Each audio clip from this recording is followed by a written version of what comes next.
This is Audible. One Piece Books presents The Rising of the Shield Hero, Volume 3, by Aneko Usagi, performed by Kurt Kanazawa. Prologue. This is going to be a pain. We should have turned it down. Everything happened because of the villagers' simple request. They wanted us to do something about the monsters around town. The dragon zombie's rotting corpse had badly polluted the surrounding mountains. Once we took care of that problem, the monsters that had been thriving in the polluted mountains set their sights on the village.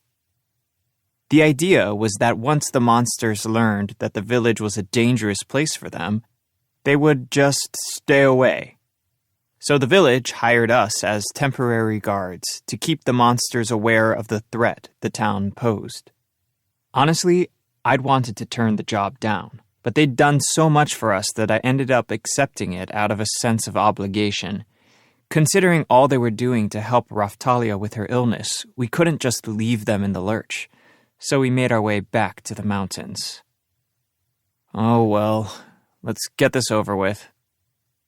My name is Naofumi Iwatani, and I am a 20-year-old college student from Japan. I'm also a bit of an otaku. I was at the library reading an old book called The Records of the Four Holy Weapons when I passed out. When I woke up, I found myself in the very world the book had described, and I was tasked with the role of the shield hero. They'd summoned me to their world because they were under threat from a disaster called the Waves of Destruction. These waves consisted of a rift that opened between dimensions, from which great hordes of monsters appeared. Apparently, they needed the help of the four legendary heroes to overcome the destruction of the waves. I was forced to assume the role of the shield hero, and I had no choice but to stand against the waves when they appeared. At first, it all seemed like a dream, too good to be true. But it turned out that the shield I was forced to carry had other properties as well, some of which were really annoying. I was completely unable to deal damage to monsters. I put all my strength into my blows, but monsters just brushed them off like I was nothing but a bothersome insect. I soon discovered that I was unable to attack at all. However, I made up for it with my defense rating, which was through the roof. You could say that all I could do was defend. Eventually, I managed to get a party together, and we started traveling the world. Along the way, we fought many battles. Just then, we were in the middle of one. Huh? A huge dragonfly flew at me, brandishing its stinger, but it bounced off my shield with an ineffectual, hollow clang. The shield was able to absorb different monsters and materials, which in turn would unlock new shield forms and abilities. You could say that the shield leveled up with me. That was how I learned new abilities. Anyway, there were a lot of difficulties that went along with it, but it was also proving to be a big help. It helped me compound difficult medicines, and it improved the quality of my cooking, so I guess it was pretty useful in some ways. As for the shield, I'd really love to take it off sometime, but it was cursed or something, and I wasn't able to remove the shield at all. It was always there, stuck to my arm, so I needed to rely on the rest of my party a lot. I had to leave all attacking up to them. Mr. Naofumi, are you all right? The girl with the raccoon ears and tail cut down a poison fly and turned to me. Her name was Raphtalia. She was a raccoon-type demi-human. After I was framed and chased out of the castle, I bought her as a slave. When I first bought her, she looked like she was around 10 years old, but demi-humans' bodies grow as their levels rise. She matured very quickly as we fought different monsters, and now she looked more like a 17-year-old girl. She was very pretty. Well, she was cute anyway. Personality-wise, she was very serious. Watching her, you got the impression that she was constantly evaluating possible routes of action, that she was always trying to determine the correct path. Before I was summoned to this world, there had been a large wave of destruction, and she had lost her family and village in the ensuing chaos. I think that's probably why she was so motivated to fight against the waves with me. "I'm leaving defense up to you." "I know." Luckily enough, Raphtalia trusted me. I had watched her grow up before my eyes, which inspired some parental feelings in me. At only 20 years old, it felt a little weird to nurse those parental instincts, but having seen her grow the way she had, I couldn't deny that I felt responsible for her. I think she probably felt the same way. She'd been with me since she was a kid, so she probably saw me as some kind of father figure. So she trusted me, and I wanted to take care of her. That's when it happened. A shadow appeared before me. Whoa! A large bird monster called a Philolial dashed over to the approaching poison tree, leaned back, then let loose a furious barrage of kicks. That Philolial was one of my friends, too. Her name was Philo, and she was a Philolial that had grown attached to me. Philo had a mysterious power. She could turn into a human. When she's in human form, she is a little girl with blonde hair, blue eyes, and little angel wings on her back. But her real form, well, she was a Philolial, but not a normal one. Her Philolial form was like a mix between an ostrich and a giant owl. Apparently, she was actually a Philolial queen. She was strong enough to pull a heavy carriage, and she ate more than enough to compensate for her effort. She was always putting things in her mouth. Don't let her cuteness fool you. She can really pack a punch. Her personality was innocent, free, and pure. Pure probably sums it up best. She always had a happy look on her face. The slave trader who had sold me Raphtalia had also been selling eggs, so I found her there. I won her in an egg lottery kind of game. The eggs all looked the same, and a ticket cost 100 pieces of silver. I picked one I liked, and when it hatched, Philo came out. She was 2 weeks old now. She didn't look it, though. She looked much older. I'd raised her, too. "Looks like we're almost done here, Mr. Naofumi." "But I want to keep fighting." Once we started fighting, the plan worked within an hour. Most of the monsters had fled to the mountains and learned to keep their distance. "You all right, Raphtalia?" She was moving slower than normal, thanks to the curse. The curse had been very strong. The curse that hurt her was from yesterday. We were fighting a dragon zombie out here, and I used a curse. But if you really think about it, it was their fault. The 3 other heroes. They'd started this mess. When we were fighting the dragon zombie, the Shield of Rage from the Curse series unlocked itself, and I used it. The curse was strong and unwieldy, and it turned its fangs on Raphtalia, my friend. The curse had swallowed me completely, and she had to sacrifice herself to save me from its grasp. She was seriously hurt in the process. So even though I couldn't attack on my own, I'd started standing at the front of the battle line to protect Raphtalia. "As for my wounds, they really aren't so bad, Mr. Naofumi." "Good."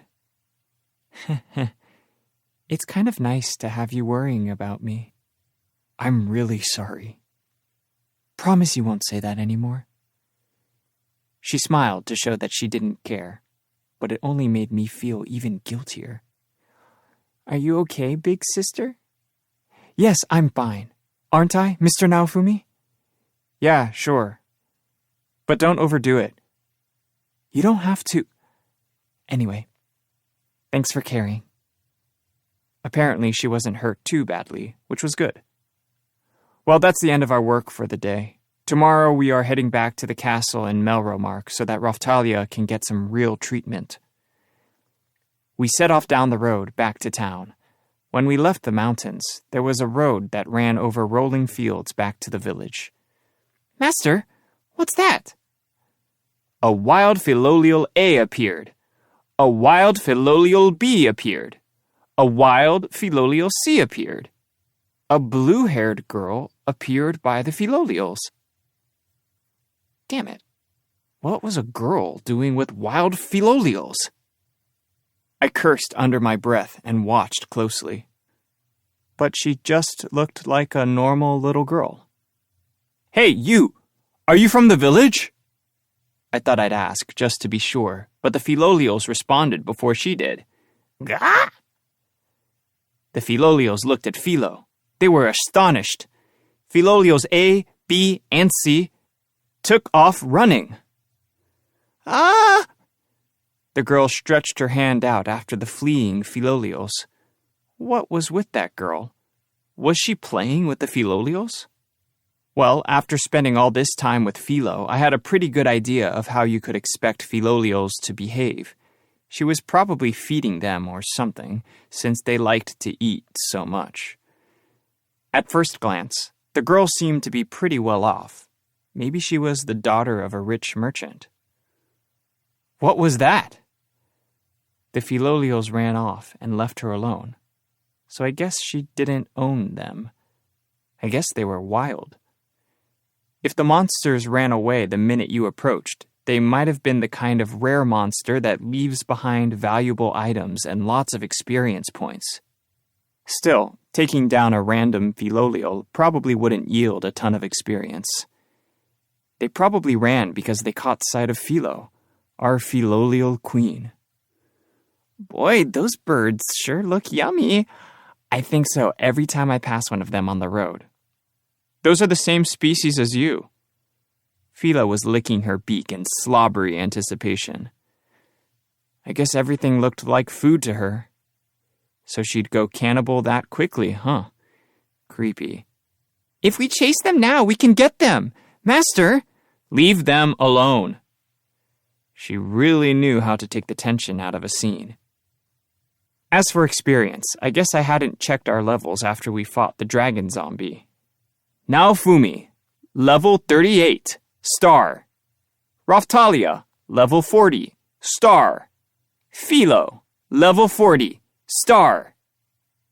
What was the star? Hey, there's a star next to my level indicator. Does anyone know what that means? What could it be? I had a bad feeling. I don't know. I decided to check the help screen. I still didn't get it. The information might have been buried in there somewhere, but I wasn't able to find an explanation for the star. I guess we just have to come back to it later. Huh? The little girl that had been with the Philolials had noticed us, and now she was walking in our direction. Wow, is that a Philolial? You mean Philo? Can she talk? The girl and Philo were looking deep into each other's eyes. Yes. It's always been my dream to talk with Philolials. I hope we can talk a lot. The girl, apparently very interested, kept talking to Philo. She looked around 10 years old. Her hair was blue, but it was all a bit faded. Maybe it was actually navy blue. She had pigtails and gave off an eccentric, powerful impression. You could tell she came from a good family. Master, what should we do? Good question. What should we do? It almost sounded like this rich girl wanted to take Philo. If I managed to get along well with her family, then maybe I could steer this in a more profitable direction. That wouldn't be so bad. I did not introduce myself as the shield hero, but rather as a holy man with a bird god-drawn carriage. People had approached me many times to see if they could buy Philo from us. Of course, I wasn't planning on selling her, but I used that as a starting point and steered the conversation in such a way that I could usually get the customer to walk away with some new, expensive accessory. And because I hid the fact that I was the shield hero, most people were very friendly when I approached them. From that perspective, it might be smart to try and arrange my business to keep the public on my side. It couldn't hurt to have some people that owed me favors. And yet this girl could tell that Philo was a Philolial. She knew it from a single glance. A talking Philolial, right? What's your name? Philo. Philo, right? My name is Mel. Nice to meet you, Mel.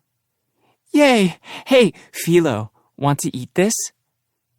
The girl called Mel pulled some kind of jerky from her pocket and offered it to Philo. She must have known how much Philolials like to eat. Yay! Thanks! Philo greedily stuffed the jerky into her mouth. Mel giggled happily at the sight of Philo's puffed cheeks. She started to pet them softly. She liked Philolials. I could tell that much. I could tell that she was different from those other people that had been interested in Philo. They only cared because Philo was rare. She looked like she actually wanted to be friends with Philo. Honestly, it couldn't hurt to network a little, so I'd encourage Philo to be friends with her if I could. Philo, we still have some work to do in the village, so you can just hang out here for a while if you want. Have fun. Okay. You want to come? Yes! So Philo and Mel ran out into the fields to play. We went back to the village and kept doing all we could to wipe out the sickness there. I asked the doctor if he needed any help, and he set me to work compounding medicines. Setting out my materials, I got to work. The work went faster than I'd expected, and pretty soon I was finished. There was a part of me that genuinely wished I could ease the villagers' suffering. Hopefully the village would return to its peaceful ways before long. I looked out at the fields and could see Philo playing with kids out there. Your Holiness, could you... The village chief appeared at my elbow and handed me a bag of money. Your Holiness, thank you for your help. Please accept our thanks. That reminded me. These people still didn't know who I was. To them, I wasn't the fearsome and criminal shield hero. No, I was just a traveling saint with a bird god companion. I took the bag, opened it, and began to count the contents. Then I removed half the money and put it into a separate bag. What? I didn't do all of this. The doctor did most of it. Give this to him. Oh, yes. If the doctor hadn't been there, we would have been in trouble. Alone, I don't think I could have stopped the spread of the disease, so it was really all thanks to him. All right. To get Raphtalia's wounds properly healed, we'd have to visit a large church, but it was already late in the afternoon. We'd have to stay one night in town before setting off. We were relaxing in the village when Philo came running back. Hey, I made a new friend. That's great. Was it that girl we met on our way back from the mountains? Wait, did she have any friends to begin with? Shouldn't this girl be her first friend, not her new friend? Raphtalia was less of a friend and more like a mother, or at least an older sister. Yeah, that girl, you know? She's been traveling to the same places that we have. Really? So she's a traveler, huh? She sure was dressed nicely for a traveler. Maybe she was a rich merchant's daughter, and she had just been passing through the village when the sickness came upon it. Anyway, Philo was the type to be popular with kids, I guess. I mean, she was really popular with everyone. And besides, apparently that girl didn't care so much when Philo turned into a human, so I suppose she was a pretty adaptable girl. And you know what? She taught me all kinds of stuff I never knew before, like what kind of monsters Philolials are and what kind of legends there are. Wow. I just needed to chime in from time to time to keep her satisfied. Philo wasn't the best conversationalist, so it was hard to get a handle on what she wanted to say sometimes. Here's an example. When I asked her how to use magic, she said something random like, "You just bleep it out. But when she was playing with the other Philoliols out in the fields, she got separated and lost. That's when we found her. Wow. Mr. Naofumi, are you listening to her story? Huh? Honestly, I hadn't been paying attention, but I could probably remember what she said if I needed to.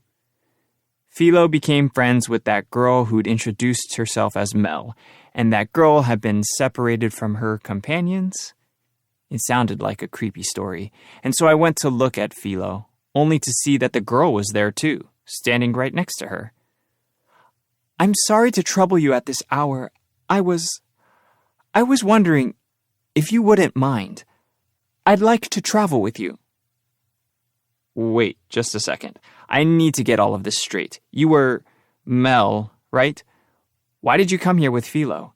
If you got separated, why not go look for your friends?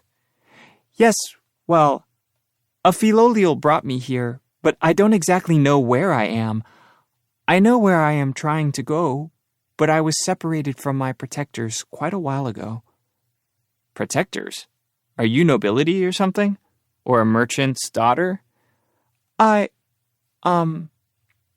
Mel turned her eyes away for a moment and then nodded to herself. You are correct that I am from nobility, but please, call me Mel. I was talking with Philo about the owner of her cart. You're some type of saint? And I also heard that you are going to Melromark Castle tomorrow. May I accompany you? She was very polite as she spoke to me. I wonder, if we brought her back to Melromark, we'd probably get some money in gratitude. We'd be returning a lost girl to her parents, who were members of the nobility. They'd be sure to show their appreciation. But still, if the shield hero were the one to return her, I'd probably end up accused of kidnapping her. They'd find some way to ruin my life again. Well, Master, I want her to come with us. She's in trouble. If we help her, we might end up in trouble ourselves. Mr. Naofumi, I also think we should take her. We can't leave a lost child to the winds of fate. Thank you very much. May I accompany you on your journey? Both Raphtalia and Philo were appealing on her behalf, and we might make some money in the process. Anyway, in a worst-case scenario, I could just jump on Philo and run away. We'll have to request payment. Philo will visit your family to receive that payment. Does that sound all right with you? Sure. I'll ask my father, and he will certainly agree. I guess there was no avoiding it. Anyway, if her family owned a house in the Melromark Castle town, they must have been pretty well off. Why would a well-off girl like that be playing with wild Philoliols? What if we couldn't watch her all the time and she ran off? What if she got herself and us into some kind of trouble? You better behave yourself, or we will drop you on the side of the road. I understand. Thank you very much, Holy Saint. And that is how we ended up traveling with Philo's friend Mel on our way back to the Melromark Castle town. We climbed into the cart that Philo was pulling and set off on our journey back to the castle town. Thank you for all you've done. Please come back again. Later. The whole village came out to see us off.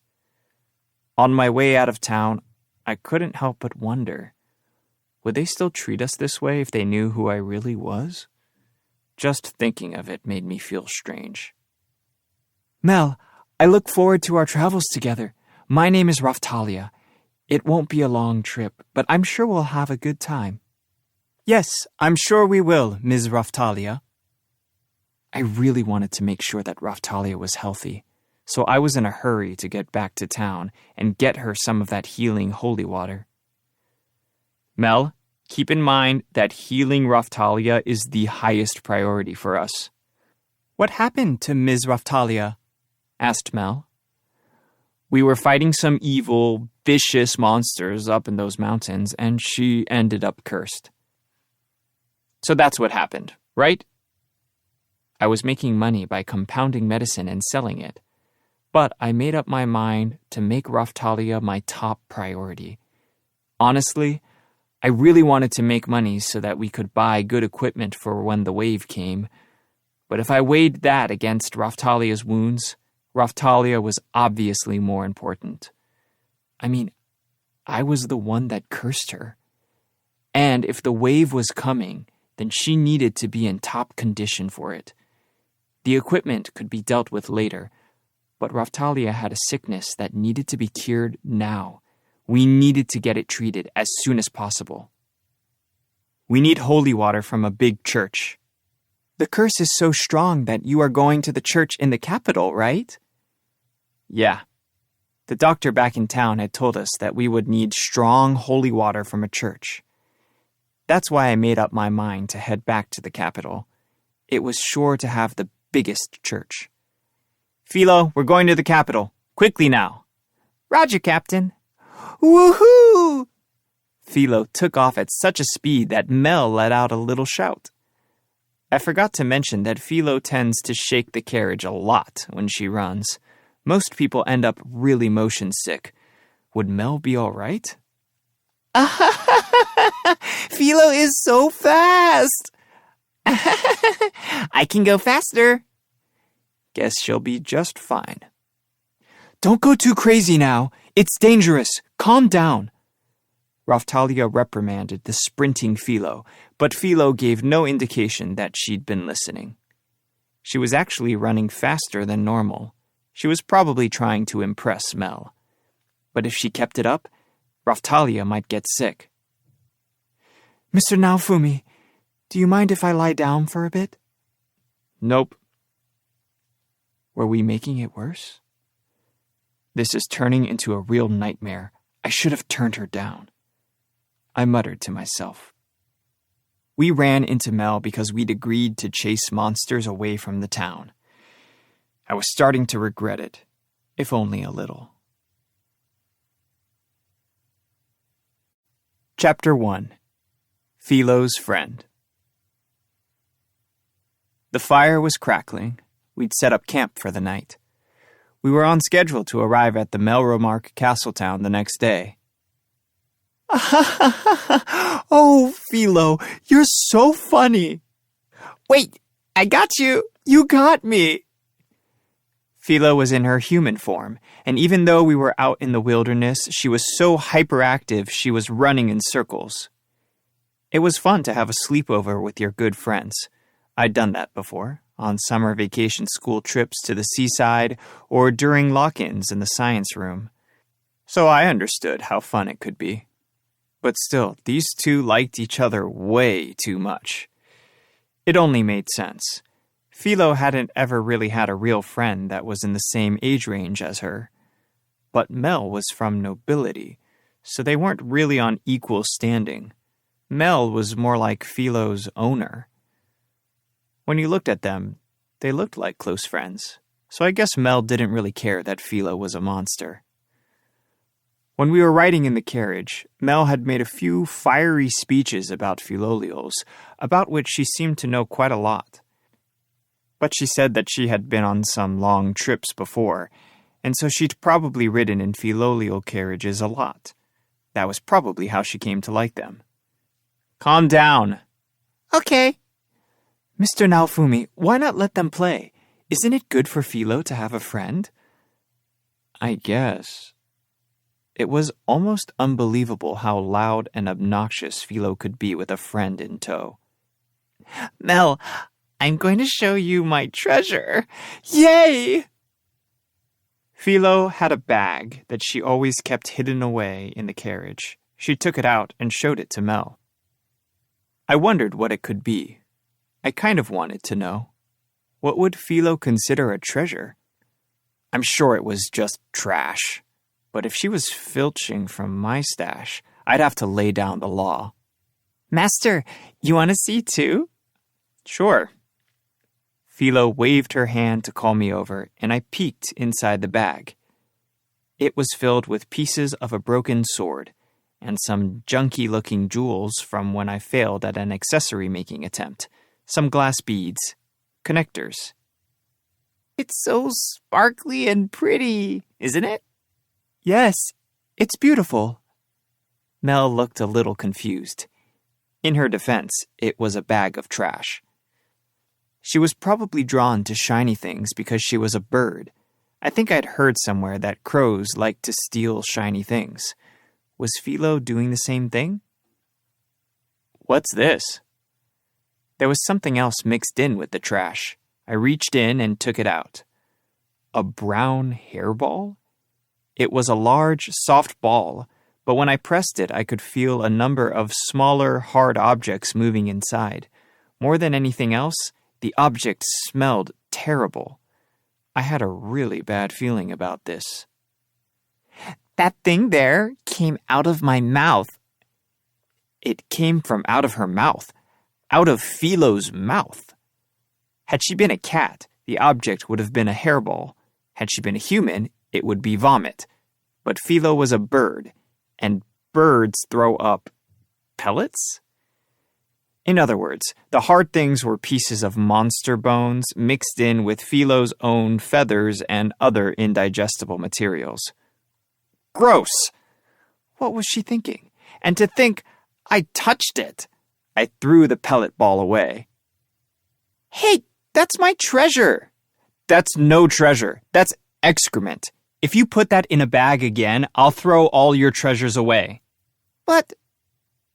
Mel was watching our exchange with a bewildered look on her face. We finished talking, and I made dinner. For dinner, we had the meat of a monster we met on the road. I skewered it on wooden sticks and roasted it over the fire. Master, you're such a good cook. It's true, you're very good at it, and the food is always delicious. Mel, you should have some too. Raphtalia passed a stick to Mel, who took it gratefully. I mean, all he did was stick it over the fire, but it's so good! She ate it slowly and thoughtfully. I thought for sure that she would protest eating such barbaric food, but apparently my fears were unfounded. Was it because of all she'd been through on her travels? I was judging Mel from her appearance. She was probably just an outspoken, brave girl.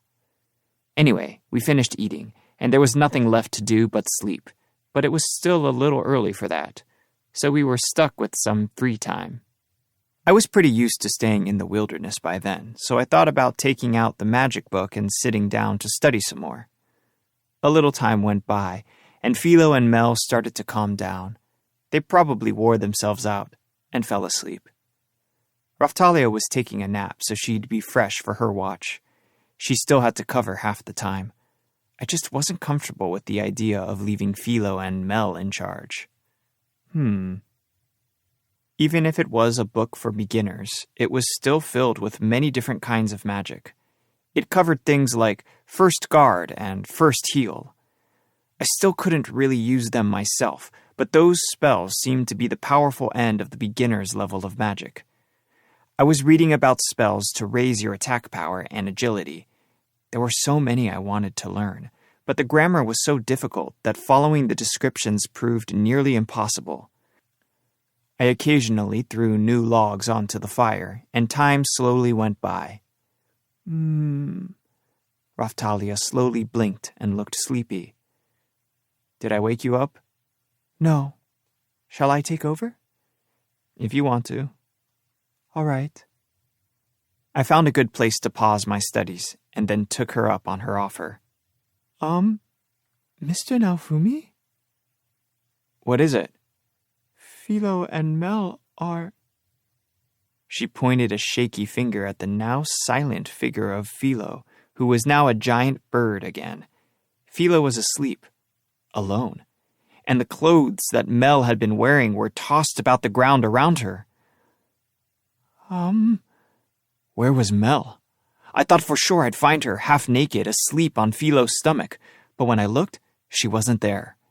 Even her shoes were lying there. But where was she? You don't think... I knew Philo could be a pig, but... Mr. Naofumi, remember when you threatened those bandits by telling them that Philo ate people? You don't think that she... No way. She wouldn't. But we're talking about Philo here. But... I guess I could believe it. Did she think that friends were people you could eat when you felt like it? Raphtalia, should we pretend we didn't see anything and hide the proof? What are you suggesting? If Philo ate a person, and a noble's daughter at that, do you think we should take responsibility for that? I wanted to avoid that responsibility if I could. I mean, I recognize that it's wrong, but still, that damn chubby bird. She really knew how to make a mess. Funya? Philo's head suddenly shot into the air as she woke up and blinked. What happened? Master? Big sister? Where's Mel? Mel? She's sleeping in my feathers. Huh? I don't see her. I just checked a minute ago. I was sure that she wasn't there. Mel, wake up. The feathers on Philo's back ruffled and stood up before Mel poked her face out of the fluff. What the? No way. No matter how you looked at it, Philo couldn't hide an entire person in her feathers. That didn't make any sense. But there she was anyway. What is it, Philo? Master was asking where you were, so I woke you up. I was just on Philo's back. It's so warm. Why did you take your clothes off? Because it's hot. They really gave me a scare. Anyway, how did you get so deep inside there? Philo's feathers are super fluffy and thick. Stick your hand in here and see. Okay. The time had come. It was time to see what Philo's body was really like. Mel was calling me over, so I reached out my hand. Whoa, it's really deep. I pushed both my arms in all the way to my shoulder before I finally felt something like skin. It really was very warm in there. If it was that deep, I could understand how Mel was able to sleep in there without anyone noticing. I don't understand how there can be that much space. I know. Let's take all the feathers off and see what it's like under there. We could sell the feathers, too. Might even make some money. No! But, holy saint, you shouldn't threaten Philo. It was just a joke. Oh boy. I had gotten another glimpse of just how weird Philo's body was. Chapter 2. The Fruits of Peddling. The next morning, we were ready and waiting for the Castletown gate to open. I soon discovered that trying to pull a carriage down the city streets was no easy task. We needed to find a place to stash it. The only place I could think of was the weapon shop, so we made our way there. The owner of the weapon shop was a true rarity in the world. He was one of the only people who believed in me and tried to help me.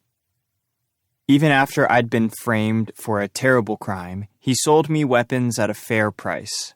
I knew that I could trust him. Hey, old man, sell us some weapons and armor, would you? I hadn't seen him in a while. He was leaning on the counter, his brow knit in concentration. Come on, kid. Give me some warning next time. What's business if not a series of unexpected developments? I guess you're right. How's your budget looking? Good question. I pulled out my 3.5 weeks of profits and dropped them heavily on the counter before him. There were 3 bags stuffed full of money. I haven't counted it, but that's all silver. Come on, kid. Count it for me. Pretty good, huh? That's from my traveling merchant life. This must be a hobby of yours, trying to give me a heart attack, that is. Unfortunately for you. Fine then, let's get to counting, shall we? Sure. The old guy and I started counting coins. Raphtalia joined in too. Hey, princess, what's wrong with you? Are you hurt? You're moving differently than you used to. Yes, unfortunately I was cursed quite badly in a recent battle. Without meaning to, I stopped counting and looked over at Raphtalia. Ah, a curse. Those can be real trouble. Guess you're in recovery? Yes. Once we leave your shop, we're heading for a church to get some holy water. I see. Did we fool him? No, he had no reason to suspect me in the first place. It seemed like a lot of money, but when I started counting, I realized that there was actually a lot of bronze mixed in. Calculating the actual value, it wasn't as much as I had been hoping. This is all worth almost 50 pieces of gold. You sure know what you're doing there, kid. You don't have to tell me twice. I'd always prided myself on my business acumen.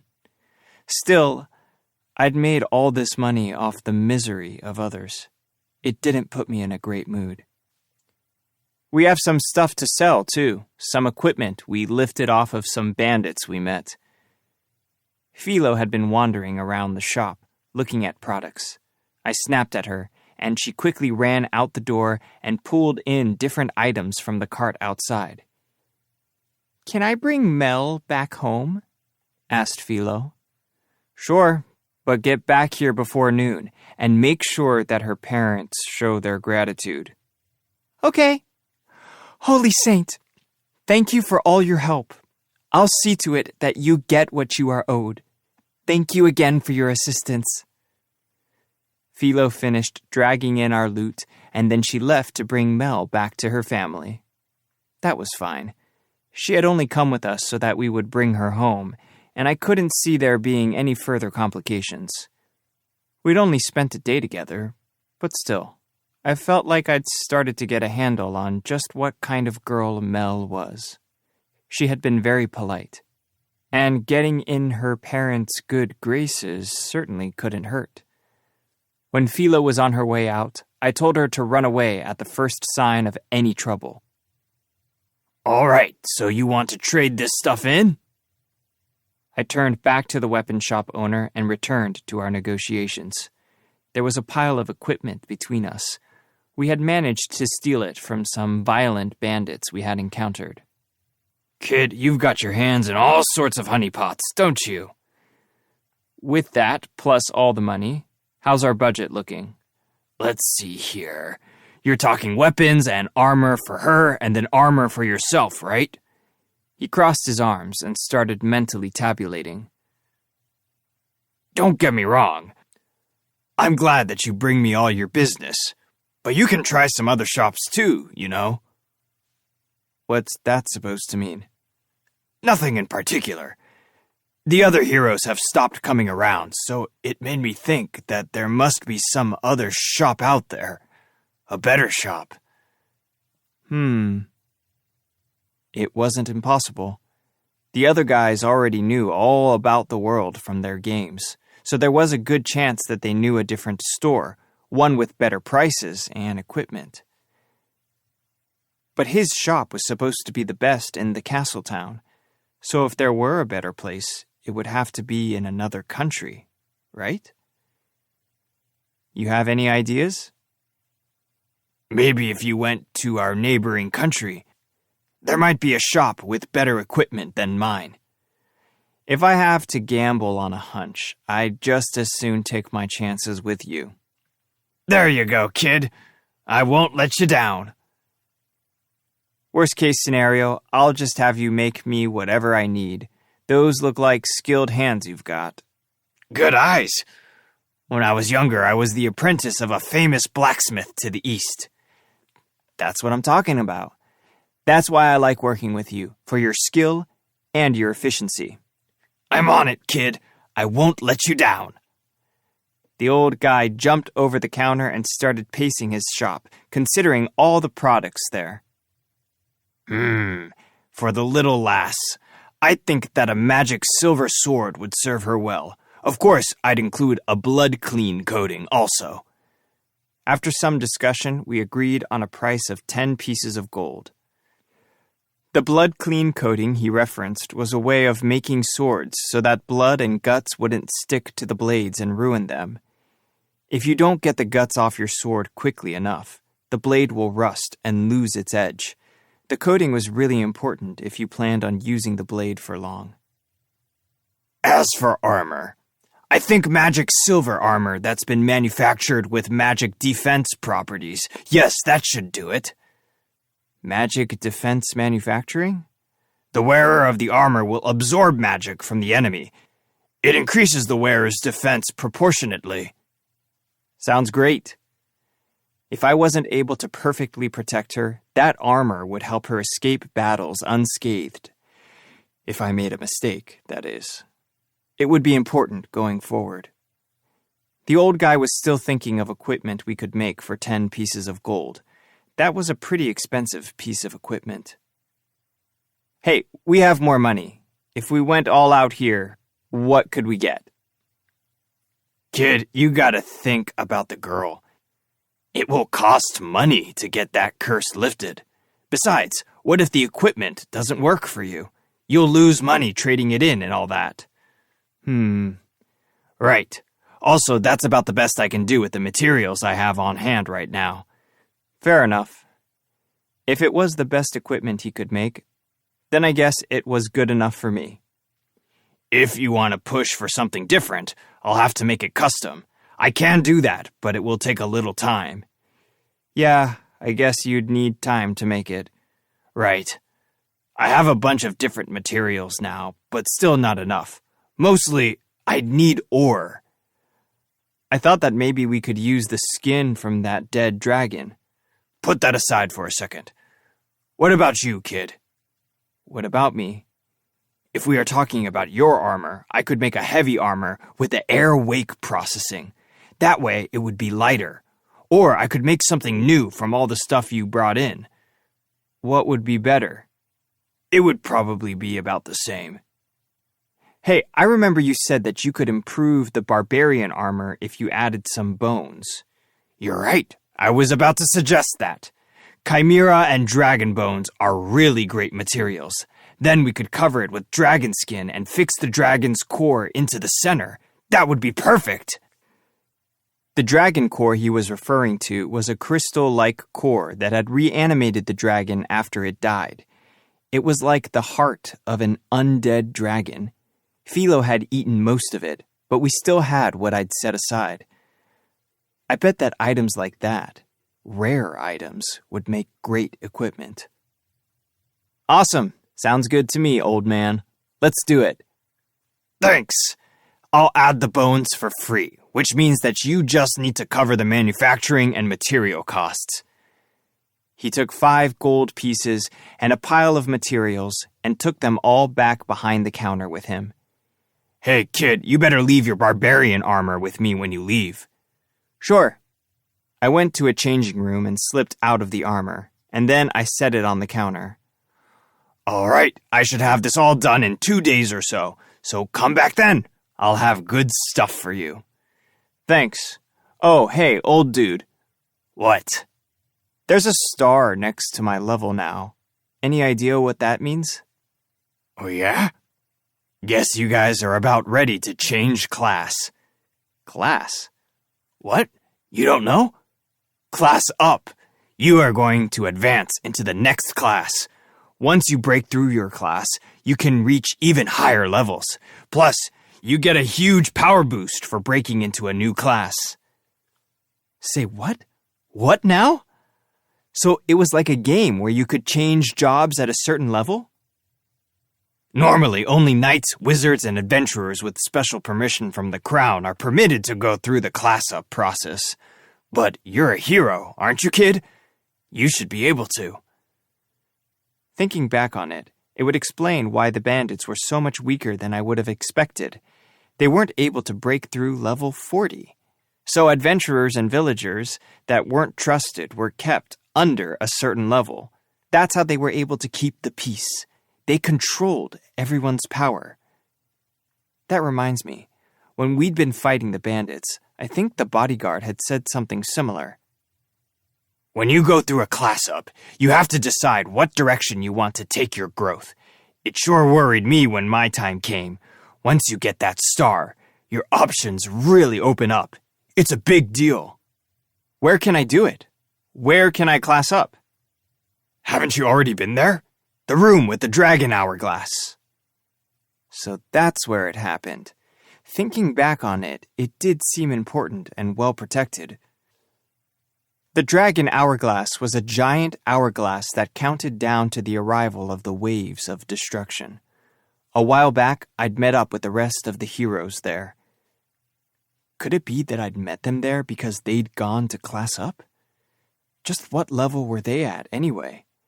I felt myself getting flustered. Anyway, the immediate priority is getting Raphtalia's curse lifted. Philo's busy too, so I'll worry about it once we're all back together again. If I could, it would be better to class up as soon as possible. Okay, old dude, you mind if we all meet up here? If that's what you want, I'm fine with it. The guy really did treat me well. I wanted to give him all the business I could.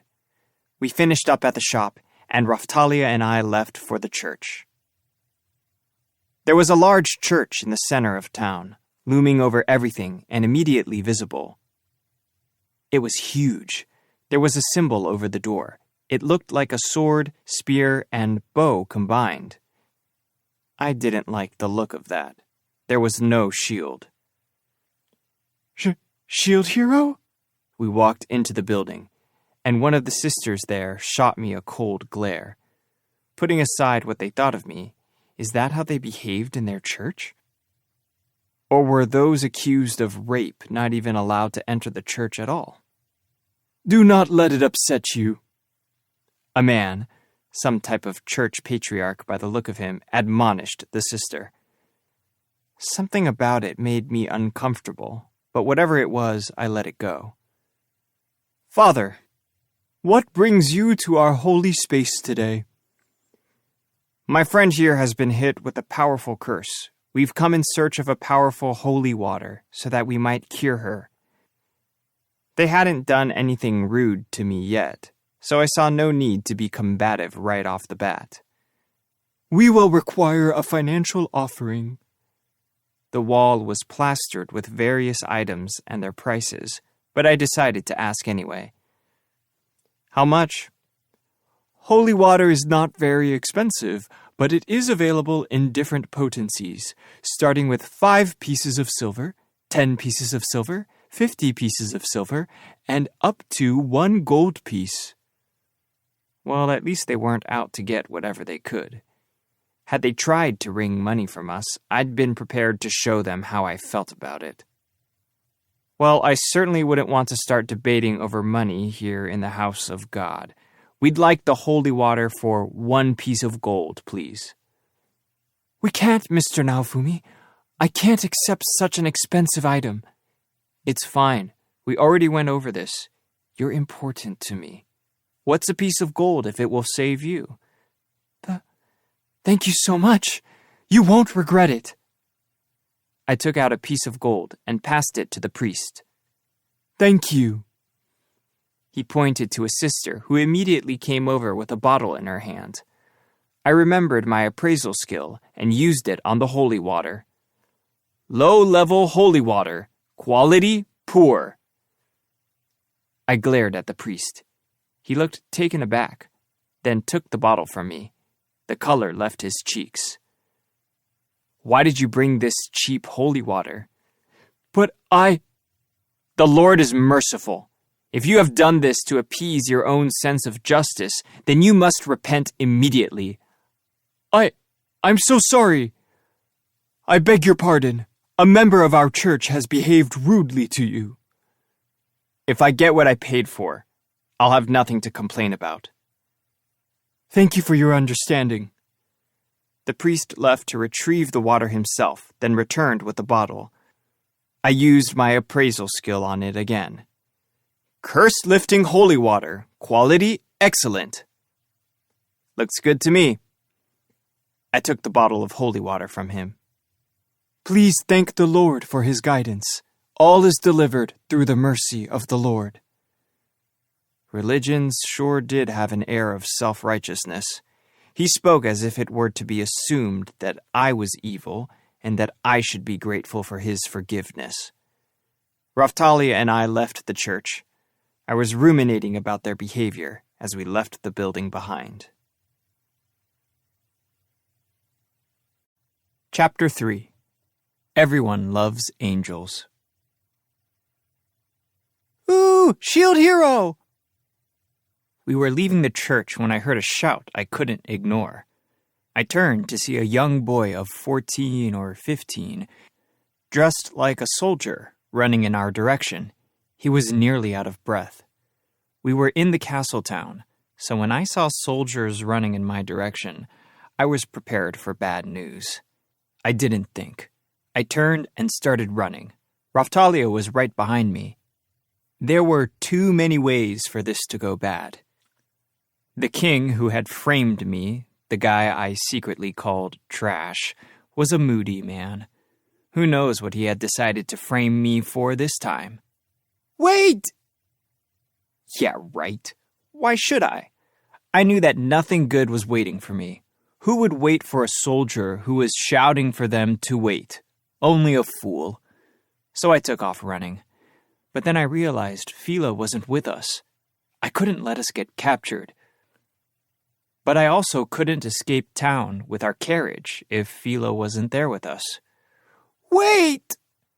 Damn this kid! Raphtalia, you get Philo and bring her here. We need to finish our shopping and get out of town. Roger! Raphtalia and I split up and ran from the soldier. The soldier followed me. Damn, I can't lose him! The soldier was very persistent. I crawled down a small alley and came out into a crowded main street, where I was finally able to lose him in the crowds. Now I just needed to get out of town before he caught me. But how would I meet up with Raphtalia and Philo? If I could make it to the weapon shop, I'd be able to meet them there. Or so I was thinking when... Ah! What the... I turned to see a crowd led by Motoyasu. He was pointing at me and running. The crowd parted for him. Damn, if they saw me now, what good was it that I'd escaped? Naofumi, I found you! That was Motoyasu Kitamura. He was the spear hero, summoned to the world just like I'd been, but from a different Japan. He was the favorite of that bitch, the princess who'd framed me, and he was really living it up here, doing whatever the hell he wanted. He was probably the most attractive of us heroes. He was lighthearted, always hitting on girls. His head was as empty as you'd expect. He'd really made my life here into a nightmare. You! What are you doing? What the hell? Don't try to pin anything on me. Playing dumb. Good luck. We already know. We know that you're the owner of that fat bird. Fat bird? Philo? Give us the bird. We'll kill it. What are you talking about? That was all your fault. You should have been more careful before you approached her. Once, a little while ago, Philo had given Motoyasu a hard kick to the crotch, sent him flying. It had felt good to watch him flip through the air. Still playing dumb! That fat bird of yours was after me the second it saw me! What was he talking about? Was he imagining things? What are you talking about? Like I said, that fat, stupid bird of yours tried to run me down! I looked at Motoyasu. His armor was as nice and shiny as ever, but the crotch was missing and covered with a cup. This was hilarious. The guy was traumatized. Oh boy, this just kept getting better and better. I'd have to give Philo a treat later on. She'd known what I really wanted and taken the day to give me this present. What are you laughing at?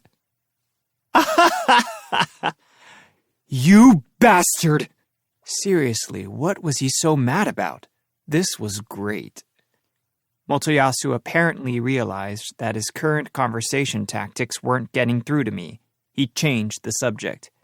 And hey, let that girl go, you slaver! Not again. You really don't know how to give up, do you? There had been a time in the past that Motoyasu had tried to save Raphtalia from me. That she was beautiful must have been a motivating factor. He challenged me to a duel I had no hope of winning, and he was right. I lost, but only because bitch cheated. and attacked me from behind. And now he was at it again. He hadn't changed at all. Raphtalia already turned you down. Once Raphtalia figured out what was going on, she turned him down, and that was the end of that. I'm not talking about Raphtalia. His hand curled into a fist. I know all about it. You found yourself a new slave, haven't you? I saw her leaving the weapon shop. What was he talking about? I had no idea. The only people that traveled with me were Raphtalia and Philo. Motoyasu had been upset about Philo this whole time, but now he was calling her a slave and demanding her release? Who are you talking about? Not Mel? She's not a slave. I don't know her name. The girl with the blonde hair. Blonde hair? If her hair was blue, that's Mel. If it was blonde, that's Philo. Exactly! That girl with the little wings on her back. You know who I'm talking about. You call her Philo? He was practically screaming now, suddenly impassioned. He just said he wanted to kill her, but now he wanted her set free? The guy was crazy. As long as she's a girl, you want her. Is that it? No! He shouted again. I've never seen such an ideal girl. What? Who would think it? There really is a girl out there that's just like Fleon of the Magical Lands. Who was he talking about now? Must have been a character from some game he played. That reminded me of something, though. I guess Philo was similar to characters from games I knew, too. The pure, angelic girl character, a classic archetype. I can't help it. I really like angels. Shut up. I don't want to hear about your sexual preferences. This world is the best. My heart was fluttering the second I laid eyes on her. Motoyasu was very excited. From the look on his face, you'd never know he was the same person that had just been screaming about a giant bird. His eyes were shining now. He was enraptured. The other members of his party were looking annoyed. That must be why they were standing there silent.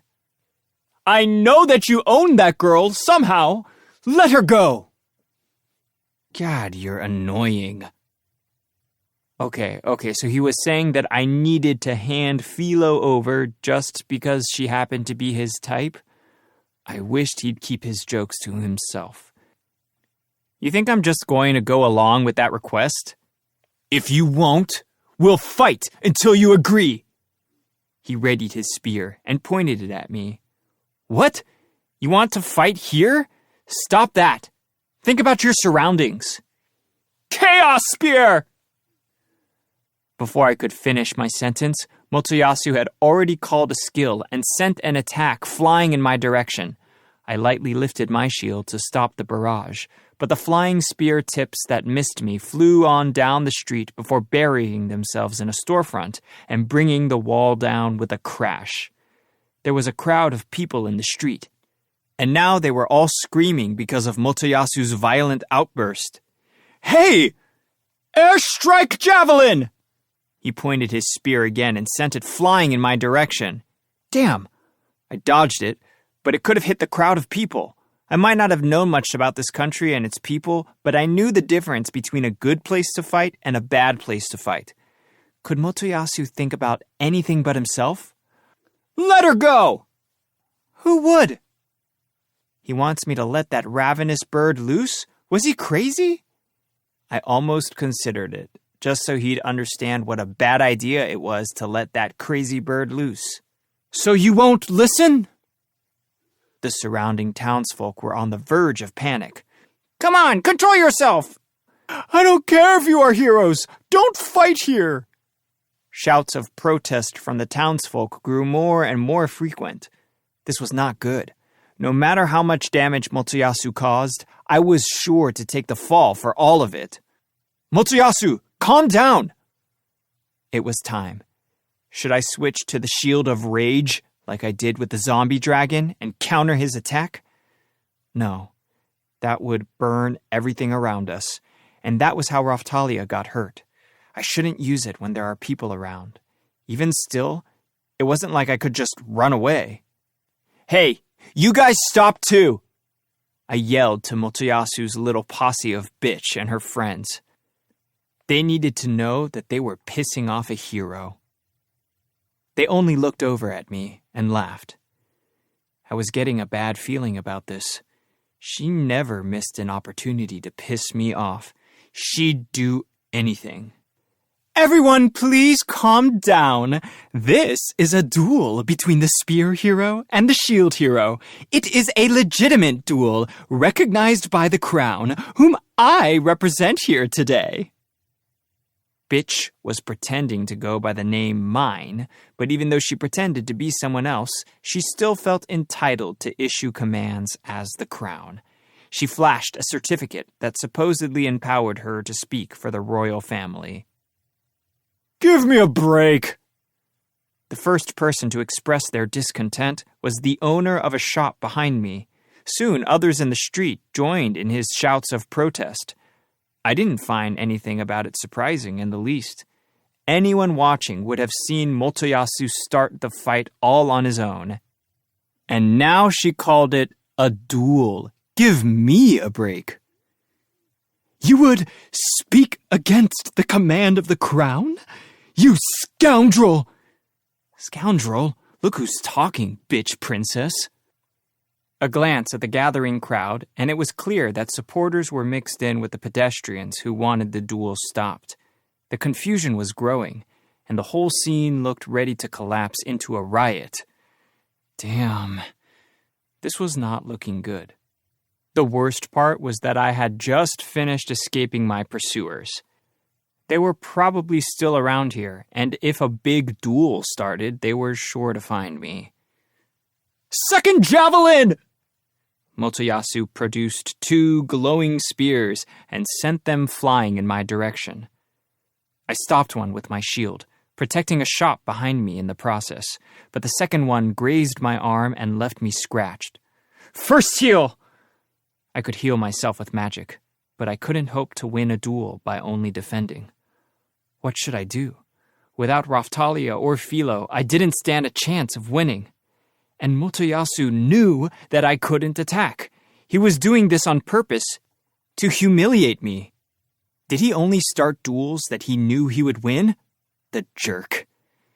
If it was going to be an unfair fight from the start, I wouldn't have any choice but to run. Unlike last time, they didn't have Raphtalia as a hostage, so I didn't have anything forcing me to fight him. Or so I thought. "Please stop that! Spear hero!"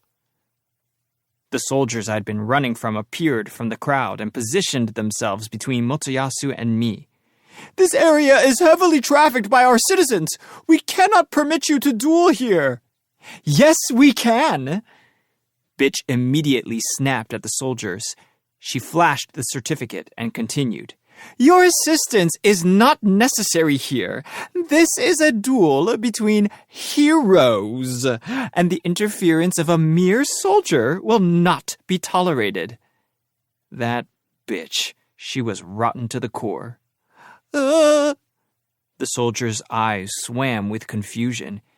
Even if she was hiding out, she was the princess. After all, certainly they didn't care about protecting me. "Even still, the country and its people. I'm a soldier to protect them. If the personal affairs of someone, even if they are heroes, threatens the people of our country, I must put a stop to it." What's that? It felt like a cool breeze blowing through. Things might be different this time. "And so, because the shield hero is unable to fight, I will take his place. I will be his sword." Whoa. Huh? Motoyasu and I both fell speechless. A mere soldier wanted to cover for me as my sword? He was going to challenge Motoyasu? "I will too." A kid who looked like some kind of wizard appeared from the crowd, walked up behind me, and leveled his wand. He seemed to be some kind of soldier as well. Imbecilic fools! You would challenge me? Do you understand my position? What Bitch really wanted to say was that even if they survived the duel, she would make sure they were taken care of later. Your position is irrelevant. We are merely carrying out our orders. Bitch's face turned red at the answer. Insolence! You think you can ignore the will of the crown? I will not permit the personal disputes of heroes to be settled here. A soft voice came from the crowd, followed by its owner. Everyone reacted as though someone with the proper authority had finally arrived. I'd never seen people act that way since I'd come to this world, so I was surprised as well.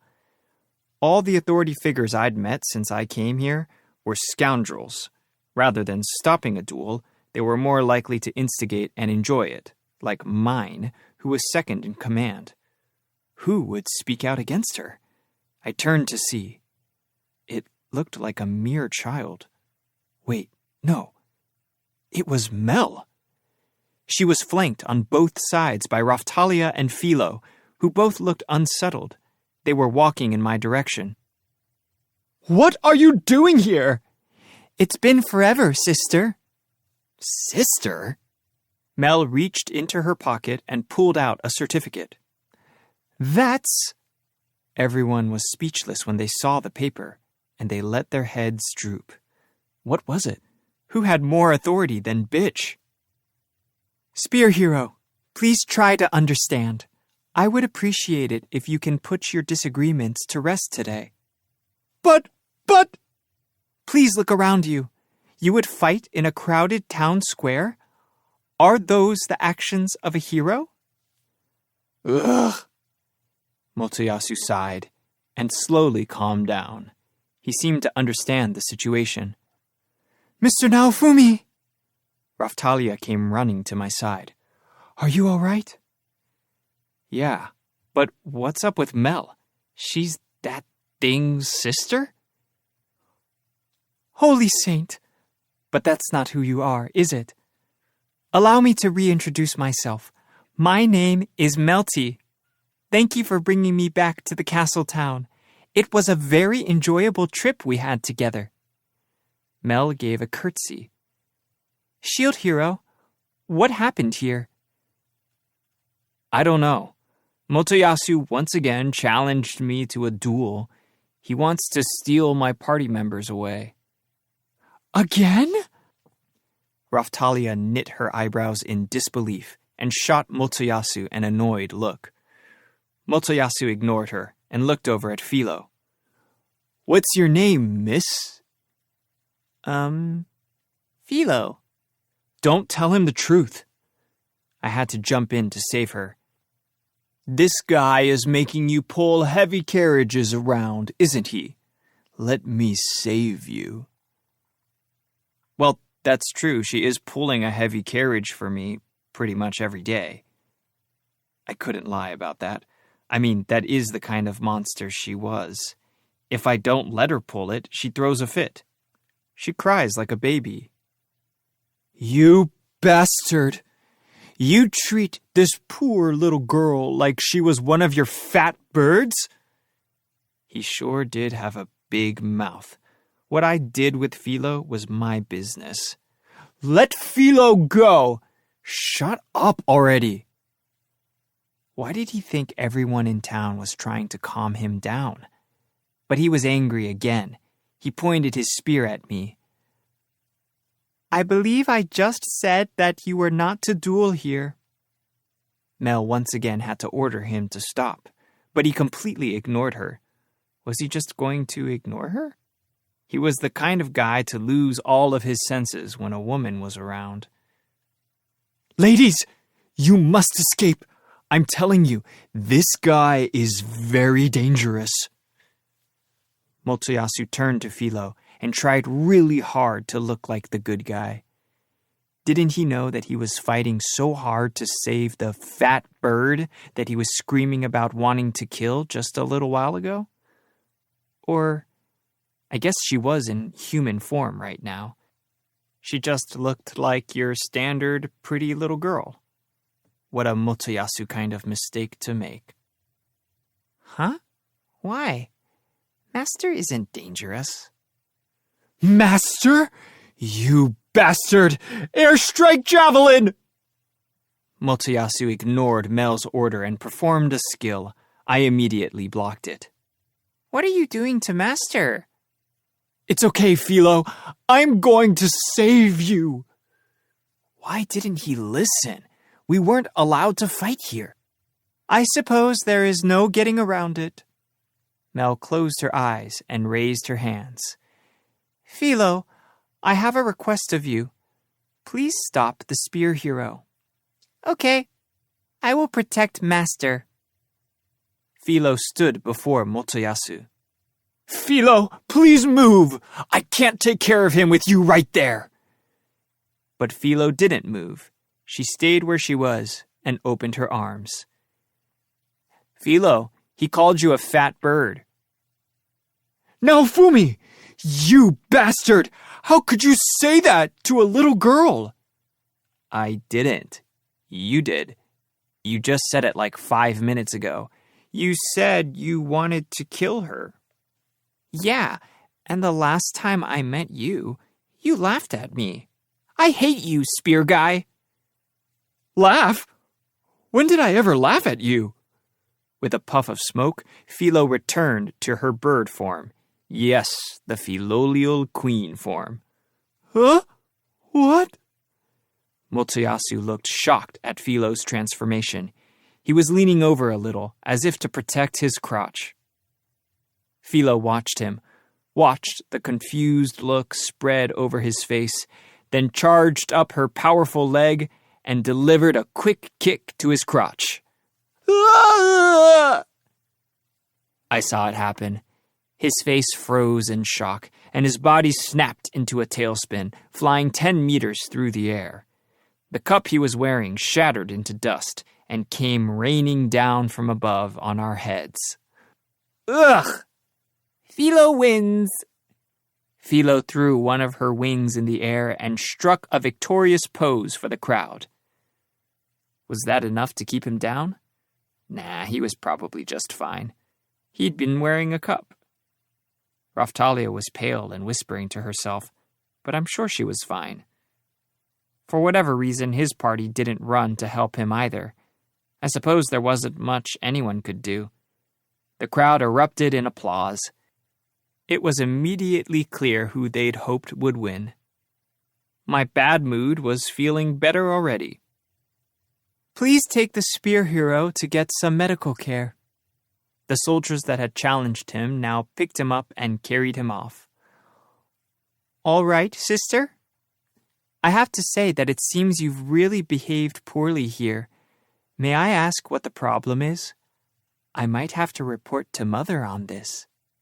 I am simply doing what I must to support the heroes, as requested. It certainly didn't look that way. You cannot judge by this single, isolated event, Melty. Can't I? Your barbarous behavior stands out on the reports. You would turn on me? Your superior? Your older sister? I could ask the same of you, sister. Bitch shot us all hateful looks. What kind of relationship did they have? From where I was standing, it sure looked like Melty held more authority than Bitch did. Bitch noticed that Motoyasu and his party members had slunk off, and she quickly followed them.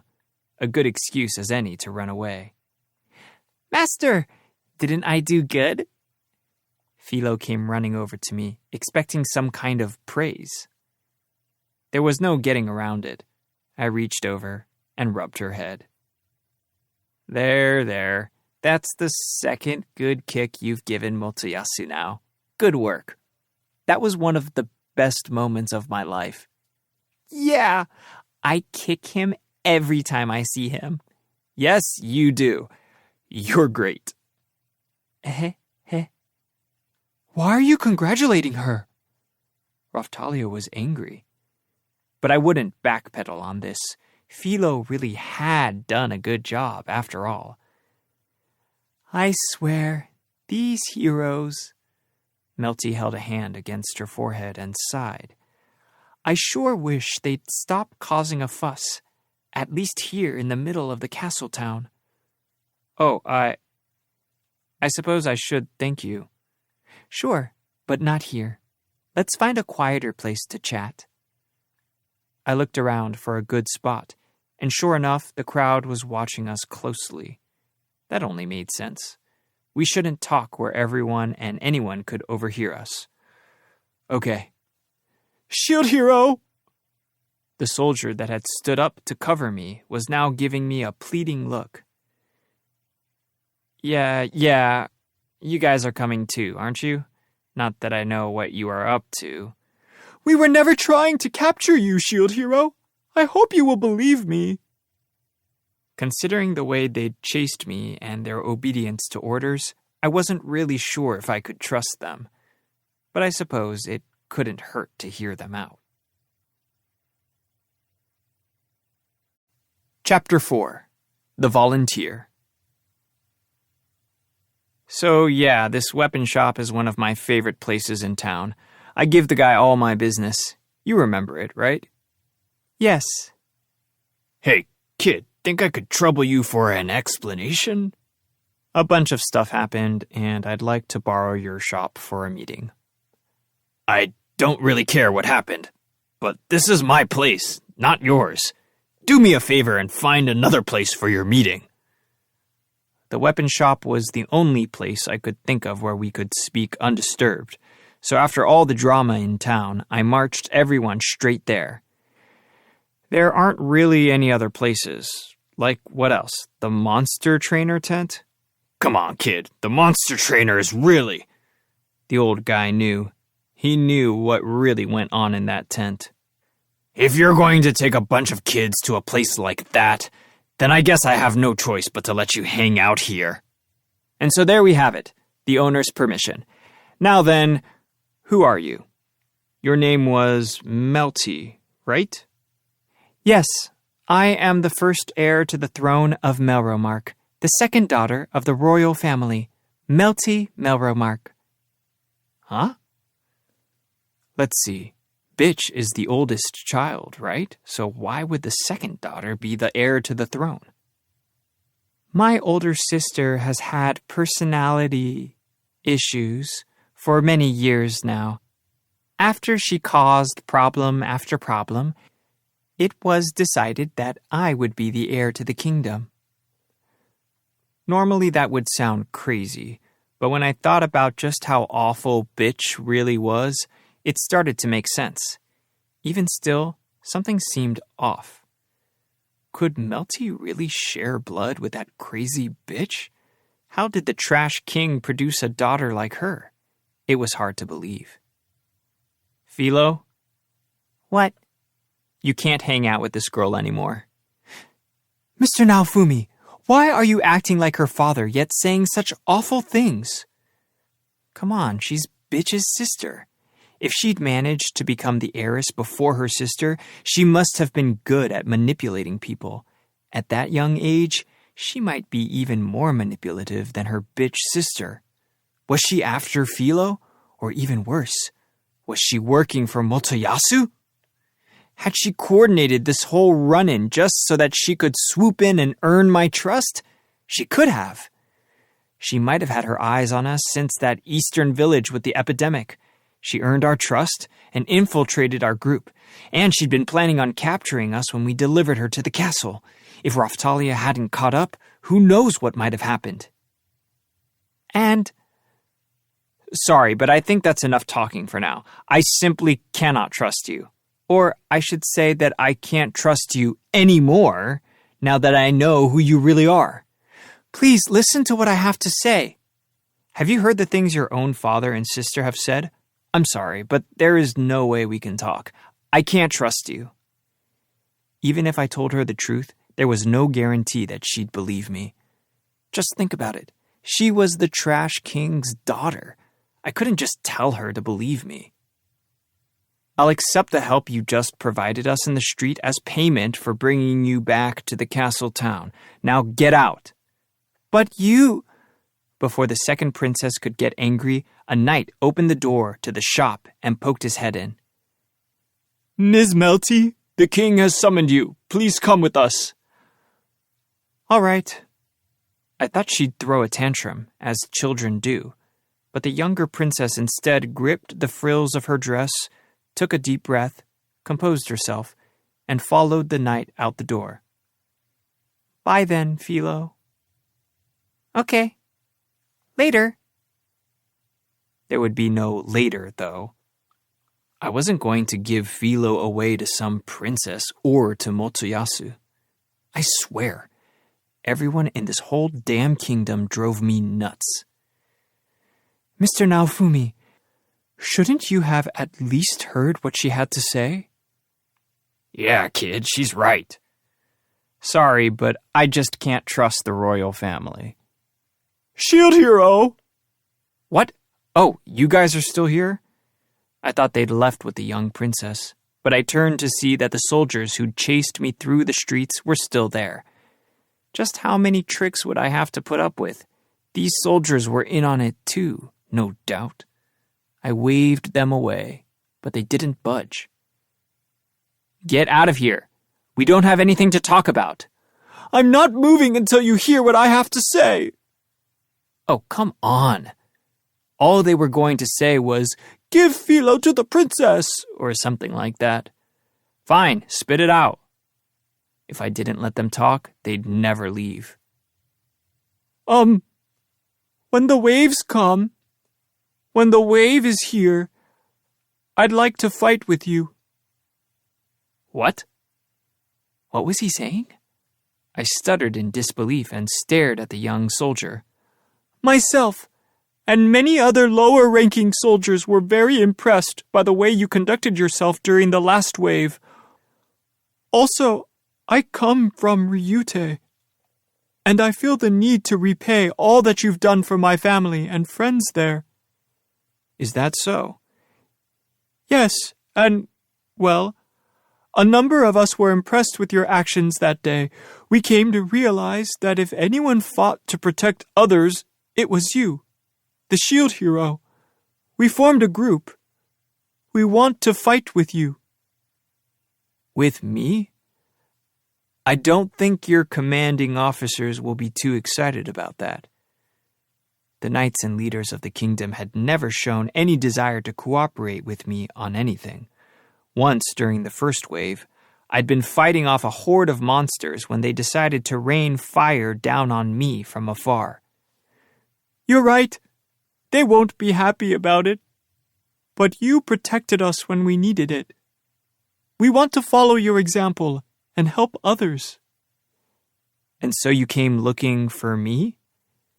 The guards posted around town are all in agreement.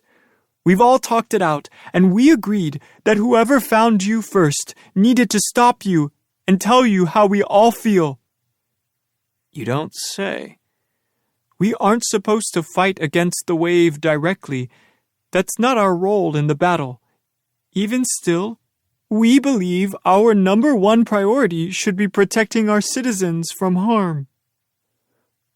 What a refined philosophy to have. If only the other stupid heroes shared it.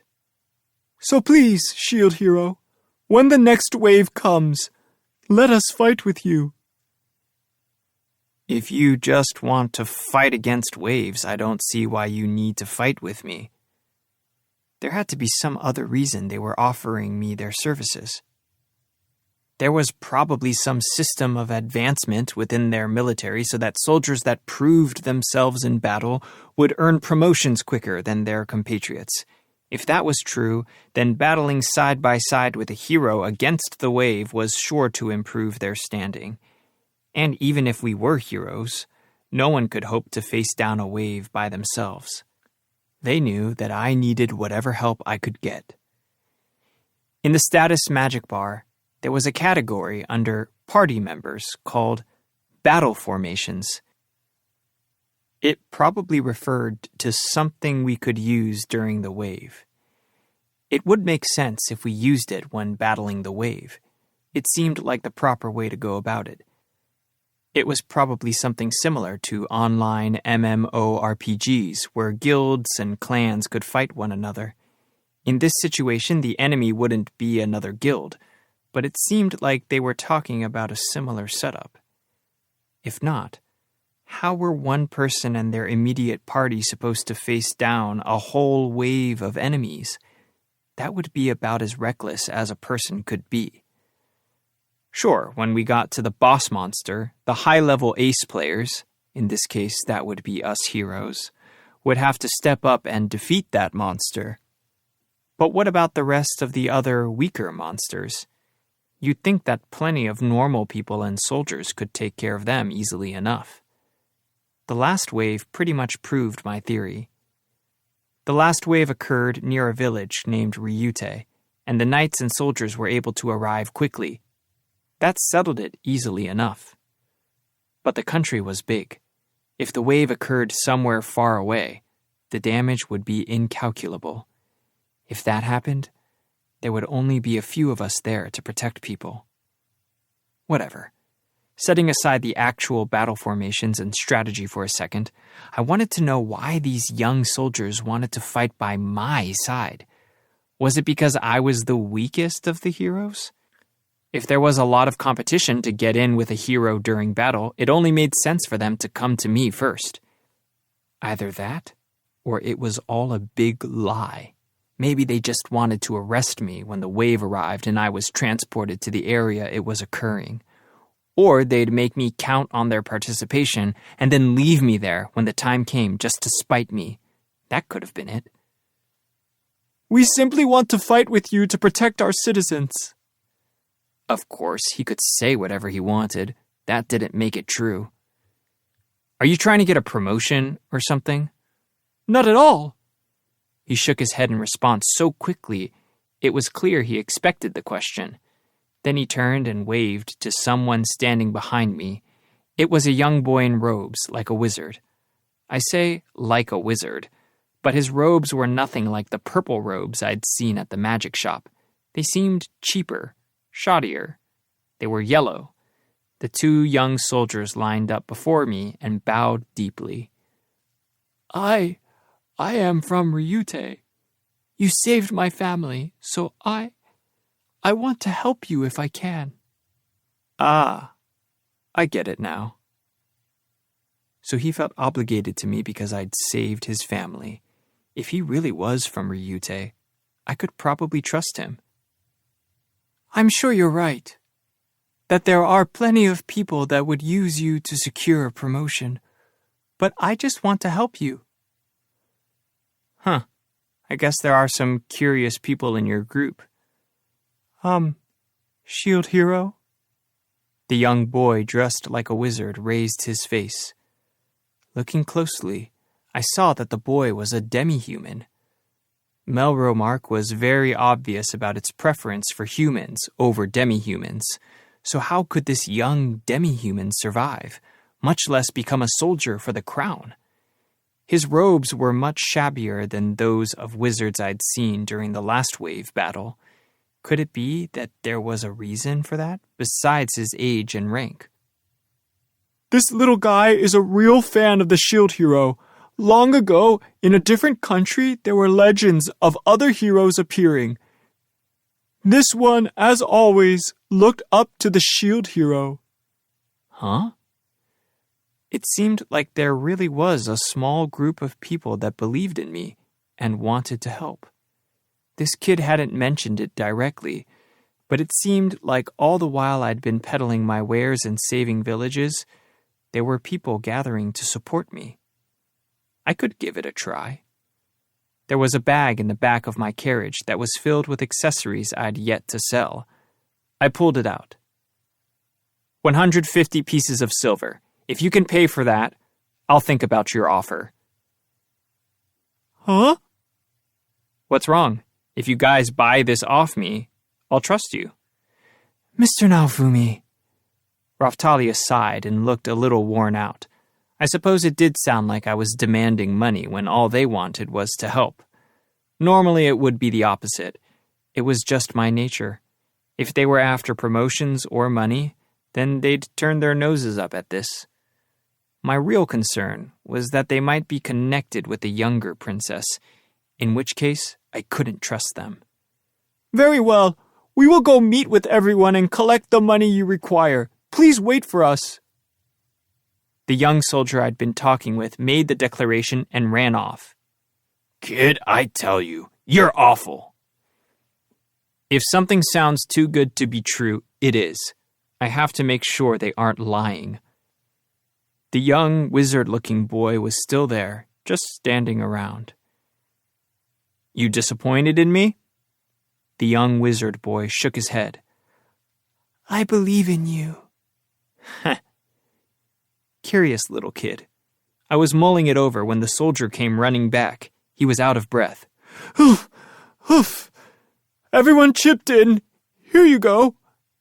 That was fast. I was just going to run around to the knights, but I stopped by the dormitories on the way. Everyone chipped in. So I guess he'd asked quite a few people. I had purposefully asked for a lot of money. He passed me a heavy pouch, and I looked inside. Each person could only give a little bit, but it should all be there. Please believe us. Sure. Okay. How many people are you representing? Let me think. Including me, 5. Huh. I took 5 items from the bag and gave them to the boy, along with all the money. One of those items was a necklace that would absorb a certain level of damage. It was imbued with a special effect, making it a very convenient piece of equipment to have around. I was thinking of testing it, and I just made it by accident, so I felt like I could give it away. During the wave battles, you never knew when you were going to die. If they were going to fight with me, it seemed fine to let them have it. This... I asked you to get the money. I didn't say I was going to take it. I just wanted to get a feel for your sincerity. Because of this little test, it must have made it easier, even among your own group, to tell who was in this for real, and who just wanted to get their hands on money or on a better position. Granted, the money was minted by the crown, so there was a limit on how much you could trust it, but they'd been polite enough. So I trust them for now. From the battle formation menu, I chose a formation leader and set it to the young soldier in front of me. The party status was set so that I was the leader, followed by Raphtalia and Philo. Underneath that, I was able to set the formation leader authority to the soldier. What it meant was that the soldier had authority to give commands, but that authority was subject to my judgment. Basically, it meant that I could decide whether or not he would receive experience from our battles. This is... You understand? Sure. If you don't want to be the leader, then give the authority to that guy. You just need to get together a group that wants to participate. But don't misunderstand me. If you try to use us, or try to pull something sneaky, that authority will crumble, and the whole formation will break. Understood. Thank you.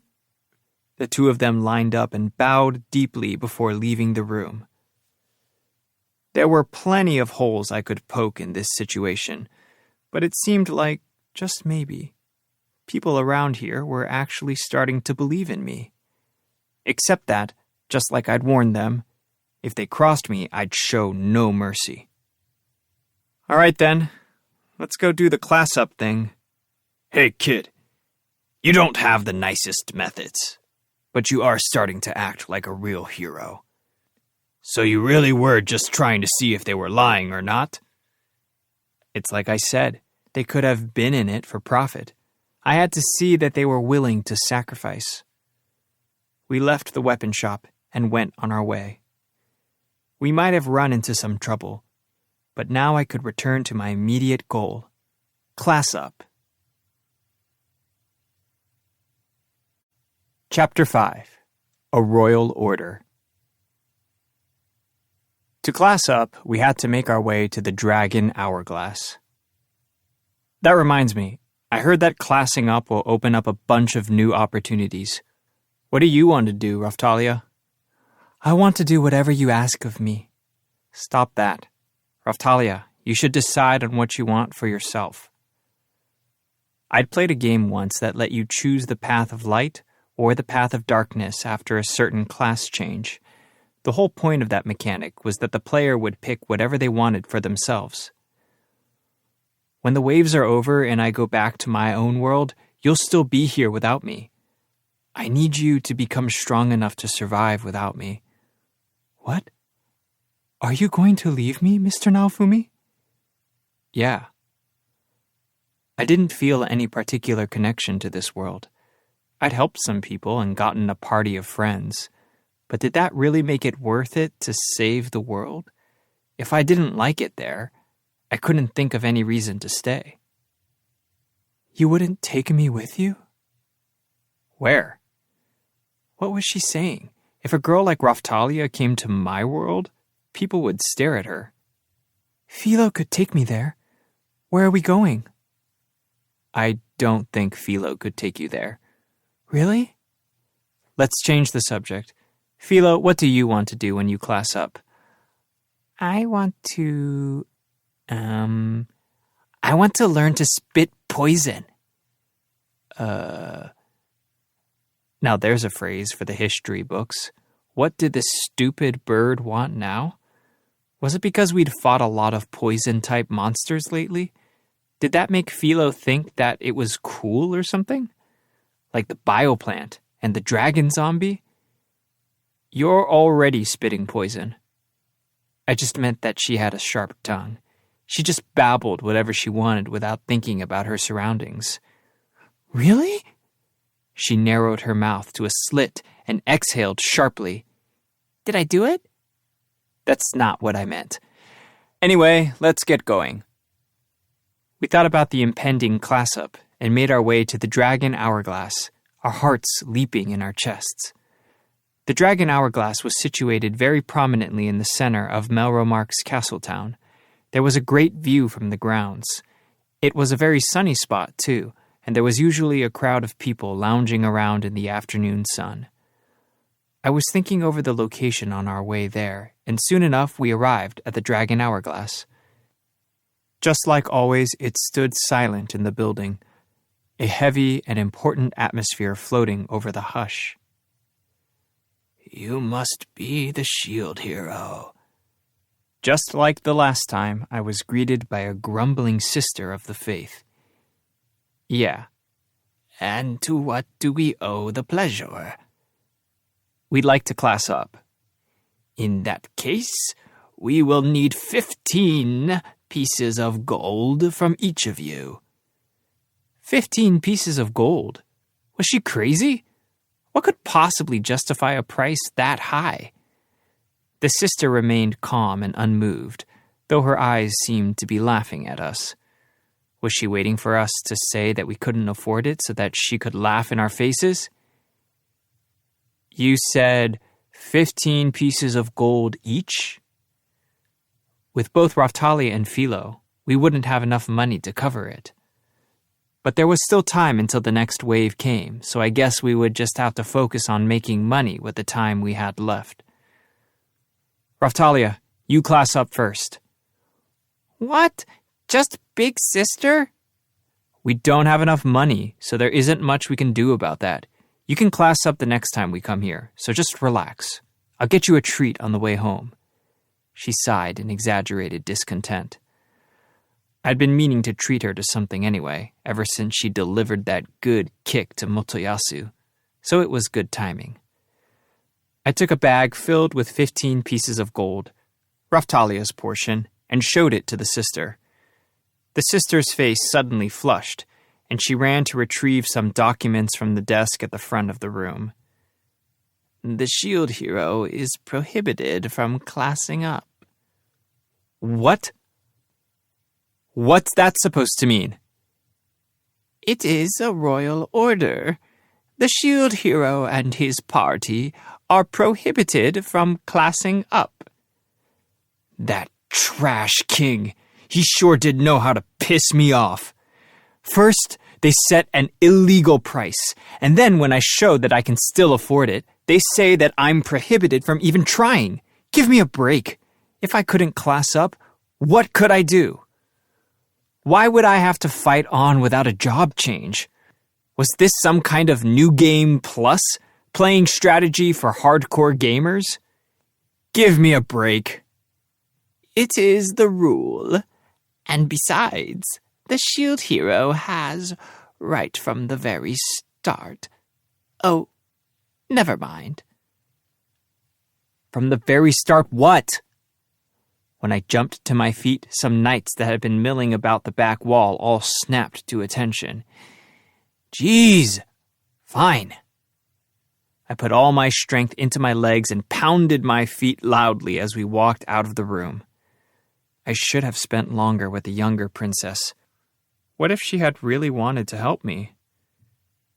She wasn't lying to inherit the throne, and if she really did want to be on my side, she might have been able to do something about this stupid rule. And besides, if they were putting the brakes on my ability to class up, that was a good enough reason to go see her anyway. What are we supposed to do? Raphtalia whispered. She looked upset. She was right. This was a major problem. Hey, what's that big hourglass? I want to look at it more. Calm down. I decided to look at the help menu. I found the section on Class Up. I'd better read up. Class Up is a ceremony to increase the possibilities for party members of a hero. The ceremony is performed at the Dragon Hourglass. We suggest you wait until there is a star by your name before attempting to class up. There are no limitations on the growth potential of a hero. There were no limitations on a hero's growth potential? That must mean that I, and only I, was able to level past 40? But that was no good at all.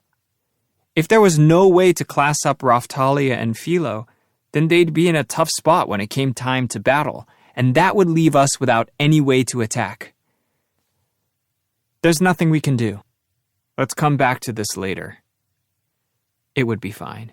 I hadn't planned on doing much more leveling until the wave had passed anyway. We could worry about all this after that. Maybe we'd meet an adventurer or two that had a certificate allowing the bearer to class up. We could get Raphtalia to team up with them to get to class up, or something like that. We had some cash to throw around. Certainly we could come up with something. But that reminded me. The slave trader had slaves that were over level 40. I didn't really want to spend more time with him than I had to, but I guess I didn't have a choice. All right, let's go see the slave trader. Philo suddenly looked very scared. Are you going to sell me? I'm not going to sell you, so just calm down. She was sniffling, but she seemed to relax, and we all made for the slave trader's tent. Even still, I was in a terrible mood. Whenever I felt myself getting grumpy, I closed my eyes and tried to recall Motoyasu's face after Philo had kicked him. That made me feel a little better.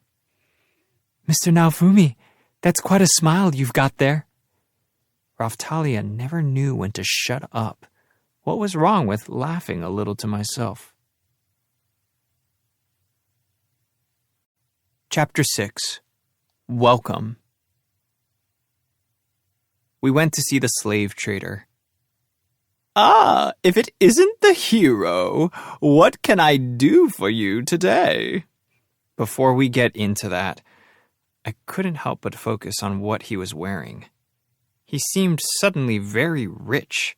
His clothes and jewelry looked much more refined than they had before. You look like you've run into some success recently. All thanks to you, hero. Yes, sir. Huh? Since you've been out on the road selling your wares, I've used the opportunity to make some money myself. What's that supposed to mean? I had a few theories on what he might be talking about, but I didn't have the confidence to accuse him of any of them. First of all, there was the Filolio Queen excitement. Many nobles and wealthy families have stopped by to inquire where they might find such a creature. So just seeing Philo in the streets, pulling my cart, had helped advertise his store. It only made sense. Considering what a rare creature she was, people would look into where she came from, and then they'd find the monster trainer pretty quickly.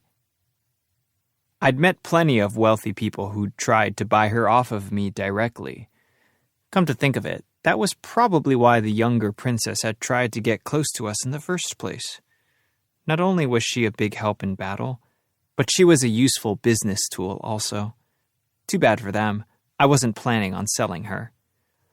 Well, I've gained a reputation because of that, and now many people come to purchase monsters from me. Yes, sir. Good for you. Of course, as for what makes a Filolio become a queen, no one actually knew, and we weren't any closer to an answer, so of course I couldn't sell her. Maybe if the Filolio was raised by a hero, she'd become a queen. It was hard enough taking care of Philo that I couldn't even think about trying to manage 2 of them. Aside from the monsters, people have also seen your slave and come to learn that the slaves I supply are of superlative quality. That's led to some handsome profits. Yes, sir. He was talking about Raphtalia, and he was right. Even I couldn't help but notice that she had a beautiful face and body. If people caught sight of her, they were sure to consider this slave trader to be trustworthy. But I suppose this meant that I was largely responsible for his new business and profits. Now then, why have you come in today? Are you looking for a slave, or are you looking to assist with my Filolial experiments? Slave trader, what do you know about classing up? Classing up? Yeah. Trash has declared that no one in my party is allowed to class up. It's becoming a real headache. Then I remembered that you were selling slaves over level 40. I thought there might be a certificate or some way around the rule. The slave trader turned to me and tenderly rubbed his chin in an impression of deep thought. I regret to inform you that I will be unable to assist you regarding your problem. I do not have any certificates. You don't? Oh, well, guess I came to the wrong place. So I guess he wasn't able to level those slaves up through any sort of special authority he had. If you want to class up, why not go over to our neighboring country? If you can gain their trust, then you should be able to use their dragon hourglass to class up. What? Did that mean that there were dragon hourglasses in countries besides this one? You mean there are other dragon hourglasses outside of Melromark? Yes, but it can take a very long time to earn their trust. Time was the one thing I didn't have. I wanted to class up as soon as possible. I wondered if my poor reputation had already spread to the neighboring country. If it had, then I might as well not even bother. If you are looking for a country that will be relatively easy to win over, may I suggest the mercenary kingdom of Zeltobel? You could also give some thought to the demi-human kingdoms of Siltvelt or Shieldfrieden. Yes, other kingdoms will not be so easy. I didn't know there were so many. There are. For you, hero, I'd recommend you try Siltvelt or Shieldfrieden. They should let you over their borders without much trouble. How long would it take to get there from here? They are all about the same distance, about a month on foot, or 2 weeks by boat. The slave trader pulled out a map and showed me what roads I would need to take. He was right. If you calculated backward from the average daily distance we could cover, the borders were all very far away. Philo could probably cover the distance in 2 weeks or so. Just to be safe, I decided to call it 3 weeks. If you had a flying dragon, you could get there faster. But considering the modes of transport available to you right now, these are pretty much your only options. They're so far. But if I wanted my party to get stronger, it looked like I didn't have any other options.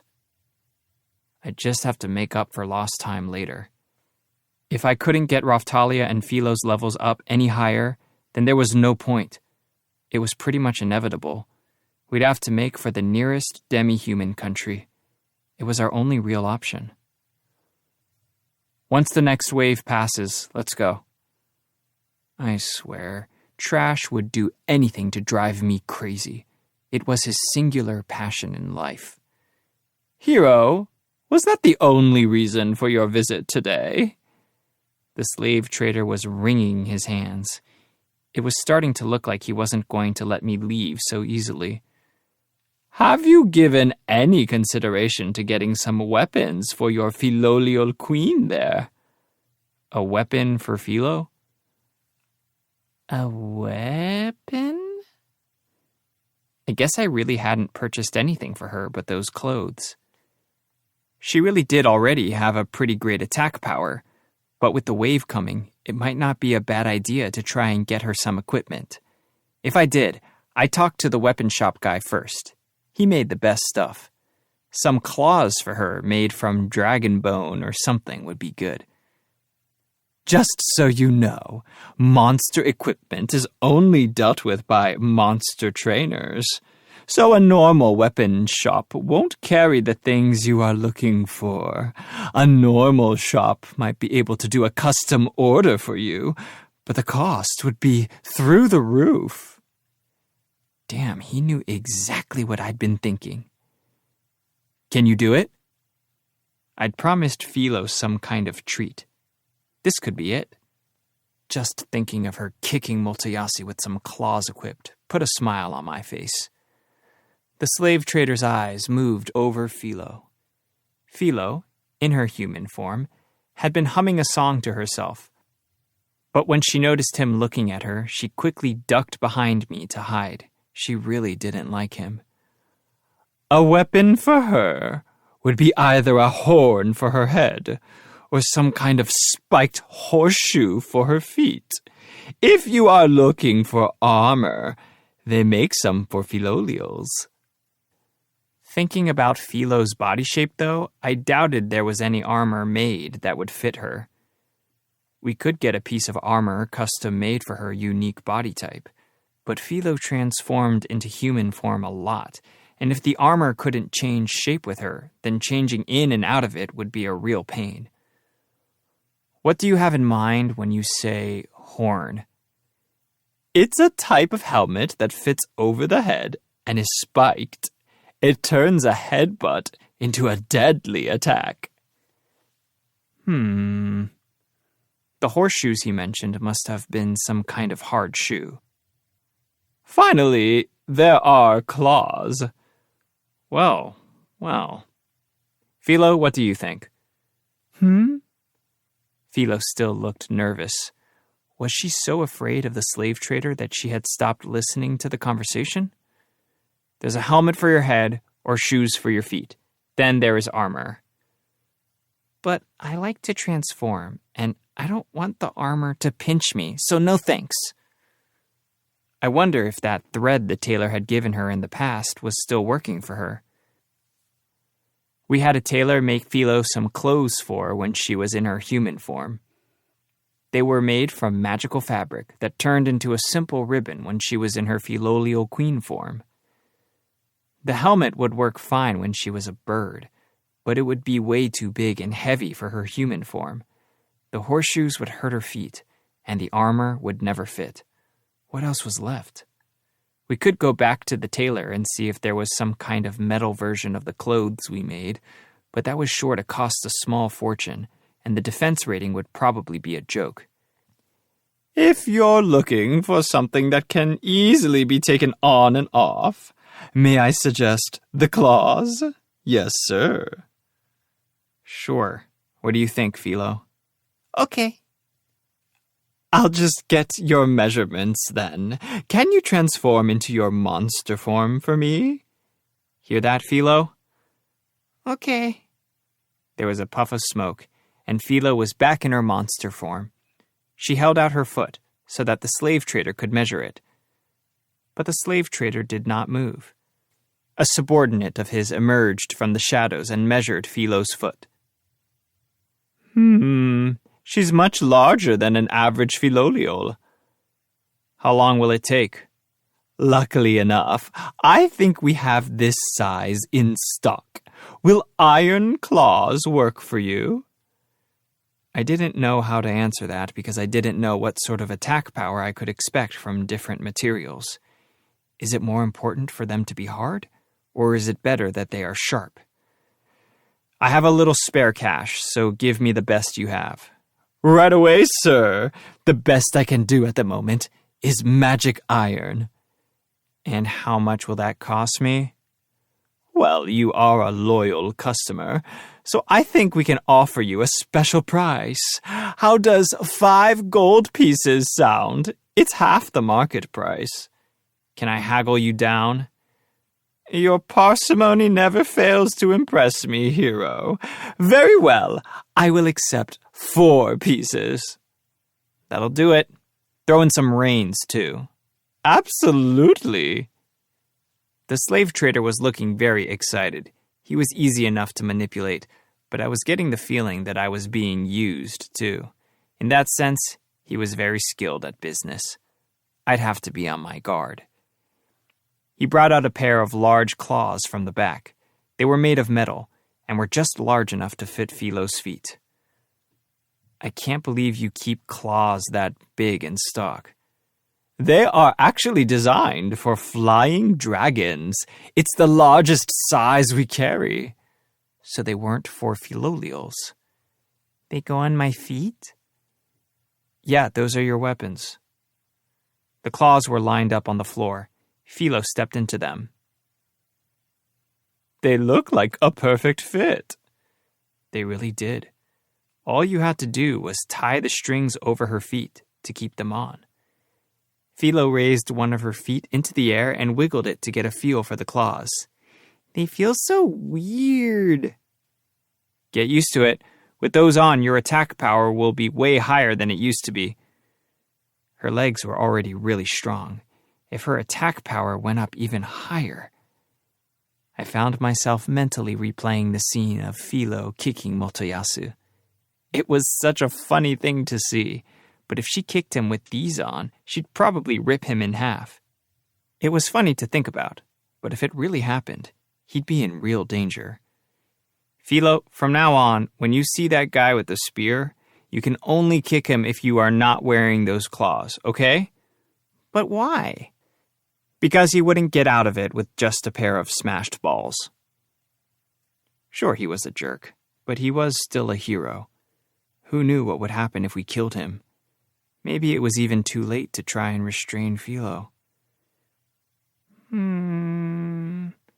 It looked like she was focused on exploring her new claws and was only half listening to me. Was she really listening? I gave 4 gold pieces to the slave trader. Thanks for your help. If you'd like to express your gratitude, you may. No thanks, but that reminds me of something. Is there anything she can practice using those claws on? Do I get to kick something? Unfortunately, I would be in a tough position if you were to kill any of the monsters I have here. Yes, sir. So I guess he was saying he didn't have anything that would survive a kick with those claws. And yet, if we tested them in the field and it turned out that they were of poor quality, that would put us in a tough position. I guess we could go just outside the town gates and try them there. But the balloons were too weak to really try them out on. I'd like to try them on some strong monsters, but where am I supposed to find any? If you head for the Colosseum in Zeltobel, you should be able to fight whatever you like. But it's really far, right? Yes. That wouldn't work. We didn't have that much time before the wave came. We'd just have to try our luck out on the plains. I could have tried them out on the slave trader, but that would probably come back to bite me. Well, now that you mention it, I have something that might be just perfect for someone in your situation. The slave trader's subordinate stepped forward and spoke. Yeah? What's that? The nobility of Melromark has been using the sewers to raise a monster in secret, but it grew too large for them to control it. So it's under their control with a monster control spell? It had been acting on its own for so long that it found ways to get around being controlled. That didn't sound good at all. And the monster has gotten so big that the spell stopped being strong enough to control it quite a long time ago. How could they allow a monster like that free reign in the sewers? If a kid or something went inside to play, just think what could happen. It was like some kind of movie, the idea that there was a monster hiding out in the sewers. I couldn't explain why, but I was picturing some kind of alligator. No one has gotten hurt yet, but people are talking about hiring an adventurer to go down there and take care of it. I assume there is some kind of reward? Naturally, yes, sir. I nodded along, deciding that taking the job would be a good idea. Very well, then. This way, please. The slave trader led me to the back of the tent. Soon we left the tent altogether and were at the entrance to some kind of large tunnel, which apparently was an entrance to the sewers. So he'd already been prepared to bring us here. What was that supposed to mean? This is a map of the sewer system. The slave trader handed me a map that had apparently had a spell cast on it. The target area was glowing. This will tell you where the monster you are hunting is at the moment. Yes, sir. Good. By the way, what level is this thing at? The owners stopped keeping track at level 50. Yes, sir. As for its current level, no one knows. So it was over level 50. Guess that meant that even monsters could class up before we could. But at the very least, it seems that owned monsters can't level up on their own in quite the same way that monsters in the wild can. So its growth would have to be limited to how big it could grow on the food it could find in the sewers. Maybe. The sewers stunk as badly as you'd think. I pinched my nose as we walked. It stinks. Yes, it does. Both of you just deal with it. We're almost there. We had walked a long way into the sewers without running into any dangerous monsters. The slave trader's subordinate had given us some instruction to get through the tricky parts, and so we were able to arrive without much trouble at all. And when we got there, the monster we found was, an alligator. Its body was a yellowish white, and its eyes were shining red. It looked really creepy down in the sewers. Altogether, it was probably around 6 meters long, which is huge. I mean, it wasn't a dragon, but it looked very strong. Grrr. Are we fighting that thing? Yes. Hey, Raftalia, give that new sword of yours a practice swing. Okay. We all turned and readied ourselves for the fight against the monster, the cream alligator. Let's do it! The alligator came running at us with its jaws open wide, trying to eat us. I jumped out of the way, and once I saw its jaws snap shut, I leapt onto its head to keep it from opening its mouth again. I'd read a book once about how to fight off an alligator. Of course, that book was about alligators back in my world. Even still, it seemed to be working. Grrr! I kept my weight on the top of its head, but it was trying so hard to open its jaws that its eyes were spinning. But probably because of how much weight I was throwing at it, it wasn't having much luck. "Now!" "Ah!" Raphtalia ran at the cream alligator's thrashing tail and swung her new sword. With a swift and satisfying thwack, the sword slid through the tail, slicing it off clean and leaving a stump. The rest of the tail went flying through the air. "Huh?" "Big sister, you're so strong! I won't let you show me up!" Philo dropped her weight to charge up, then turned to the cream alligator's exposed belly and kicked it with all her might. The alligator flew into the air. "Finish it!" The spinning gator crashed into the floor head first. Then, well, its skull was completely crushed, so the cream alligator just lay there, dead. I had been standing near where it landed, though, and now I was drenched in its blood. Wow, these claws are awesome! That would have been a little harder without them." Philo was so excited about her victory that she was jumping up and down in place and cheering. And the monster was apparently over level 50, so I guess our new weapons were working really well. And so our test of Raphtalia's new sword and Philo's new claws was a resounding success. We hurried back to the slave trader's tent, though of course I cleaned the blood off of myself before we got there.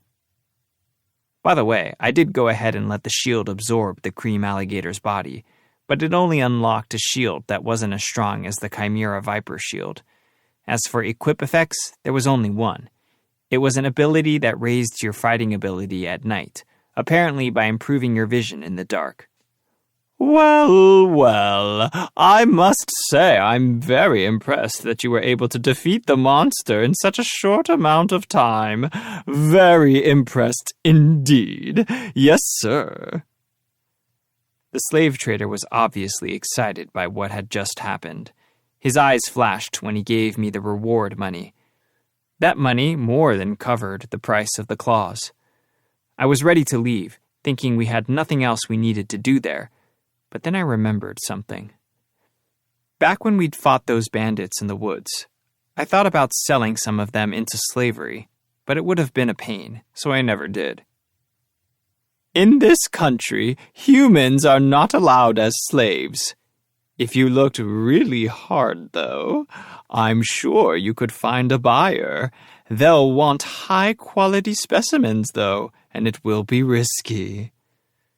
So I guess demi-humans were as far as you could push it here. They were human supremacists after all. Okay then, later. We turned and left the tent. Philo turned back into a human and carried her claws.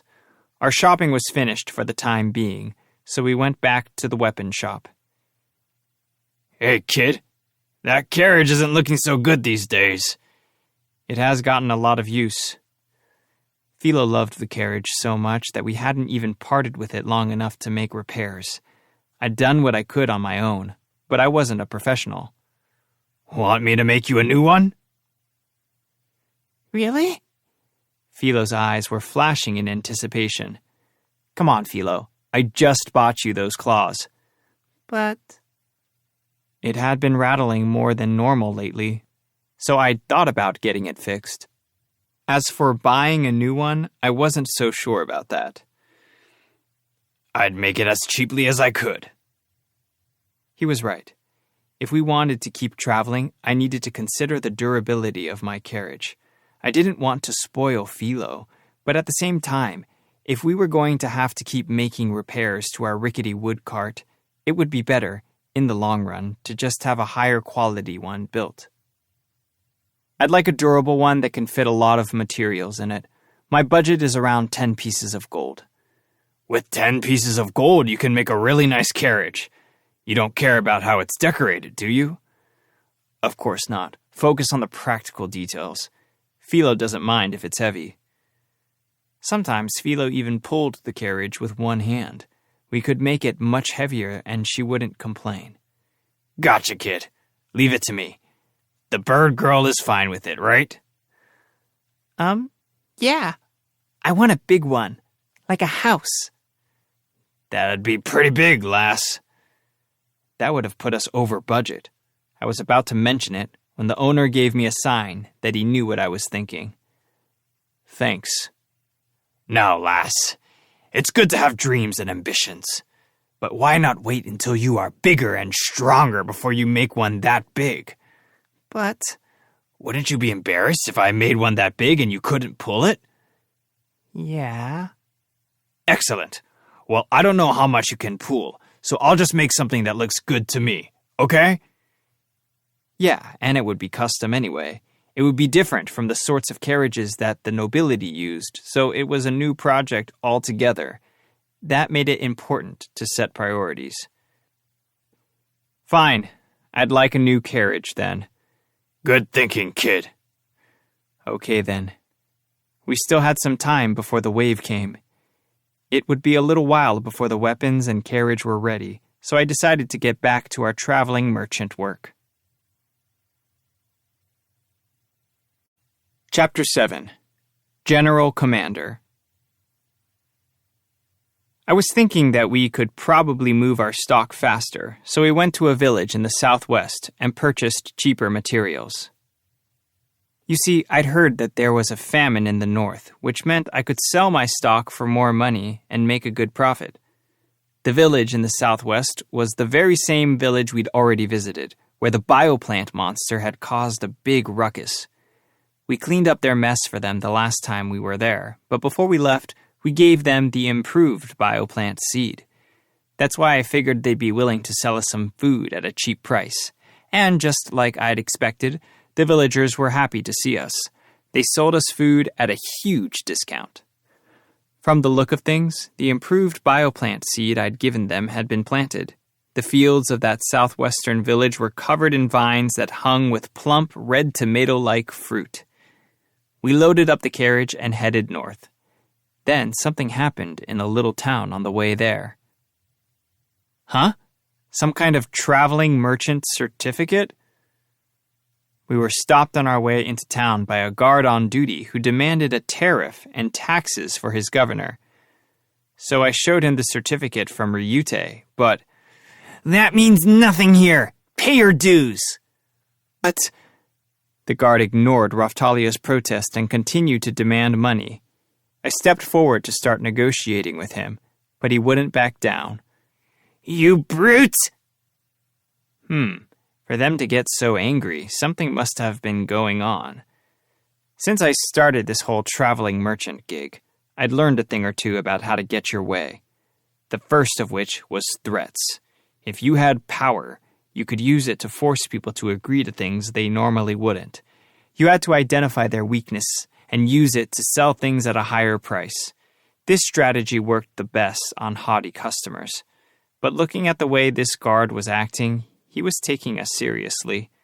The next was negotiation. We form our relationships with people based on the ebb and flow of conversation. It works the best on people who aren't antagonistic. This guy was not exactly antagonistic. He was in a hurry. If neither of these methods would work on him, it must mean that... Sounds like your governor is a pretty crazy guy. I looked around the town and muttered to myself. The guard noticed, and his expression changed slightly. Do not speak ill of our governor! You'll have charges brought against you! Things were starting to make sense. The guard apparently had bigger problems than just dealing with us, in which case, neither of my strategies would work. If I pushed too hard, we'd end up paying for it. If I wanted him to budge, I'd have to create a big stink and get him flustered or cause enough of a fuss to get the governor to come talk to me. But I had no way of knowing if the merits of the outcome would compensate for the risk of the undertaking. Fine then. I can see you have your own problems to deal with. I gave him the amount of money that he asked for. When I did, the guard suddenly looked very disappointed. Here you go. He leaned forward and whispered, Sorry. No problem. He must have been under orders from Trash. There was obviously some kind of problem with the governor here. We entered the town to find taxes levied on nearly everything, from food and equipment to handicrafts and rooms at the inn, and the tax rate was invariably high. It looked like the town had plunged into some sort of depression. The markets were nearly empty. The businesses must have been under the burden of heavy taxes. I'm going to go look for some food and try to figure out what's going on. Okay. Yay! Bring me back a souvenir. You have enough already. Don't tell me you still want more. Didn't Philo realize how overpriced everything was here? I left Raphtalia and Philo, who was in human form, in the inn and went out to a bar to figure out what was going on. Also, I turned my shield into the book shield and roughed up my appearance a little before I entered the bar. And there was someone I knew there. Someone I didn't want to run into. Or so it seemed. He carried a bow, but for some reason also had a sword at his waist. He was dressed simply and carried shabby equipment, and he was holding a small bow that could change shapes, like my book shield. If it were my first time meeting him, I could be forgiven for thinking he was a vagabond. He had some people with him, one of whom was wearing brightly colored armor. The guy with the bow hid in the shadows. That's right, Itsuki, the bow hero, was hiding out in the corner of a bar, deeply involved in conversation. Like Motoyasu, this one had also arrived from some alternate Japan. He was 17 years old and had the face of a quiet piano player. He kind of looked mild-tempered. He hadn't noticed me yet. I wondered what he was talking about, so I slunk over without letting him see me and tried to eavesdrop. The governor is... It sounded like he and his party were gathering information on the local governor. From what I could gather, it sounded like the guy had set his taxes higher than what the crown demanded and accepted bribes from some merchants in the area. He used the money to hire a bodyguard and would severely punish anyone who spoke out against him. Everything he did to line his own pockets. All in all, he sounded like your standard corrupt official. Sounds like we'll have to teach him a lesson. Whoa. I was so surprised by Itsuki's words that I nearly lost my footing. But how should I go about joining the conversation? Here he was, hiding out for no reason, and putting aside whatever his plan was. Just what kind of a general commander did he think he was? Did he think he was traveling the world to save it? Even accounting for lies and elaboration, I still hadn't heard a peep about what the bow hero was up to. Although, to be fair, I was traveling around as a holy man with a bird god, so I couldn't exactly deride him for hiding his identity. But in my case, I had a good reason. People had been lied to about the shield hero, and there was a terrible reputation I had to escape. Even now, if people found out who I was, they would be on guard. So it was in my interests to let them think I was a saint. People still whispered about the shield demon. Anyway, as far as I knew, there was no compelling reason for Itsuki the bow hero to keep his identity secret. Was it some kind of order from the crown? Even if it was, I never heard anything about the bow hero. So he was purposely lying about who he was. Very well then. Everyone, let's go. They finished their conversation, and Itsuki led his party out of the bar. My best guess was that they were planning on heading over to the governor's mansion and causing a ruckus before revealing Itsuki's identity and telling the corrupt guy off. There were similar storylines in my own world in period dramas on TV. They always feature the archetypal traveling warrior who rights the wrongs of the world. It was easy enough to picture. The king would find out that the corrupt politician had been deposed, and he'd appoint someone new. It all made sense. Was he an idiot? Why go out of your way to get further involved? I carried out what I'd come there to do. Look for information on where I could buy foodstuffs for a reasonable price. Then I went back to the inn for the night. Philo souvenir? Like I would buy souvenirs in a town where the cost of living is through the roof. Of course, Philo had some choice words to say about that, but I didn't bother listening. The next morning, the whole town was talking.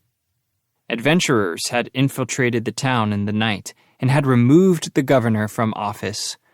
Among the throngs of pedestrians moving up and down the street, Itsuki was standing around, chatting up a beautiful girl. "Oh, wow. No, really, thank you so much." "Oh, it's really no trouble at all. But it is a secret, all right?" A secret? I don't think so. My suspicions had been confirmed. I figured out why I hadn't heard anything about Itsuki this whole time. He was the kind of guy that liked to hide his real abilities so that he could pull them out when necessary and drive everyone wild. If he really was able to enjoy that kind of game, he had pretty poor taste as far as I could tell. He was going out of his way to hide his identity just so he could revel in the joy of exposing himself. If that's not what he was after, why would he be standing there in the middle of the street? Or at the very least, I'd figured out that he didn't have to run from anything like I did, so he wasn't doing it to protect himself. I could picture it all now.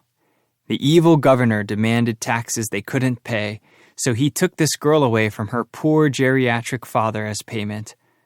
I'd seen a period drama like that on TV once. Give me a break. I got out of town as fast as I could.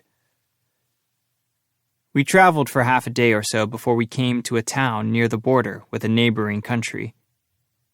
We were able to sell all the food that we hadn't sold off the day before, and it sold out very quickly. I guessed we were getting into areas affected by the famine.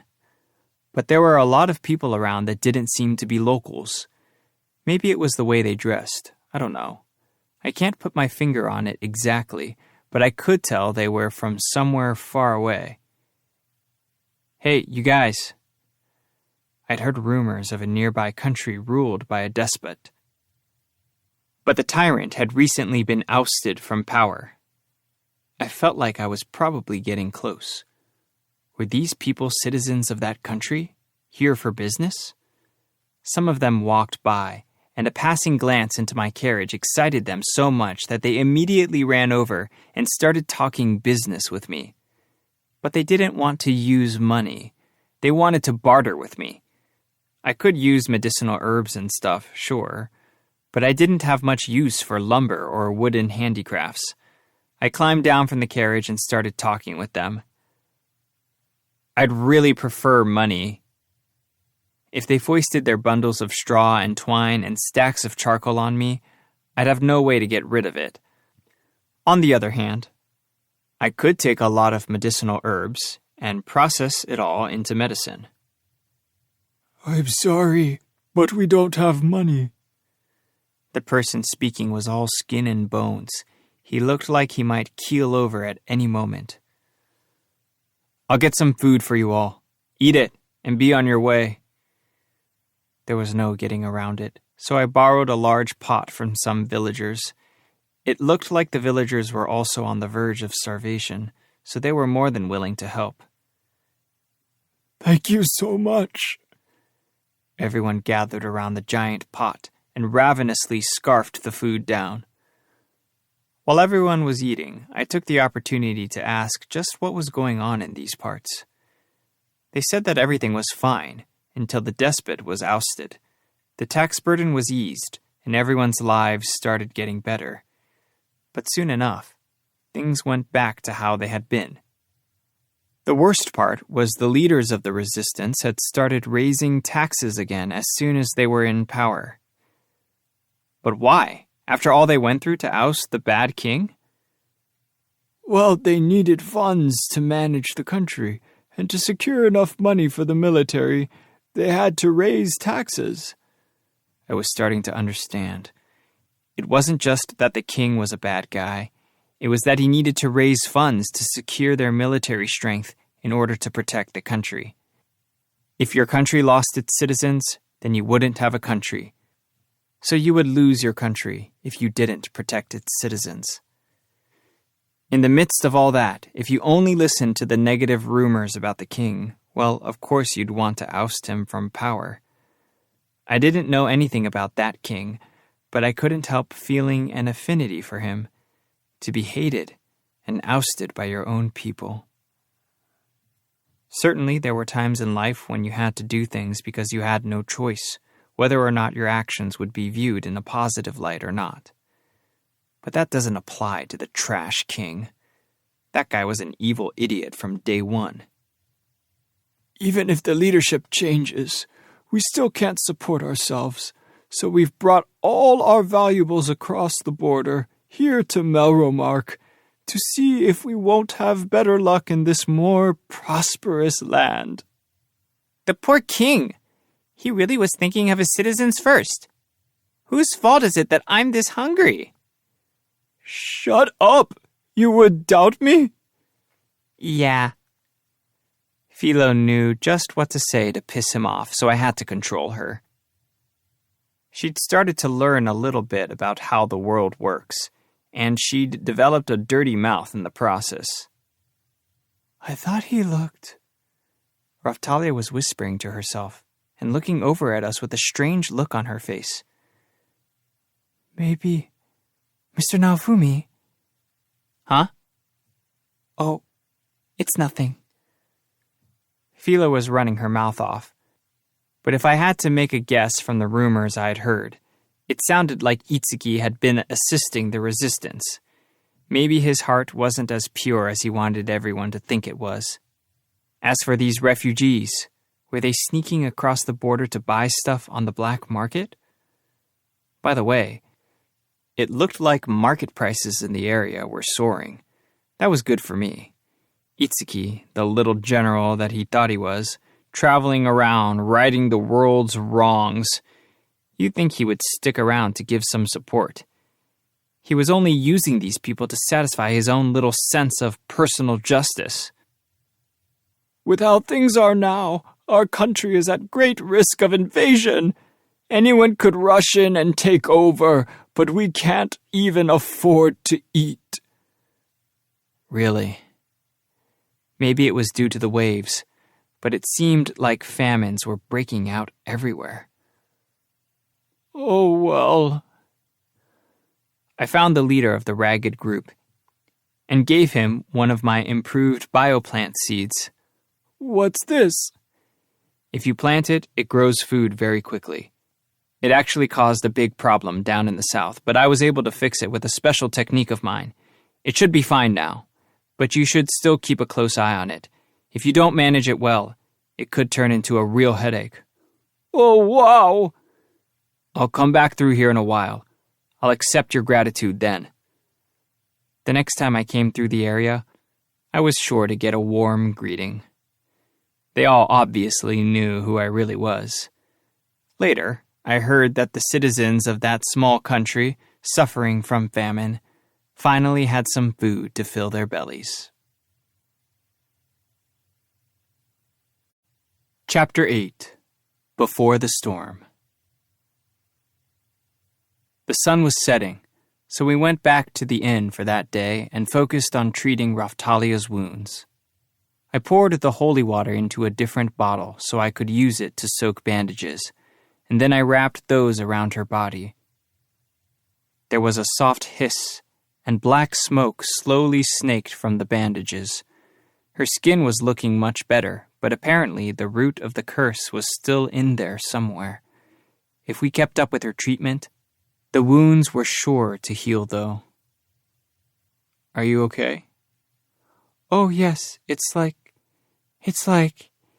itchy and my muscles relax. It feels strange. Oh. I wanted her to get better as soon as possible, especially considering that I was the one who had hurt her. The places that you've treated feel much better than they did, Mr. Naofumi. That's good to hear. I wanted her to be completely healed. How much longer would that take? Hey, no fair. Big sister gets to cuddle Master all by herself. Philo knew that we were trying to treat Raphtalia's curse, but she never missed a chance to yell something annoying. We are not cuddling! She's right. We are trying to heal Raphtalia's wounds. Cuddling? Is that what she thought? Oh well. Where did she even learn a word like that? Regardless, we weren't cuddling. Raftalia and I did not have that kind of relationship. Oh, because Raftalia is all black? I wouldn't phrase it that way. They were becoming good friends. Well, the next wave will be here soon. Why don't we head back to the castle town, pick up the new stuff from the weapons guy, and then take it easy? Okay. That is a good idea. We've been very busy lately. A little break would be wonderful. Yeah, that's what I was thinking. Master, are you going to make food for us? Sure. Maybe we can borrow that metal plate from the weapon shop guy again. Yay! We spent the rest of the night tending to Raftalia's wounds, and then we went to bed. After a few days of meticulous holy water application, Raftalia was completely cured. I was so relieved that worked so quickly. We decided to stop our traveling sales activities for the moment and went back to the castle town to see what kind of things the weapon shop owner had prepared for us. The wave would be here soon enough, so it was high time we got prepared in earnest. We arrived at the weapon shop just as he was opening his doors for the day. Hey kid, you're out bright and early. I guess. Well, how'd it go? Check it out. The old guy went into the back of the shop and came out with his arms full of my new equipment. It was made from bits of chimera and dragon bones, bone mail, except that it looked almost exactly like the equipment I already had. It looked like something an apocalyptic gang member might wear. Honestly, from a distance, it looked the exact same as my current armor, except that it had some glossy parts and some color here and there. Old dude, are you trying to turn me into the boss of a bandit team? I guess it was because he'd made it from parts of the bandit's armor, but it would have been nice if he had taken it in a different direction. Huh? What are you talking about, kid? Was I supposed to wear that? I know it was a fantasy world, but it was starting to feel like all of my clothes had a villainous look to them. What do you call that armor? Well, it's all custom, so I don't even know. How about Barbarian Armor +1? I don't think the +1 really captures all you've done. The armor had been held together with a denim-like fabric before, and that had been replaced by dragon skin, which looked like glossy black rubber. Around the chest was a plate of metal. It really didn't look any different. Barbarian Armor +1. Defense up. Attack endurance medium. Fire resistance strong. Shadow resistance strong. HP restore weak. Magic up medium. Magic defense processing. Automatic recovery function. The armor came with a whole list of resistances. Automatic recovery. I think that was pretty much self-explanatory. It would probably repair itself if it broke. If the armor came with so many different functions, I'd probably never take it off. What is it, kid? I thought maybe you were holding out hopes for me. There had to be some reasons that he made the clothes the way he did. Did he want people to think I was a criminal? Master, are you going to ride on me dressed like that? I hope so. Guess what? I found some black glasses. I think it would be fun to run if we were wearing these. Phila was staring at me, her eyes shining. What was she up to? Kid, when that bird girl is in her human form and she yells, "Ride me," there are bound to be some misinterpretations. Shut up. You know we don't mean it like that. I wondered, did he just think of armor making as a way to piss me off? Was this some kind of joke to him? What is it, kid? I guess not. He didn't seem to have anything but good intentions. Oh, nothing. I'll take it. Raftalia was standing off to the side, saying how cool I looked. Whatever. If I walked around town dressed like this, I was going to stick out like a sore thumb. All right, what should we do? If we wanted to get any stronger, we'd have to find some way to class up Raphtalia and Philo. When the wave came, we'd be automatically summoned. If so, why not use our time on a trip to the neighboring country where we could make some money and level up a bit? We still have some time before the wave comes. Raphtalia, Philo, do you guys want any accessories? Accessories? Yeah, to complement your equipment. I think we could get some made up easily enough. I'd made up my mind to try and get them some kind of present for their efforts. This was a good time to do it. Raphtalia, you're getting to the age where you probably have started to care about that kind of stuff, right? Me too. I know. That's why I asked you both if you wanted anything. Raphtalia looked like she was a little stunned. Was what I was saying really all that surprising? Hey, you know what I want? A hairpin. So Philo wanted a hairpin. That was a shock. I thought for sure she would ask for a saddle or something. A hairpin? Why? It won't pinch me when I transform. I guess she was still worried about that. Whatever. If she put it on her head, she would be just fine. And considering how young she looked when she was in human form, it actually wasn't inappropriate at all. Raphtalia, what do you want? Me? She thought about it for a moment before looking at me and answering. I'd like a bangle, but I would like it to be imbued with equip effects.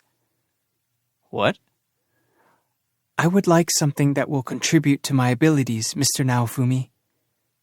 What was she hinting at? She had responded differently than I'd expected, and I couldn't quite follow along. I thought she would want a ring or earrings or a necklace, but she wanted a bangle. And it had to have equip effects. I'm sure it was my fault for raising her this way. Okay then. I'll see what I can do. Me too! Okay.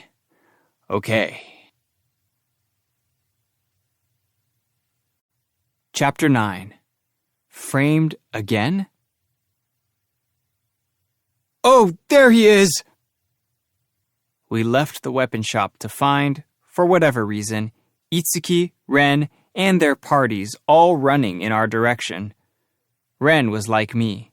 No, actually he came from some sci-fi version of Japan where people could actually enter virtual worlds online. And he was summoned to this world as the sword hero. Like Motoyasu, he had a handsome face, attractive. There was something almost womanly about him. His black hair had a shiny quality to it, and he was silent, cool. What did it mean? They were all together here in the town at the same time. Itsuki, unlike the last time I saw him in shabby dress, was clad in good equipment. They must have noticed the miserable look on my face. Itsuki stepped forward and called out in a loud voice. It was you! I fulfilled an official request, and you swept in to steal my reward. What? Why did I have to steal his petty reward? Me too. You stole my rewards as well. Ren looked like he could kill me with his eyes. I had an idea of what he was getting at. Who was it that caused all the trouble in the mountain town? Who let everyone get infected by that horrible disease? Ren, okay, you're right about that. But I don't know what Itsuki is talking about. You're going to play dumb? I don't know what I don't know. Okay, hold on. We need to talk it out first. If we don't, what will Naofumi confess to? You're going to assume I'm guilty before we even talk? Did Master do something? Nothing I can remember. I tried to comfort Philo and Raphtalia while glaring at Ren and Itsuki. Anyway, Why don't you at least tell me what you are talking about? Itsuki started explaining what exactly his qualm with me was. It happened in a northern territory. I'd been charged with investigating the actions of a local despot, and then I was charged with removing him from office, which I did. After that, he apparently did what he always did, which was send one of his party members, who was always dressed in gaudy armor, to receive his reward payment from the guild that divided out these requests. But when he went to receive payment, he was told that the payment had already been accepted, and the only person Itsuki could think of that would do such a thing was me.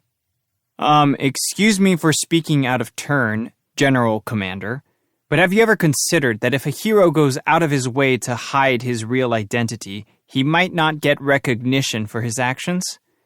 General Commander? What's that supposed to mean? You were walking around with a sword on your belt pretending to be a generic adventurer. Weren't you, General? Itsuki, perhaps thrown off guard, started yelling at me. His attitude of secrecy toward his quests was clearly becoming a problem. No one had any way of knowing what the bow hero looked like or what he was doing. So the people of Melromark would obviously think that all the good being done in the world was the work of the sword and spear heroes. He could swear up and down that he was really doing lots of awesome stuff, but that wasn't going to affect his reputation at all. Sure, it was a cool idea to sneak around saving people to be a secret hero, but that wasn't going to gain him any recognition. I was still a student, but I knew enough about the world to know that once I went out in the world, I was going to be responsible for my own reputation. As for Itsuki, if he was still dressed as the bow hero, and someone else was screaming to take responsibility for his actions, then he wouldn't be able to get anyone to believe him with his normal taciturn demeanor. But it's not like a hero who behaved like that would also be the kind of person to chase after money and fame by doing evil things in secret. I did feel a little self-conscious listening to him speak, though, considering that people were calling me the saint of the bird god. When you complete a quest, is it counted as being completed by the bow hero? As far as I know, the only quest we can confirm you carried out was what you did up in the town with the taxes, and that's because I saw you there. But that's because I am acting in secret. Then let me confirm. There was a bow-carrying adventurer who helped support a resistance effort in the northern country. Was that you? Yes. I fought with the resistance to out the evil king who was ruling as a despot. We ousted him. And do you know what ended up happening in that country after you left? Well, the evil king is gone, so I'm sure they are prospering. They are not prospering. They are starving. And things are so bad, they are sneaking over the border to barter for food. No, that can't be true. Why? Well, think about it. The king might have been a bad guy, but the whole country was also in the midst of a famine. Just switching out the king isn't going to make that go away. That doesn't have anything to do with me. Stop changing the subject. Ugh, irresponsible brat. Couldn't he care even a little? Okay, back to the topic at hand then. You send a party member to go receive your payment? Can your party member explain all this? Yes, of course. At the guild, right? And this friend of yours has some way to prove that he is your party member to whoever is in charge of doling out payment? Yes, well, there is a certificate bearing the royal seal. Itsuki's face displayed his confidence. What was he even saying? It's a special certificate made with special technology. It would be very difficult to fake. That's all well and fine. But since I don't have such a certificate, how was I supposed to pick up your payment? Damn it. Itsuki swore in annoyance. He knew I was right.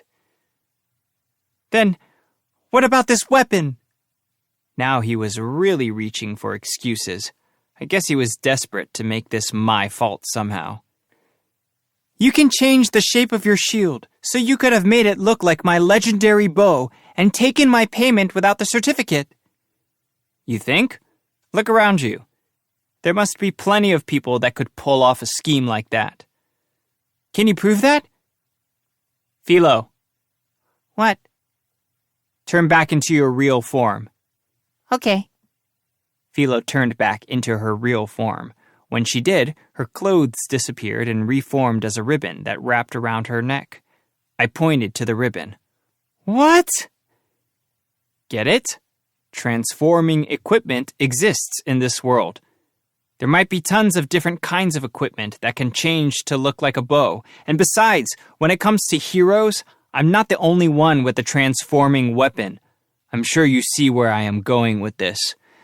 But, Itsuki, give up already. You don't have enough evidence to accuse Naofumi.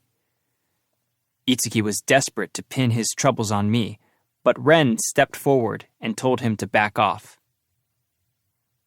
Besides, did you even ask what they looked like? This person that pretended to be you. No. But...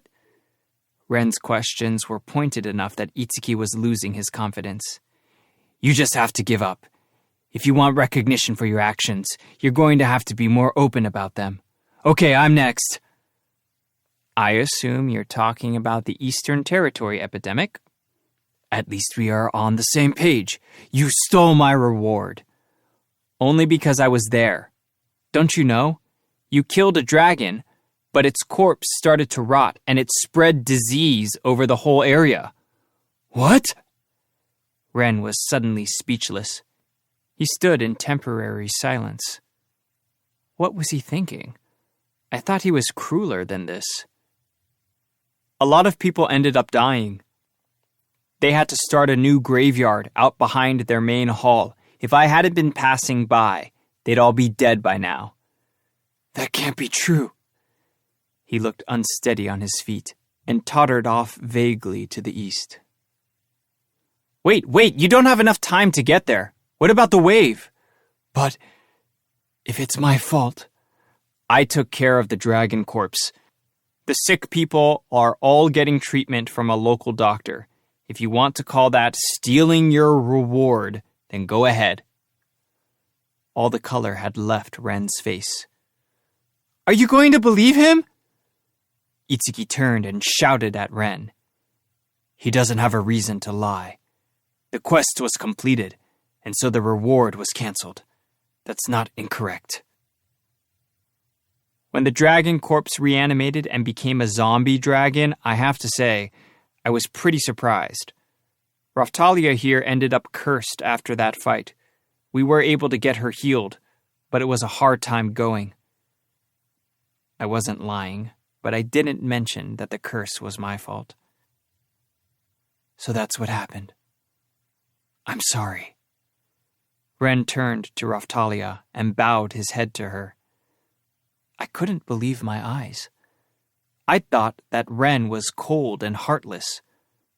Apparently he was weak when he thought about any troubles that he'd directly caused. Honestly, I thought he'd say something like, "It's their fault for being weak." Why did you leave the dragon corpse there to rot? One of my party members suggested leaving it there, so that other adventurers could use it for materials. I thought it sounded like a good idea. That reminded me, I'd heard that the village had experienced a short moment of prosperity. We decided to leave it up to the villagers and any passing adventurers, but... Well, next time you had better clean up after yourself. Corpses rot. Rotting corpses breed disease. At the very least, you need to do something about the organs and meat. Yeah. His response was disappointing. Even if he was upset, he still hadn't said anything about the village or what happened there.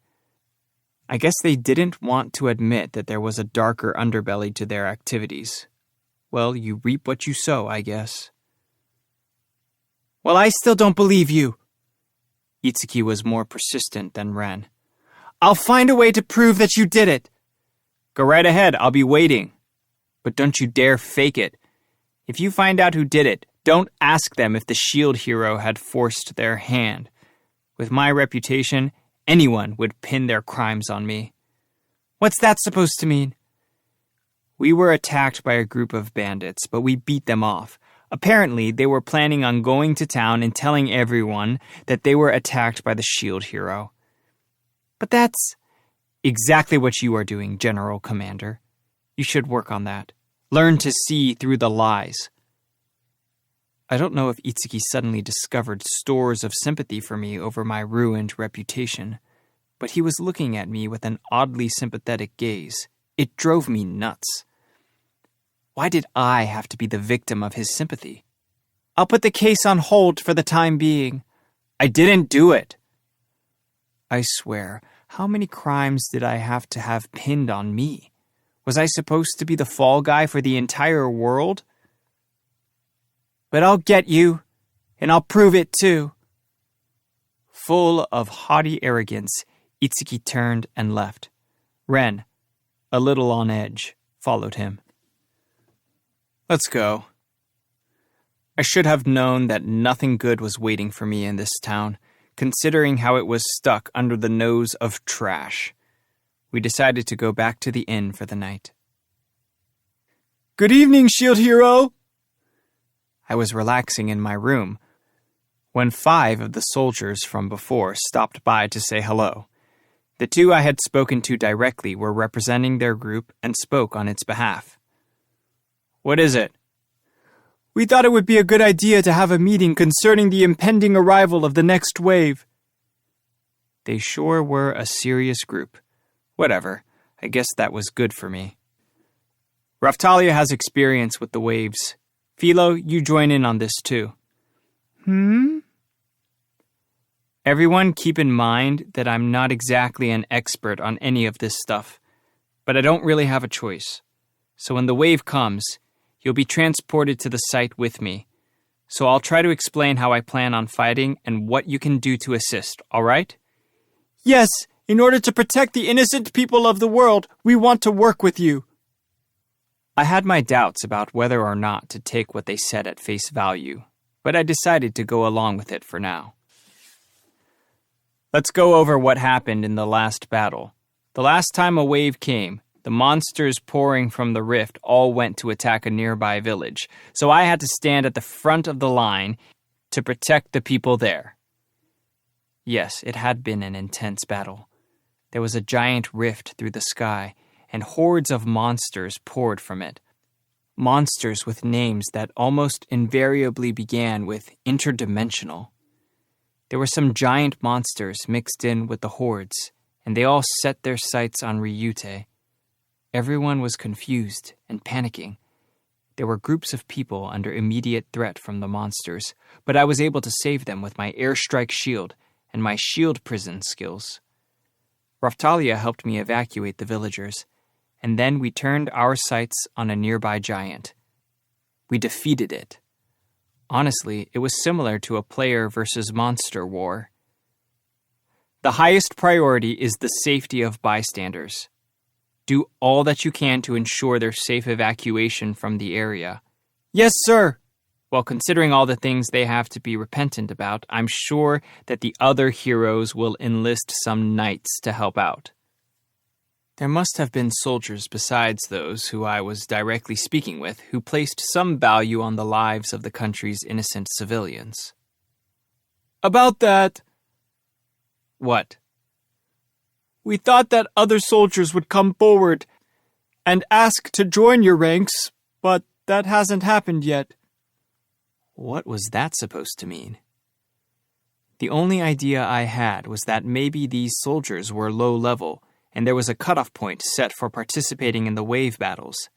Either that, or higher-ranked positions attracted the selfish and power-hungry, clearing those ranks of decent people. That was about it. The higher-ranked officials might have all just been terrible managers.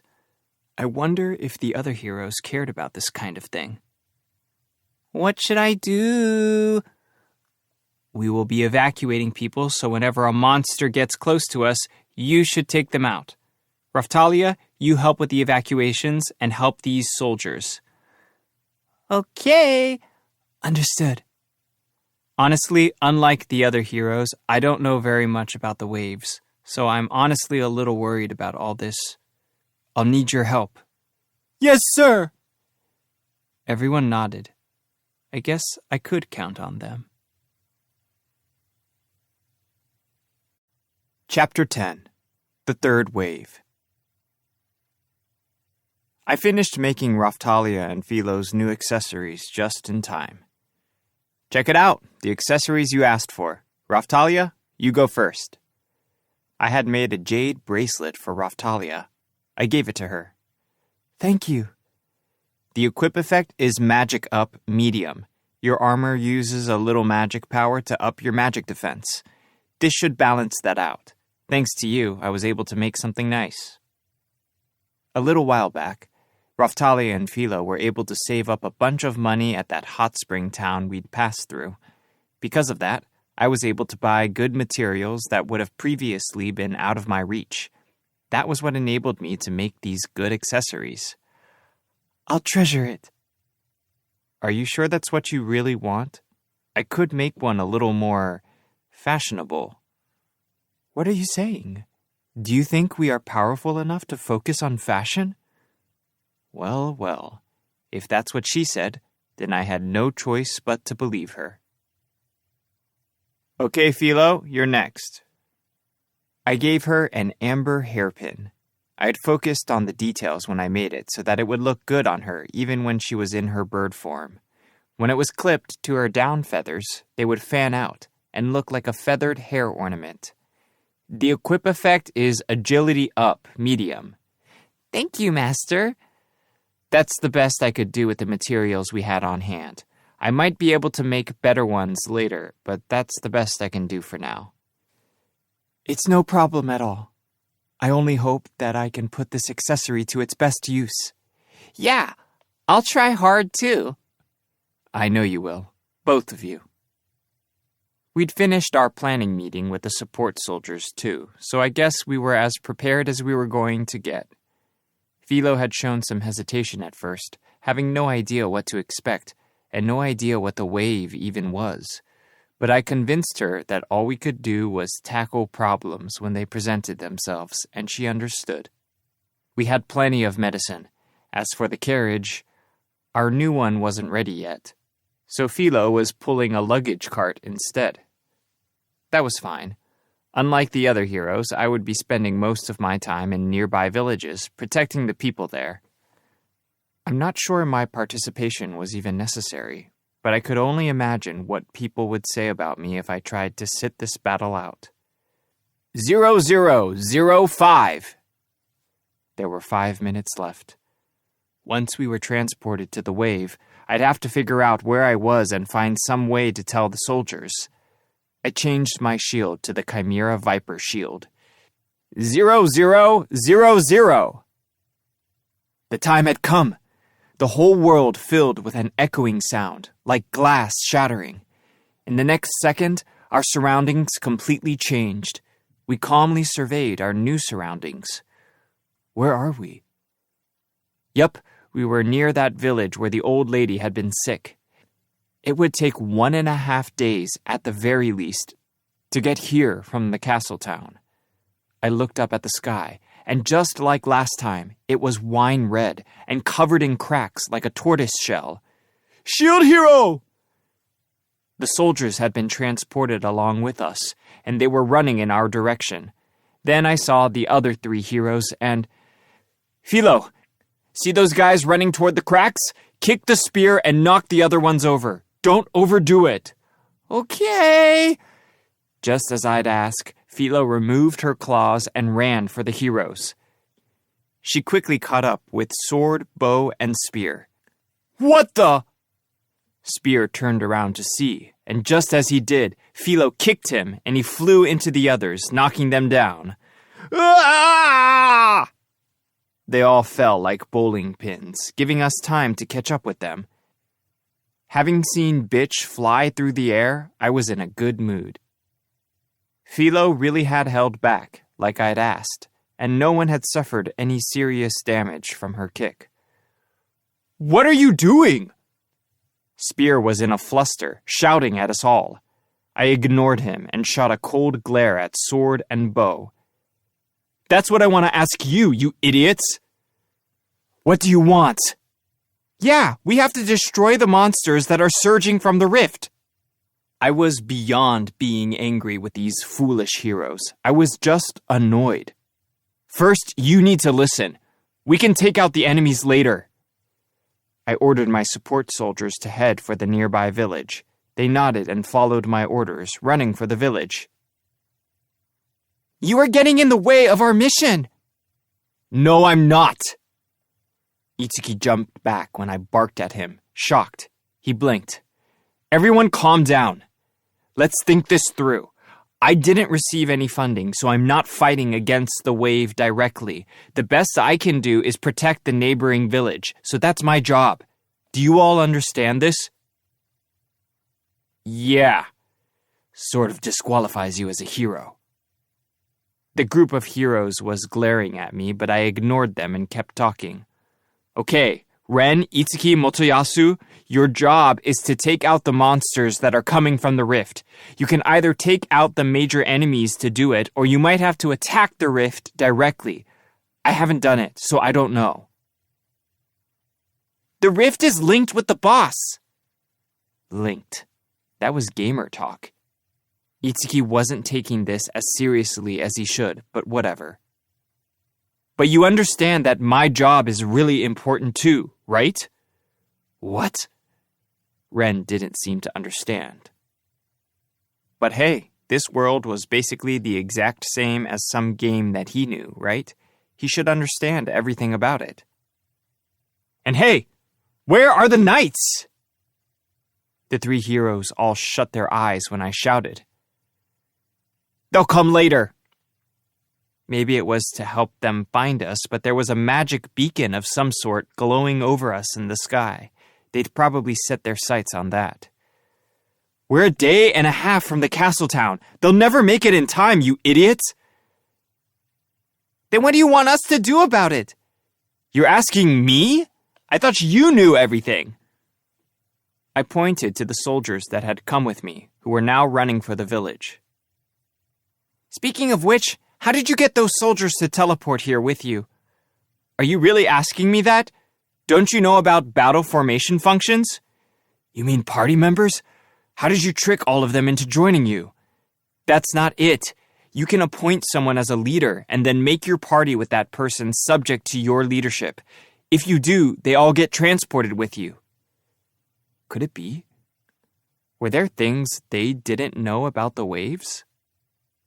The soldiers had said that none of their superiors had sent out orders to join any of the heroes' parties. But could it be because the heroes just didn't know about the ability to do so? I was stunned into silence. That would explain why there were no knights here. Well, let's check up front. Who here looked into their help menus to learn about how to fight in the wave? Nobody raised their hand. I guess if you already know everything there is to know about this place, then there's no need for you to read the help menus or tutorials. Is that it? Yeah, we already know everything. Exactly. Can we please focus on battling the wave now? Fine then. So what do other games call these battles against the waves? Huh? What are you asking? Shut up already. We need to go. Itsuki ignored my question, turned, and started to run. Motoyasu, you can see what I'm getting at, can't you? Sure. An instant dungeon? That's not it. It was a time attack wave.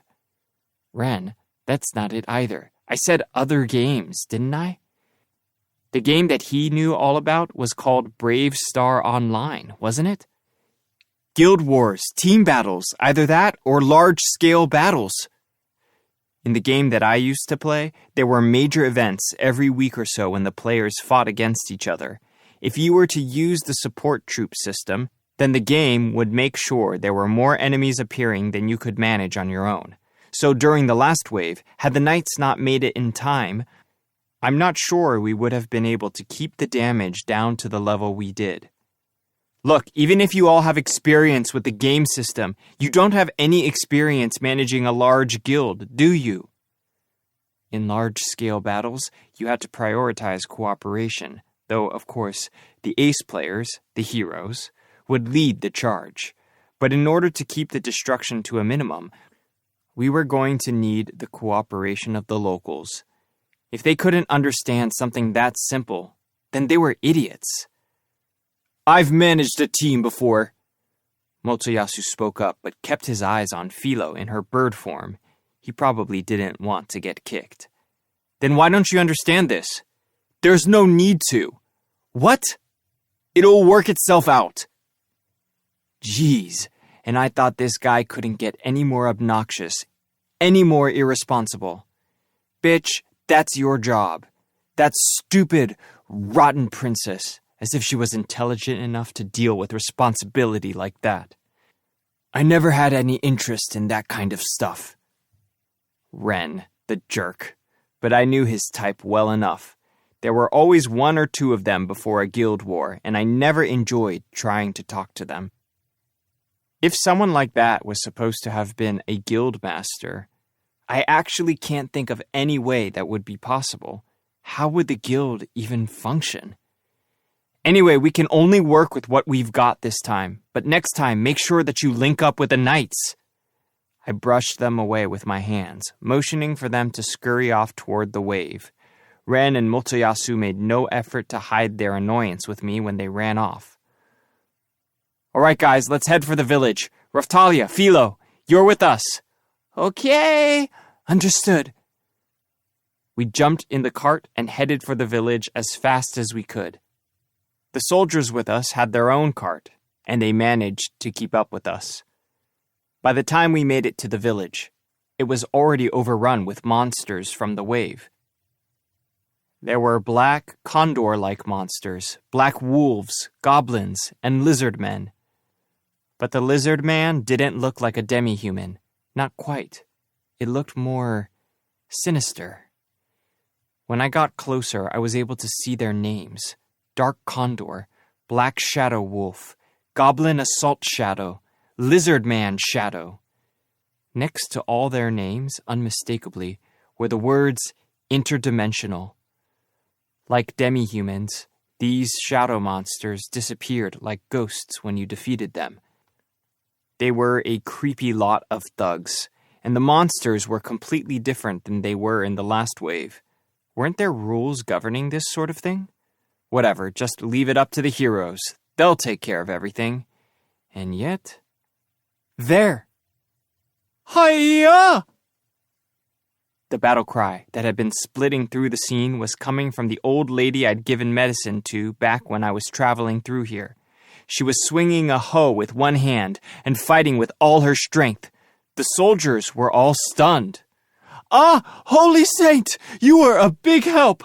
Hiya!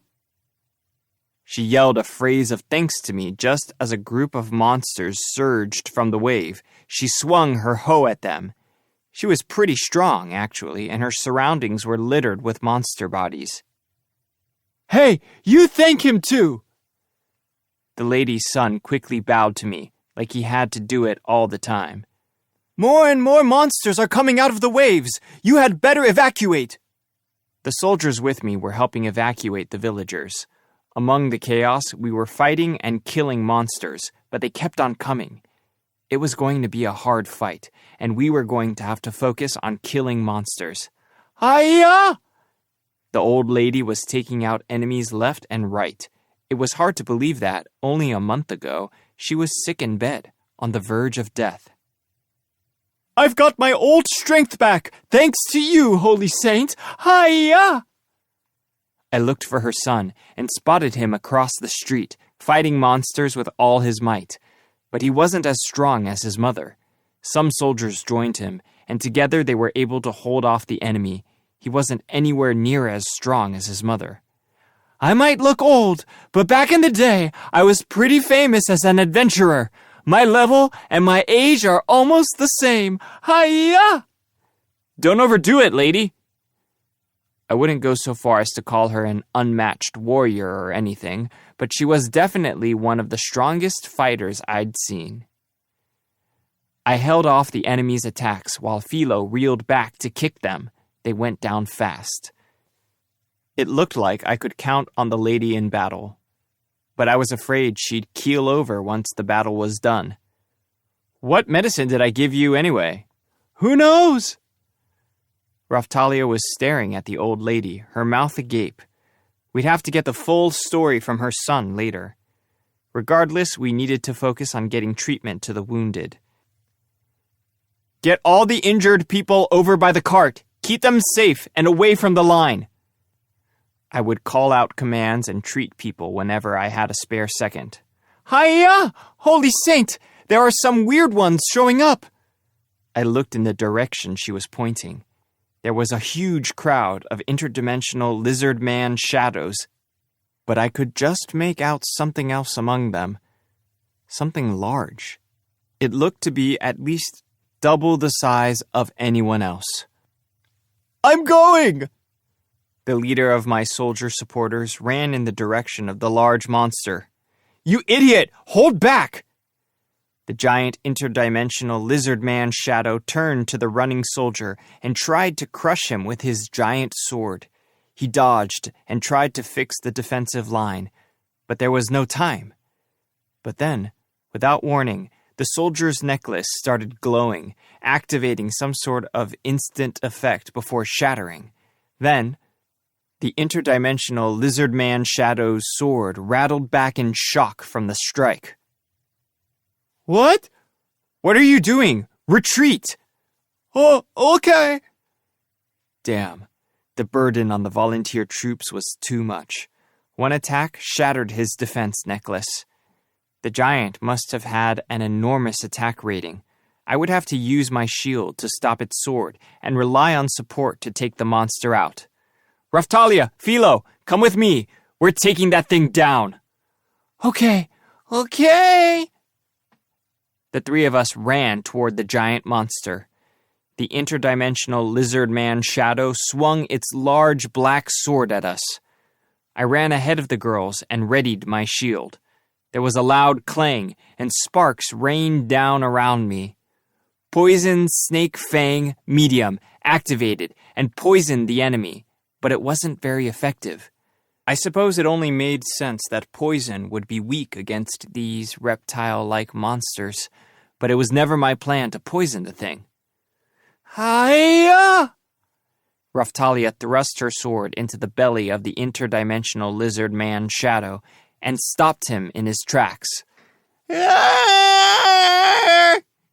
Philo's clawed foot flew in a tight arc, connecting with the interdimensional lizard man shadow's face.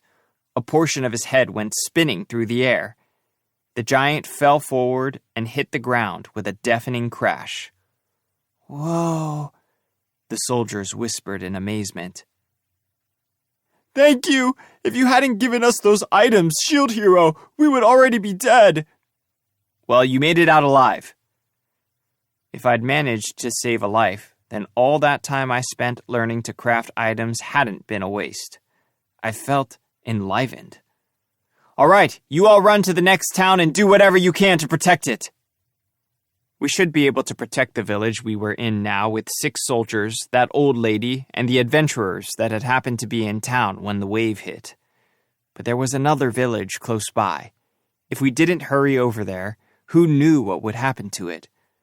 I'm leaving some medicine with you all. This won't be a smooth ride, but let's get to the next village over. The soldiers climbed into the cart I was pointing at. Go! Hiya! Philo got a grip on the ropes and ran off at full speed. By the time we made it to the next village, the soldiers wobbled out of the cart, having gotten motion sick on the way. I didn't have time to comfort them. There were houses on fire and injured villagers. This village looked worse off than the last one. Hurry and help those villagers! Yes, sir! We slaughtered monsters left and right and waited for the wave to end. Too late! 3 hours had passed. In that time, we had managed to secure the safety of most of the villagers, and we were now focusing our energies on cutting through the hordes of monsters that continued to descend on the village. Most of the villagers had been evacuated, and we kept casualties relatively low, but I didn't know how long we could keep their shelter safe from the hordes. We kept fighting, but everything was taking too long. What were those stupid heroes up to? Hero, why not leave this village to us? You should find the other heroes and assist them. It was the young soldier who had originally approached me. I don't think I can do much to help them. It was their job to fight the wave directly, and I'm sure they would just complain if I showed up. But sir... He wasn't looking so good. His face was pale. He'd been fighting monsters for 3 solid hours. His stamina was going to give out soon. I was exhausted too. I could tell that Raftalia and Philo were worn out too. Hiya! Take that! Philo kicked an interdimensional goblin assault shadow, and it crumpled to the ground. She still had enough energy to keep going. Yeah, Philo would be fine. The girl was like a giant ball of stamina. Can you handle it? Leave it to me! I guess they had enough energy to keep going. All right, then I'm going to see what's going on. I leave the village to you. Yes, sir! Raftalia, Philo, let's go. Understood. Okay. We left the village to the soldiers and adventurers, climbed onto Philo's back, and ran toward the wave itself. Chapter 11. Grow Up. This should be it.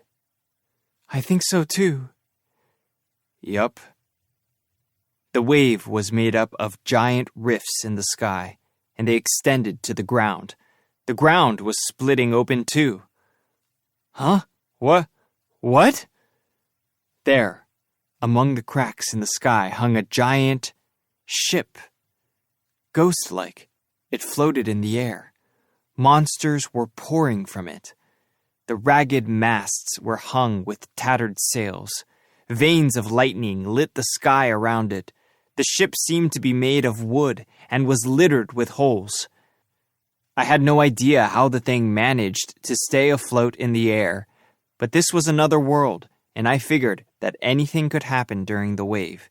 If I wondered about every odd occurrence, I'd get nothing done. There was mist everywhere, and to be honest, I didn't really want to go out of my way to get on board that thing. I guess the monsters from this wave were pirates? They've been fighting this thing? The other 3 heroes and their parties were fighting against the ghost ship. I could tell that Ren and Motoyasu were aboard, because I could see their skills flashing through the mist. Itsuki was firing volleys at the ship from a distance. The fight looked a little reckless to me. Just then, a cannon appeared on the side of the ship, and it shot a giant ball. It was heavy and flying straight at us. Airstrike shield! Hiya! I was able to deflect the cannonball with my skill, and Philo jumped up to kick the ball away. How long are you guys planning on hanging out here? I yelled at Itsuki, who was sluggishly firing arrows. Now, Fumi, what are you doing here? I thought you said you weren't going to fight. You all are taking your sweet time over here. We finished evacuating the villagers a long time ago, so I came to see what was taking you so long. And this is what I find? I thought you knew everything about this from your games. We have to destroy the ship, but for some reason Ren and Motoyasu insisted on boarding it. They split up under conditions like this? Putting that aside for a second, why would they all have different ideas on how to take down the boss? Damn. The ghost ship thing looked pretty ragged. What was going on with these waves? I thought it over for a while as I watched Itsuki and his party fight. It looked like they had based their tactics around Itsuki's skills. The rest of his party was fighting with different weapons. Even if you are attacking the ship directly, shouldn't you be cooperating with the other heroes? I don't have time to go over all this with you. His answer annoyed me. The stupid general commander. Well, it looks like this fight could go on forever. You can keep throwing your skills at it, but it doesn't look like it's going to collapse anytime soon. Try something else. What was Itsuki thinking? Were his attacks even effective? If it were a game, he'd be dead already. Besides, the other two set boarding the ship as their highest priority, didn't they? I suppose it could have been a giant monster that just happened to look like a ghost ship. Wouldn't that be something? There were monsters that looked like houses, after all. They would start spinning and thumping when you got close to them. Maybe the ship has a weak spot on its interior. There might be a way to kill it that you couldn't do in your game. There's nothing like that in the dimension wave I know. Get a handle on yourself, Itsuki. This isn't a game. Did he have any idea just how much damage these waves were doing? Seriously, monsters were coming from the rifts this whole time, so the longer they took to defeat the wave, the more monsters appeared and the worse the damage got. Let's get on the ship, find the weak spot, and bring that thing down. Damn, again! You're always stealing from me. If it bothers you so much, come with me. Let's go, Philo. Okay. Philo ran and sprang into the air. I quickly released an airstrike shield that she could use as a step. She landed on it and jumped again, and we landed on the deck of the ship. Ah, wait! Itsuki and his party were chasing after us. Good. If it was going to take this long to defeat the wave, then they had to be doing it wrong. Ugh, it's good that we made it to the deck, but the whole ship was littered with bones. The floorboards were rotted through and filled with holes. There were dead fish everywhere, and the ropes and lifesavers were rotten. We'd really have to watch where we put our feet. We made it to the deck, but there was... Huh? At the back end of the ship, there was a giant tentacle, and Motoyasu was fighting it with his party. Shooting star spear! Motoyasu let out a triumphant shout, and his spear began to glow before splitting into hundreds of energy spears, which rained down on the giant tentacle. The tentacle died, but quickly regenerated and resumed its position. What was going on? Was there a kraken-like monster clinging to the ship like a hermit crab? Philo, don't tell me you want to eat that thing. Why? I can't eat it? That would be tough, even for Philo. I looked down to the other end of the deck, and there was Ren, fighting something like a skeleton captain. The skeleton captain looked like a pirate straight from the Caribbean, dressed in ornate robes and a hook where his left hand should have been. He looked like a skeleton version of Captain Hook from Peter Pan. Shooting star sword! Ren's sword flashed, and the flashing light turned into a stream of stars that slammed into the skeleton captain. Damn, he's tough. Ren! One of Ren's party members ran forward and attacked the skeleton captain. The skeleton captain swung his sword in response. Ren and his group attacked again, and the captain stumbled back. Then Ren swung what looked like the final strike, and the captain fell apart. Whew! Was it dead? But before he could catch his breath, the pile of bones rose into the air and reformed the skeleton captain. What? And the captain, his skull wrapped in a bandana, rushed to attack again. I turned back to Motoyasu and the Kraken.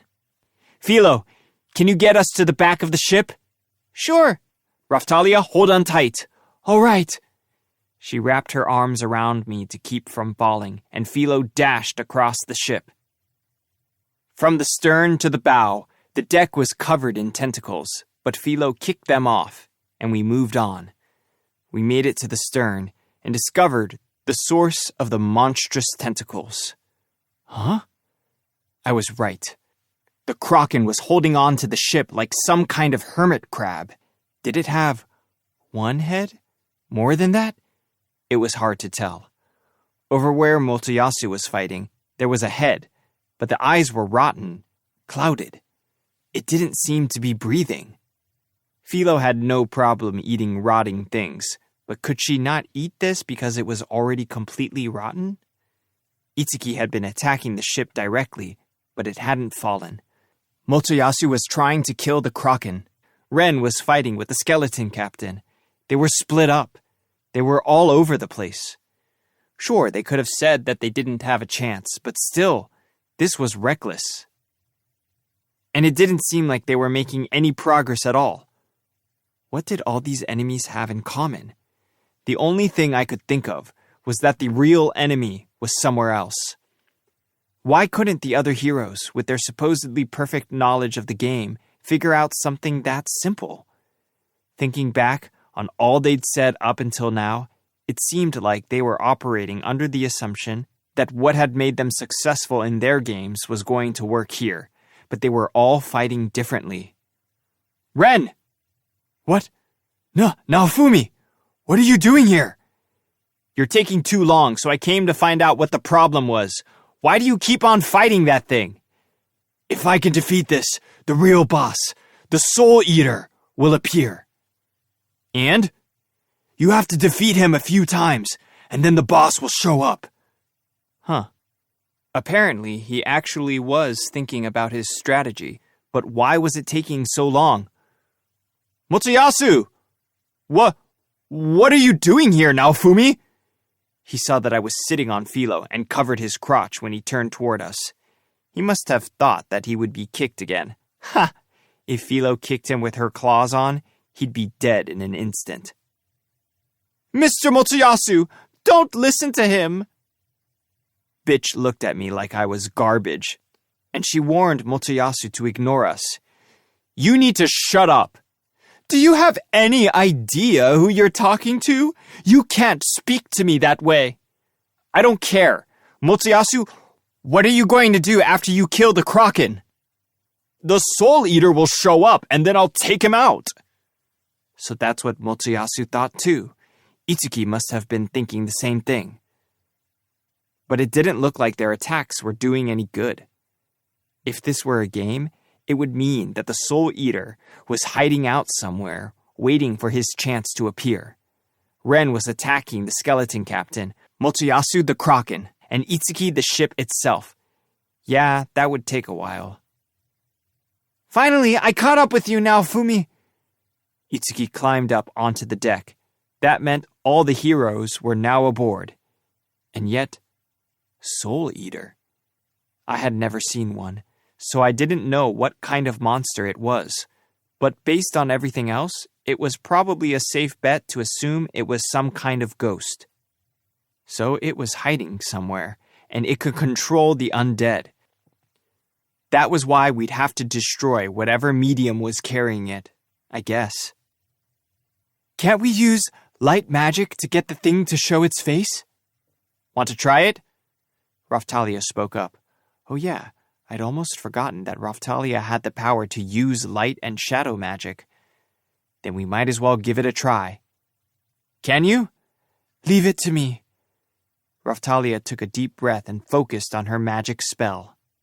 I am the source of power, and I command you to heed my words. Light spring forth. First light!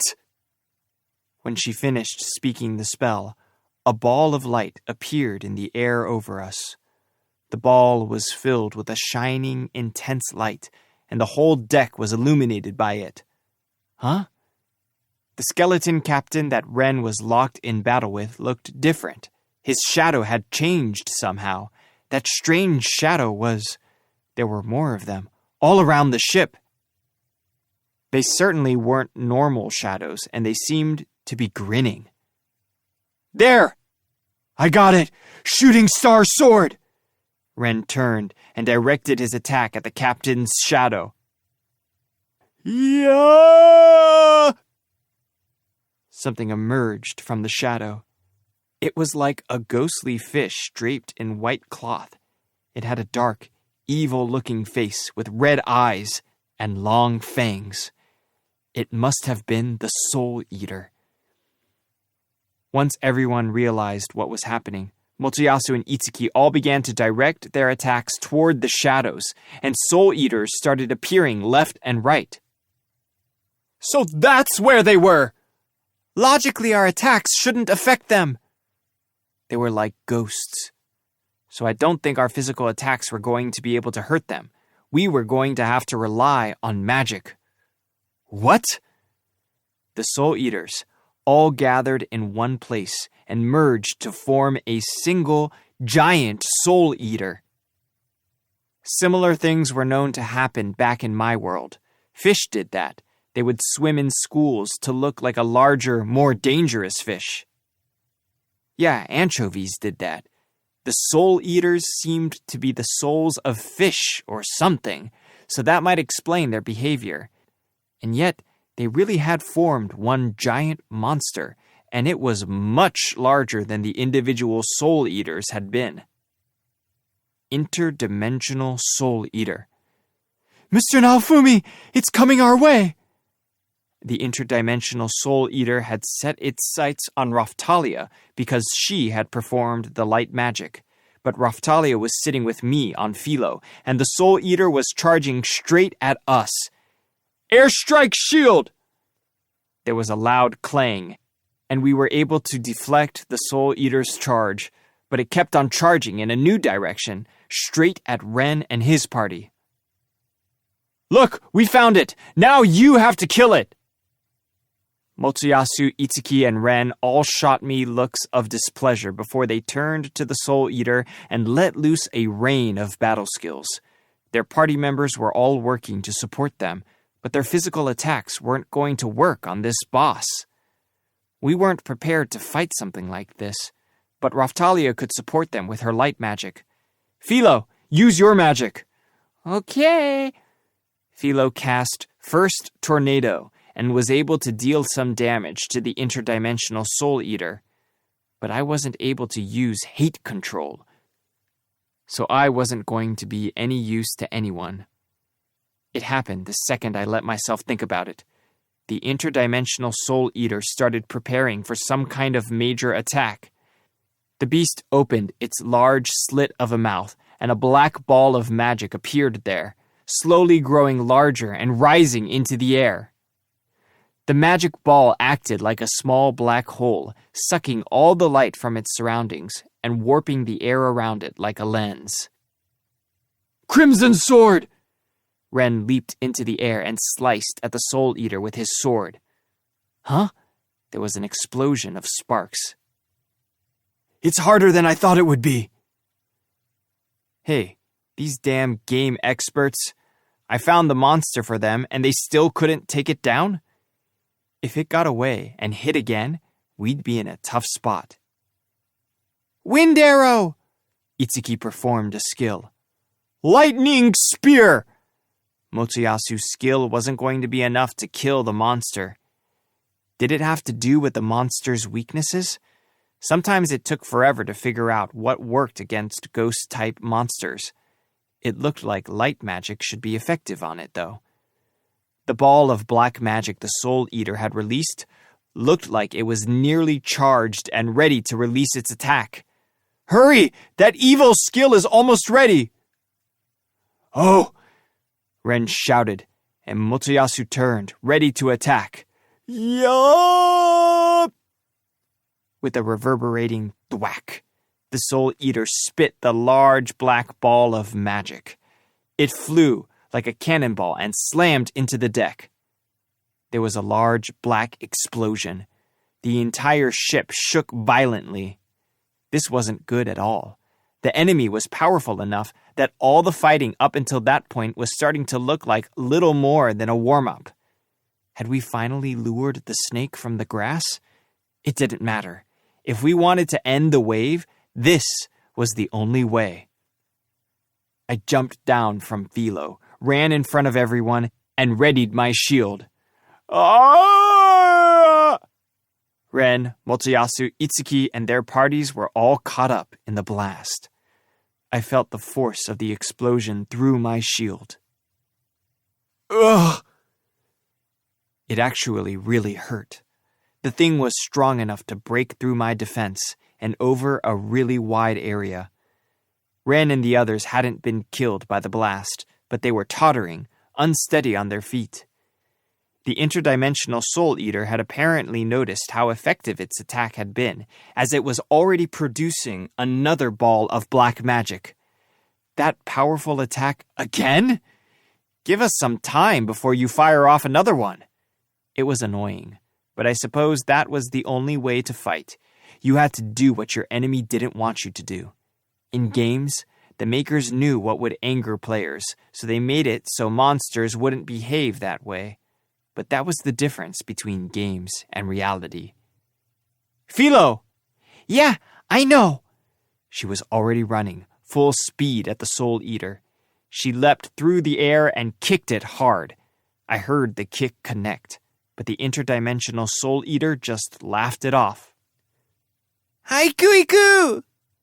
Philo spun away from the second kick, landed on the deck, and started casting a spell. For a second, Philo looked somehow blurred. There was a series of quick clanging sounds, and the Soul Eater fell back. A second later, and it was back up and preparing to launch a black ball at Philo.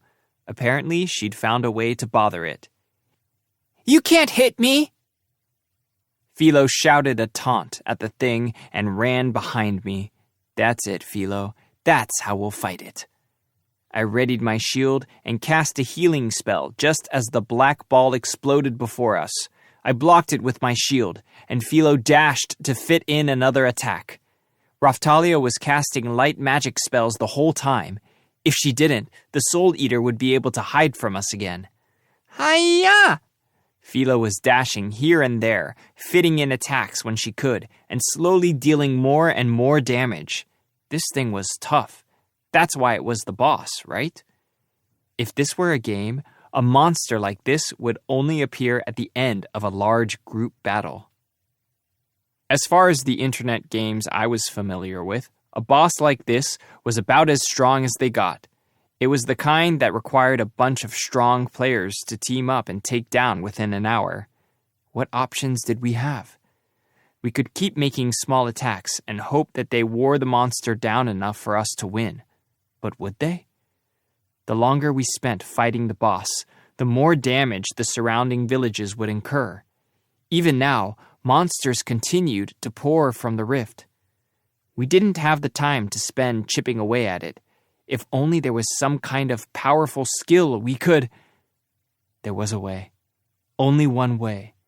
But it might turn the tides. My shield had a power that, maybe, the other heroes didn't have. We didn't really have any other choice. Raphtalia! Raphtalia had fallen back. I took her hand. What is it? Help me. She quickly guessed my intention. Okay, I am your sword. I'll follow you, even to the pits of hell. I'm doing it. Back away. I had gotten really irritated, and even though I didn't want to use it, I was curious to see how much power there really was. Philo, if something happens, stick with Raphtalia and keep away. Okay. I looked over at Raphtalia once more. Mr. Naofumi! She believed in me. But if I lost, Raphtalia and Philo would die.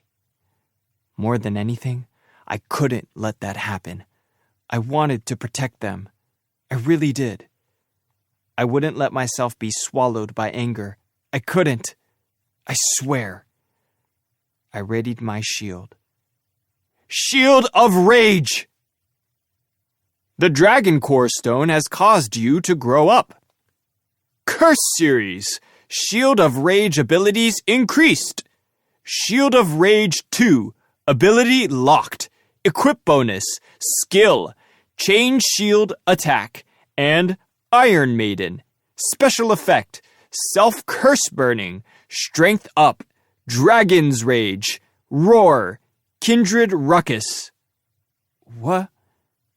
The dragon's final memories were playing before my eyes as I'd used the core stone as material for the shield.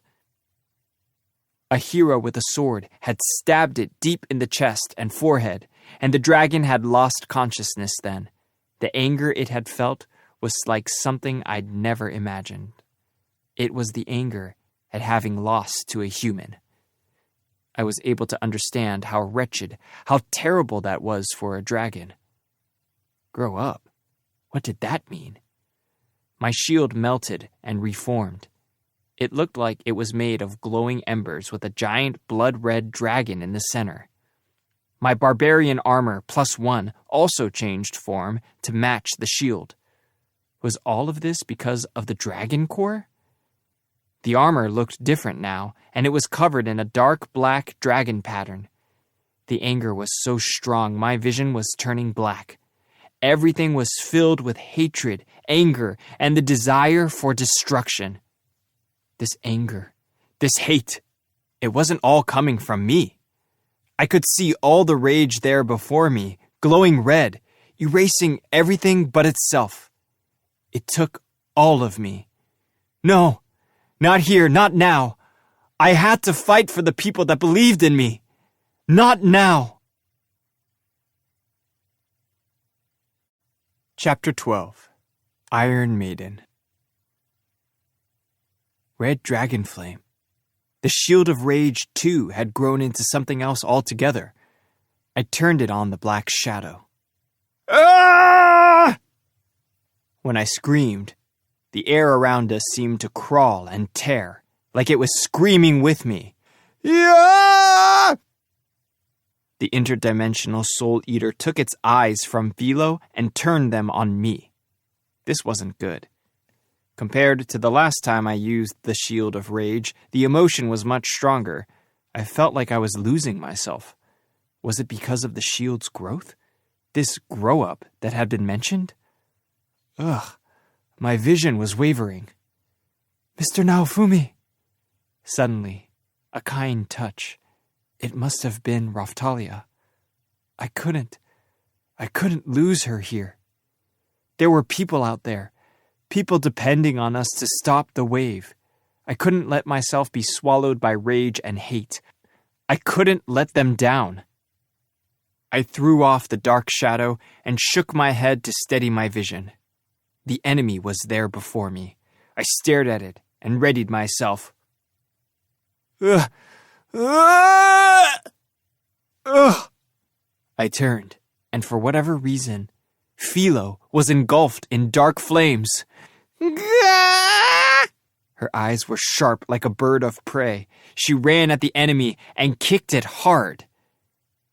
It might have been because she'd eaten the dragon cord that I'd used on my shield. Philo turned on the Soul Eater and kicked it again. Yeah! It looked like her attacks were successful. But it also looked like she was unable to distinguish the real enemy. She turned on another random monster in the area and started to attack it instead. Ugh! The shield was threatening to absorb me. I ran at the interdimensional Soul Eater and pressed it back with my shield. It gnashed its teeth at me, scratching my shield, but I wasn't taking any damage. Perfect. The Shield of Rage 2 had Self-Curse Burning. It was a counterattack that answered an enemy's attack with a powerful curse, one that would burn the enemy to ash. I felt the cursed flames rising within me. They roared throughout my body and engulfed the Soul Eater. Yeah! The interdimensional Soul Eater screamed in pain, but the self-curse burning wasn't powerful enough to completely burn it. The skeleton captain, Kraken, and ship's cannon all turned to focus their attacks on me. I don't think so! Shooting star sword! Shooting star spear! Shooting star bow! Ren, Motoyasu, and Itsuki had recovered their footing, and they all unleashed a barrage of skills at the enemies before them. Then they turned to the interdimensional Soul Eater. They were trying, and their attacks connected and worked, but none were powerful enough to defeat their targets. The enemies healed themselves too quickly. Wasn't there some other way? I remembered that there was another skill, one I hadn't tried yet. Chain Shield Attack and Iron Maiden. Both of them were skills from the Shield of Rage 2. I didn't know what they did, but it was worth the risk to find out. I'm pretty sure it was shield prison to chain shield attack to Iron Maiden. It might have meant that performing the skills in order would lead to some kind of chain reaction. Could it be some kind of combo skill? Shield prison! I turned to see the enemy encased in a cage made of shields. Luckily enough, maybe because Ren and the others had drawn its attention, the Soul Eater had left itself wide open. Now it was caught in the shield prison. The monster was now attacking the cage directly, and it seemed ready to crumble at any moment. I wouldn't let it escape. I couldn't let my chance slip away. Change shield attack! The command was the same as my normal change shield skill. I was presented with a number of new shields to choose from. A needle-covered shield seemed like the obvious choice. There was the animal needle shield and the bee needle shield to choose from. I chose the bee needle shield. Huh? The shields that made up the shield prison all suddenly turned into bee needle shields, their needles facing the interior of the cage, and the monster took damage. The walls were pressing in on the monster inside. Iron Maiden! I was ready to use the skill when a paragraph appeared in my head. The punishment I have chosen to inflict on the foolish criminal before me is called the Iron Maiden. They will be pierced through from every direction, enveloped in their own screams, and will taste true pain. Iron Maiden! I shouted to activate the skill, and a giant iron torture device appeared in the air. Its door swung open, and the entire shield prison was pulled inside. With the door open, I could see the interior was filled with large spikes, and the victim inside would have to prepare himself to be stuck through by them. When the door closed, whoever was inside would be impaled in every direction. The shield prison disintegrated, the door slammed shut, and the enemy was impaled before it was even able to scream. There was a loud clang, and the door of the Iron Maiden swung open. The Soul Eater inside was stuck through so many times it looked like a honeycomb. Weakened, it turned to escape. But the door slammed shut again, and the Soul Eater was once again impaled on the spikes. At the same time, my SP meter dropped to 0. The skill used up all of my SP? The Iron Maiden either ran out of time or power or whatever. The torture device vanished. Huff, huff. Whoa. Everyone was whispering, breathless. The interdimensional Soul Eater was riddled with holes and clearly dead. We won! I tried to control my ragged breath and changed my shield back to the Chimera Viper shield. I would have to find some way to control Philo. She was running around violently. With the shield powered up, I apparently wasn't able to use it for very long. Huh? Phew. Probably because the Shield of Rage 2 had disappeared, Philo slowly came back to normal. She sat down, exhausted. Phew. You did it. I guess. Oh boy, what happened? I turned around in time to see Raphtalia run up to me and Philo collapse in exhaustion. Did we stop the wave? I'm tired. Ren, Motoyasu, and Itsuki were all glaring at me. They looked envious. We lost this time, but things will be different next time. What was that? After all you said about not knowing anything about the world, that was some fighting you did. You didn't join the fight for so long that you still had all your energy. Itsuki had the nerve to say something like that?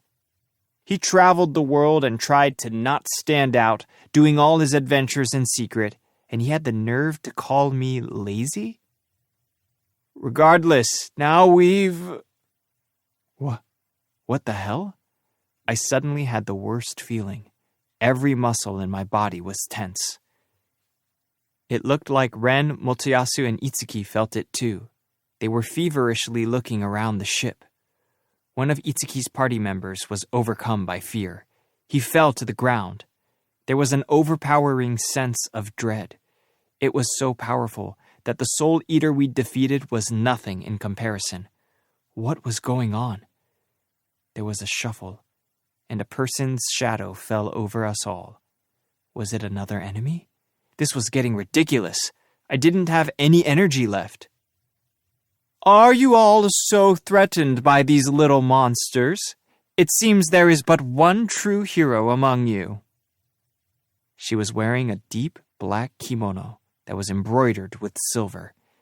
In my own world, it looked like the kind of clothing a wealthy relative might wear to a funeral. This whole world had seemed to be like the European Middle Ages, so it was weird enough to see someone in a kimono. Her hair was long and jet black. She looked Japanese, but also somehow ghostly. It's hard to describe, but she occasionally shimmered, like she was semi-transparent. She held a fan-like weapon. Without warning, a stream of light burst forth from it, flying over our heads. We all turned to see what was happening, only to see the light collide with another interdimensional Soul Eater that had been creeping up behind us. I would prefer to fight without your interference. The approaching battle is of sublime importance. What?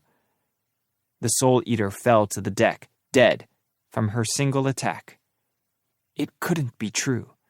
We'd spent all our energy and time on a Soul Eater, and she'd just killed one with a single attack? The girl narrowed her eyes and looked directly at me before she spoke again. Well, from what I saw of the last fight, it seems that you are a hero. The others seemed unable to fight at all, but you are different. Maybe. And what is your name? You'd ask my name without giving your own? Pardon me. My name is Glass. If I must elaborate, it wouldn't be wrong to consider me your enemy. I wasn't about to consider her my friend. Naofumi. Naofumi, then. Shall we begin the real battle of the wave? The girl named Glass opened her fan and rushed at me. Damn it! I'd just used the Iron Maiden, and I wasn't in any position to start a new fight. If I used the Shield of Rage too, I would have to contend with its poison. I was barely able to hang on. Thanks to Raphtalia, I'd been able to control the poisonous emotions from the shield, but I felt my limit approaching. I won't let you! Ren, Motoyasu, and Itsuki all readied their weapons and aimed their skills at Glass. Shooting Star Sword! Shooting Star Spear! Shooting Star Bow! The three skills were flying at Glass when she looked down and let her lips curl, ever so slightly, into a smile. How cute! Circle Dance 0. Reverse Snow Moon Flower! It was the middle of the day, but the wine-red sky began to glow and pulse. There was an attack coming. I ran to Raphtalia and Philo and readied my shield to protect them. We looked to the sky to see a blood-red moon hanging there, silent and powerful, like it had absorbed the shouts of its enemies. There was a flash of red, circular light, and the other heroes and their parties all fell. God! Something like a tornado lifted them from where they'd fallen, then flung them all through the air. Ugh! They fell to the deck again. Damn. They knew a lot about the world, and they were all at a high level. How could they fall so easily? But if she was so powerful that she could defeat the Soul Eater with one hit, then how could we ever hope to stand against her? We'd used all our power against it, but it was looking like that fight had been nothing more than a warm-up. I thought that this wasn't a game, but the difference in our strength was so apparent that we really stood no chance. If this were a game, I would assume it was a battle that you were forced to lose, that losing would trigger an event of some kind. But this was reality. If we lost, there wouldn't be a secret event to save us. Life wasn't that simple. Besides, the people who already knew all about the game and used that knowledge to efficiently level up had just been defeated, just like that. I'd spent my time trying to make money. What hope did I have of standing against her? Still, I couldn't lose. I had to win for Raphtalia, for Philo. What a pathetic little bunch. I feel bad for your holy weapons. They must be crying. Her weapon was an iron fan. She held it open with both hands, and her fighting looked like a dance. This is certainly unexpected. Master, that girl is super strong. Philo's feathers were all standing on end. It's true. I can feel her power from way over here. She's much stronger than we are. Raphtalia's tail was erect and puffy. She was obviously trying to control herself. I ran over to the fallen heroes and looked down at the fainted bitch. Those heroes she had depended on were like toys to Glass. But what were we supposed to do? Honestly, the Iron Maiden had used up all of my SP. At the very least, I'd need a way to recover that. That's it. Motoyasu spoiled bitch. Maybe she had some kind of tool that would prove to be useful, or maybe she'd have a good item or two. There. She had magic water and soul healing water. The selfish bitch. The first item would replenish any magic that you used when casting spells, and the other would recover any SP you used when you used a skill. Well, soul healing water was so expensive that I'd never had a chance to try it, but I had heard that it would increase your concentration, and that would make your magic more powerful. I decided to try drinking the soul healing water.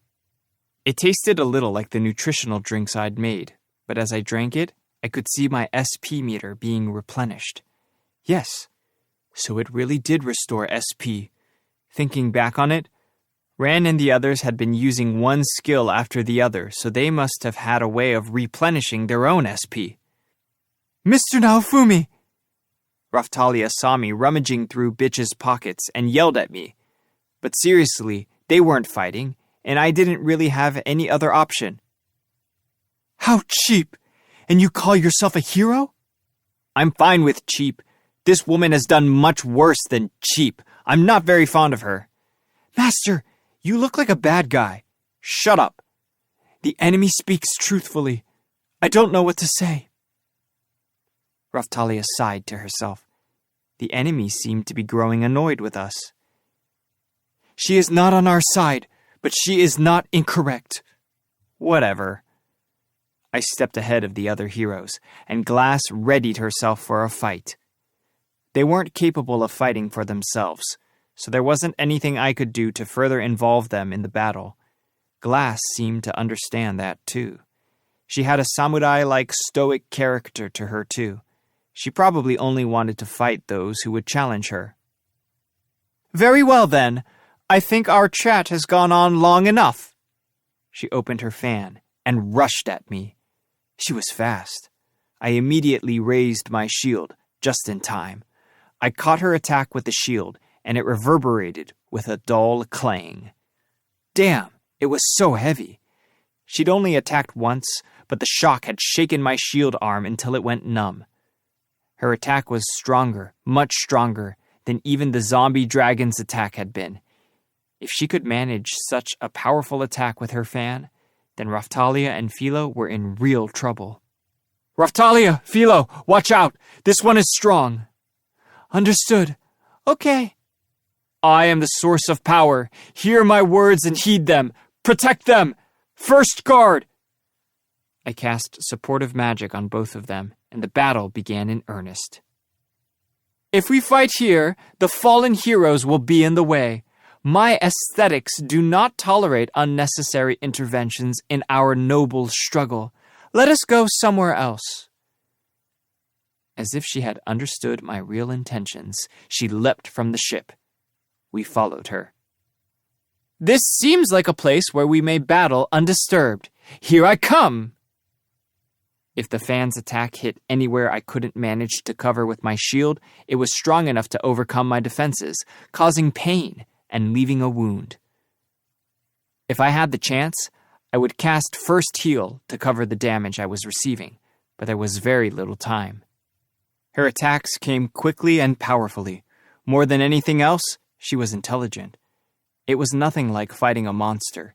She realized that her attacks were not as effective on me, and so she set her sights on Raphtalia and Philo. "I won't let you!" I used shield prison. I sent it over to where Glass was standing. Ha! Pathetic! Glass destroyed the shield prison with a wave of her hand. But that wasn't my real plan. The real reason I used shield prison was... Hiya! Take that! So that she wouldn't be able to see Raphtalia and Philo's attacks coming. Ugh! Raphtalia and Philo's attacks covered a larger range than Glass could defend with her fan. And where they connected, they produced a shower of sparks. So you are using a similar battle tactic. This is much more interesting than those other heroes. She was quick with her counterattack. Her fan opened and sliced at Raphtalia. I wouldn't let that happen. I jumped ahead of Raphtalia just in time and covered her. I took the attack with my shield, which activated the counterattack skill Snake Fang, medium, and the shield bit deep into the enemy. Do you think a simple attack like that will defeat me? It didn't look like the poison worked on her.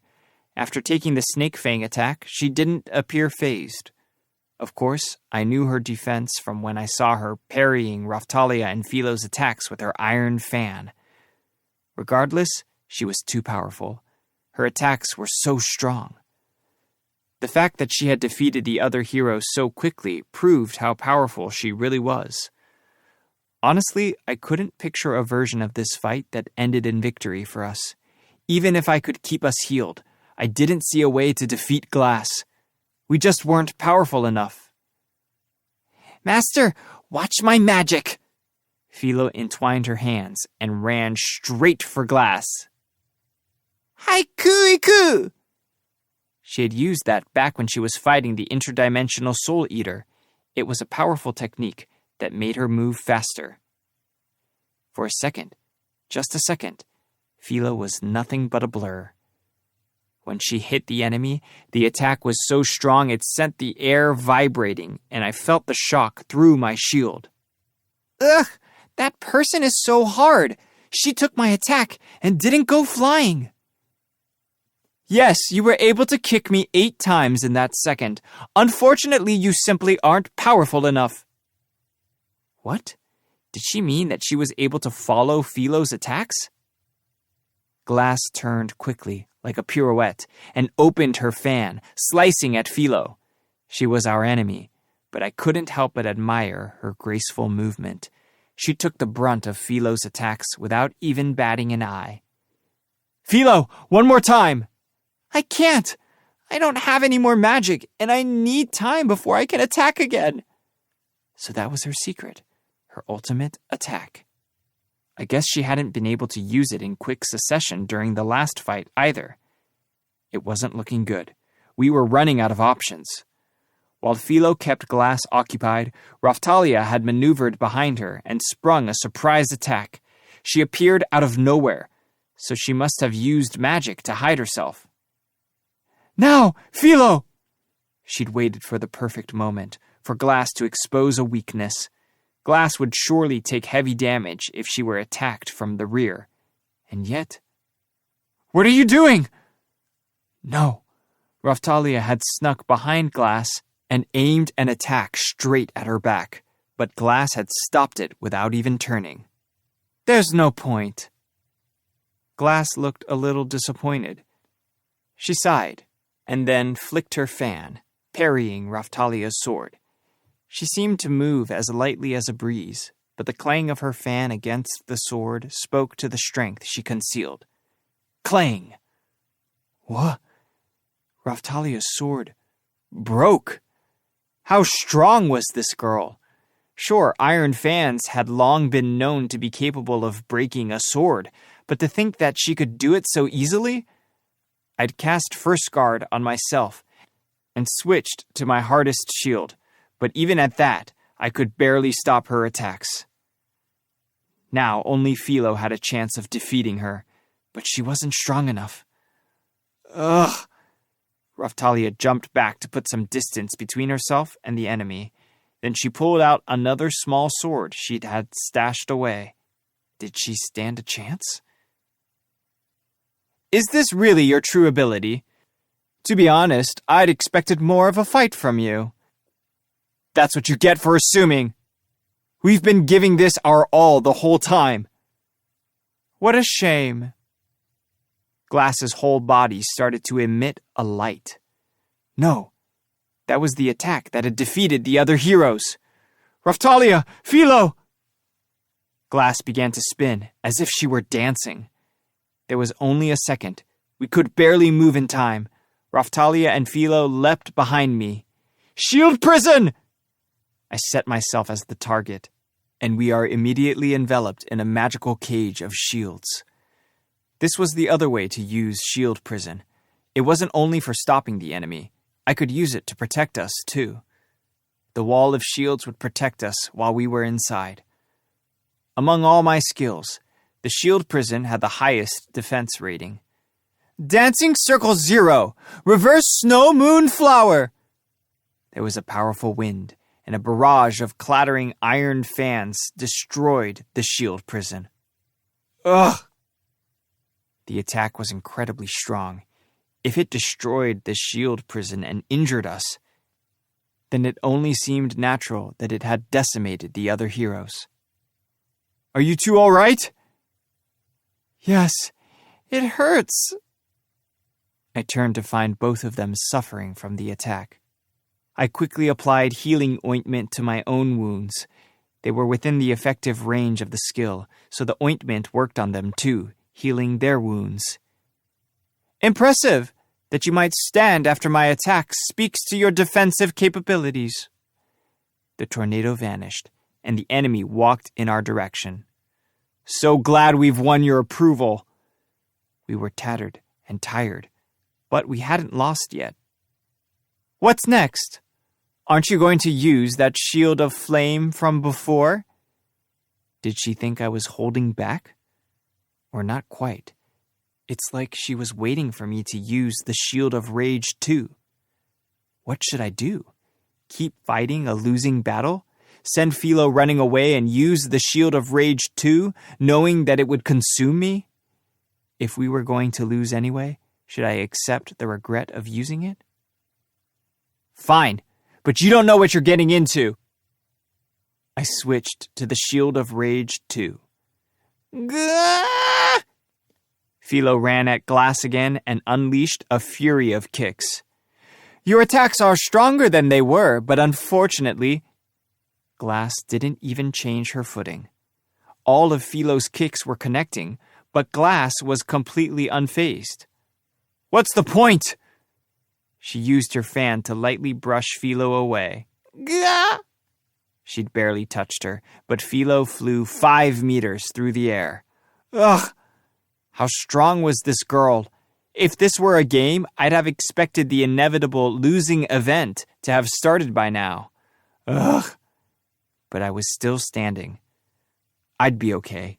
No matter how powerful the hatred that might overtake me, it would never be able to stand up to the feeling I had for those who believed in me. But if I let it go on for too long, it would be dangerous. Cold sweat dripped down my face, but I stepped forward anyway, signaling for Raftalia to get away. Mr. Naofumi, are you sure? Yeah, I can control it. I kept walking until I was close to Glass. There was still some soul-healing water in the bottle I'd taken from Bitch. I drank it and recovered my SP. I felt like I could concentrate suddenly. I felt fresh. I felt like I could keep the shield from consuming me entirely. Please show me what you've got. I sure as hell will. Her fan flicked open and slashed at me. Yes, this attack was much stronger than the Chimera Viper Shield. I readied the shield. Self-curse burning activated, centered on me. The flames burned with an intensity proportionate to my anger. But I had managed to control my anger, so that was probably limiting the power of the counterattack. But the flame was still cursed, Raftalia backed away at the sight of the flames. A moment later, the Shield of Rage 2 exploded in black flame, spiraling toward the sky. Glass was knocked back. What? But she wasn't concerned. She stood there, placid, like the winds were massaging her. Could it be? The self-curse burning was the strongest counterattack I'd seen. Could she really let it batter her without worrying at all? How tough was this girl? Why are you still playing around? Damn it, she was too strong. Not even the Shield of Rage 2 could stand against her. Is that all you've got? Circle Dance Rupture, Tortoise Shell Crack. She pulled her iron fan back and then thrust it powerfully in my direction.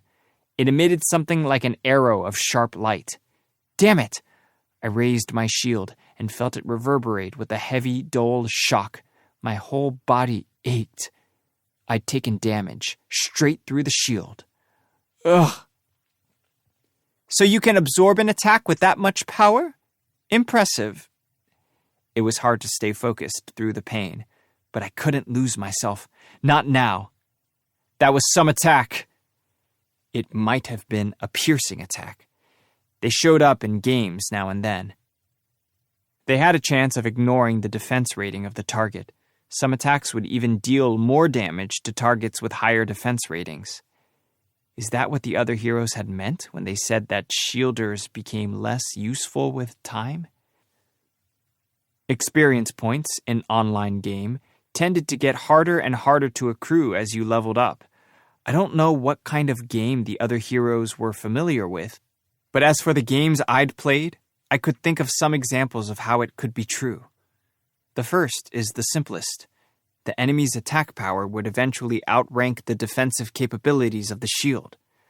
The next was based on dodging because as you leveled up, there were more and more enemies that could kill quickly with one hit.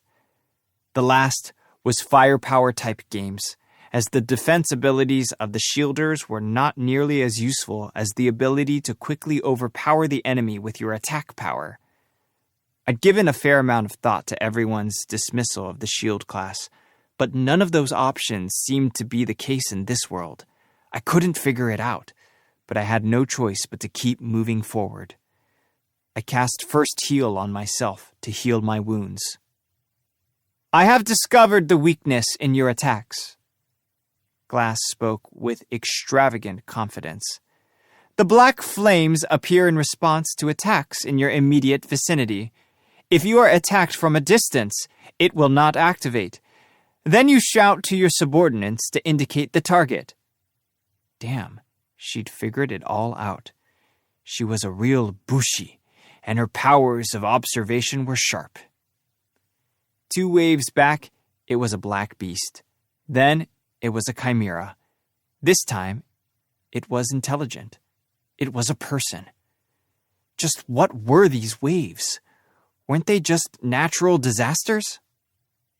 So that is all I must do to win. I defeat your party, and then attack you from a distance. It would be very easy. But honestly, such strategies aren't even necessary in a fight like this. Ugh. Come at me with your strongest attack. It was like she was playing with me. She didn't even look like she was preparing to avoid my attack. I knew why. It's because she was playing with me.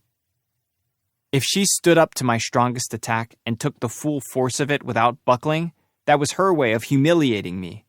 But I wasn't going to lose that easily. I couldn't. Shut up already! Shield prison! Change shield attack! Glass was immediately trapped in the shield prison, and the shields quickly turned into shields that would attack her. And then... Iron Maiden! I used my newest skill, an instant kill. A massive iron chamber, shaped like a woman, appeared in the sky and pulled the shield prison inside. The door slammed, and the shields themselves were pierced through. How's that? But, you're more powerful than I expected. The door swung open, and Glass was alive and well inside. The Iron Maiden hadn't damaged her much. and it dissolved into small particles and vanished, leaving Glass standing there without a scratch, like nothing had happened at all. But there were no other options. Very well, then. We will consider this wave ended, and we have emerged victorious. I bear you no hatred. However, before she finished her speech, the hourglass countdown icon in the corner of my visions quickly changed.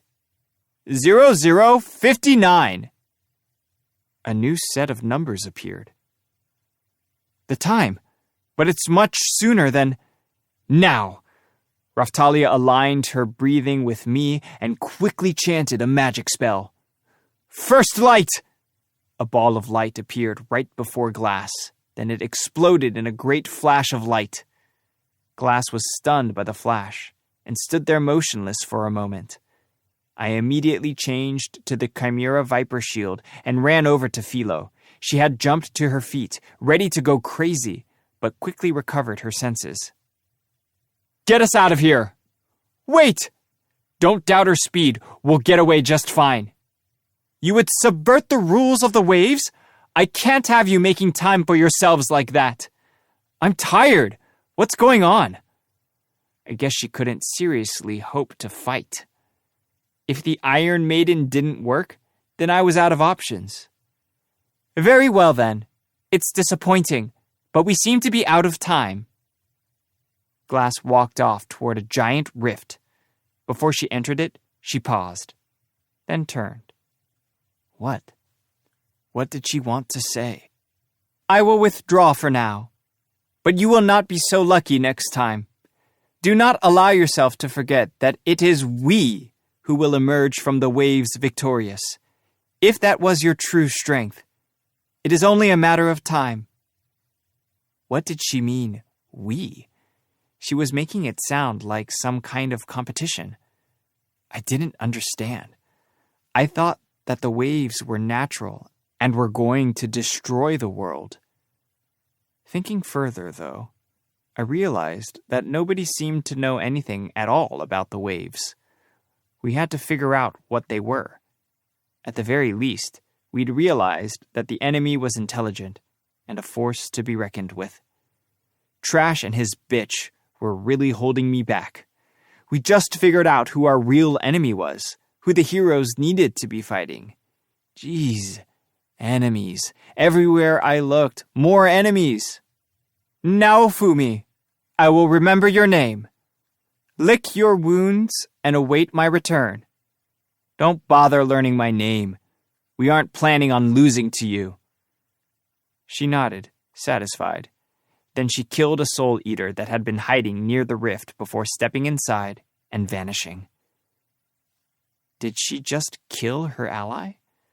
Glass was a human, so was she not on the soul eater's side? At Glass's retreat, the rifts closed, and at the same time, the hourglass countdown vanished from my vision. Whew. We made it out of that alive. But who was that woman? Who knows? Whew. Philo was out of energy, and she lay sprawled on the ground. For a second, I wanted to join her. Well, we managed to close the wave. We did. I'm tired. Me too. Let's leave the heroes where they are and pick up the pieces. Honestly, it had been a terrible loss. How could we have known the enemy was so strong? If we couldn't win despite knowing all the secrets of the game, what hope did we have? And what was that countdown that appeared at the end? Regardless, we needed to get stronger before the next wave arrived. It was clear as day. If we didn't class up, we'd never survive the next wave. But still, the others must have classed up, and they were still defeated. We needed something else. Some kind of decisive advantage. And so the third wave of destruction came to an end, and we made it out alive. Chapter 13. Parting Ways. We went back to the ghost ship where we'd fought the interdimensional Soul Eater. Perhaps because the enemy had been defeated, the ship was lying on its side on the ground. The heroes and their parties were there too, unconscious. The volunteer soldiers and villagers were standing around them. Apparently they'd been protecting them. They shouldn't have had to do that. Finally, it was time for the best part of this whole disaster, adding the materials to my shield's repertoire. Unfortunately, the goblin assault shadows and lizard man shadows were just that, shadows. Therefore, there were no materials left for me to absorb. Well, there was a little clump of shadowy material, but I was only able to unlock one new shield with it. Shadow Shield. Ability locked. Equip bonus. Shadow resistance small. There were some other things, but they just unlocked status boosts, so I'll just ignore them for now. All that was left was the interdimensional Soul Eater. Ooh, yummy. Don't eat it. Philo had grabbed it and was about to put it in her mouth when I stopped her. It was clear enough what had caused her to go crazy and violent. Any way you looked at it, it must have been because she'd eaten the dragon core. Come on! I reached out and took the material from Philo, but for some reason, it instantly ran through my fingers and fell to the ground. How did you hold on to it? I cast wind magic on my hands. Really? So you couldn't hold the fish in your bare hands? That was weird. Is everything okay? The volunteer soldiers saw the confused face I was making and came over to help. Oh, yeah. I was just asking Philo how she was able to hold on to the monster here. These monsters don't have physical bodies. To get a grip on them, you need to use something that has magical properties. What? It's pretty well known. Did you not know about it, Shield Hero? No. Oh. Well, monsters without physical bodies are a pretty rare thing, so you've probably just never run into one. Then do any of you have a weapon with magical properties I could use? I'd like to butcher this thing. The soldier went around the group, asking if anyone had a weapon like that, and he found one person whose weapon had some cheap magical materials in it. They let me borrow it, and I butchered the fish. Philo told me how she'd gotten the magic into her hands, and I copied her. I picked up the tail and let the shield absorb it. Soul Eater Shield. Ability locked. Equip bonus. Skill. Second shield. Spirit resistance. Medium. Spiritual attack resistance. Medium. SP up. Special effect. Soul Eat. SP recovery. Weak. The shield unlocked with just the tail, and it didn't reference any other parts, which probably meant that further butchering the Soul Eater wouldn't do me any good. I tried letting the shield absorb other parts, but nothing changed. But what was this second shield thing? Spirit resistance probably meant that I could hold off spiritual attacks. The special effect Soul Eat sounded kind of interesting. I hope it didn't mean that I could eat souls. That didn't sound so good to me. I slowly changed the shape of the shield. It was like the whole thing was made from the monster, from the Soul Eater's head. It was a strange design. And the Chimera Viper shield had a higher defense rating. If the special effect Soul Eat meant that I could eat souls, then I should be able to hold the Soul Eater. So I reached for it, but my fingers weren't able to actually touch its flesh. I guess I was wrong. Good. I wasn't interested in eating any souls. It was probably a counterattack of some kind.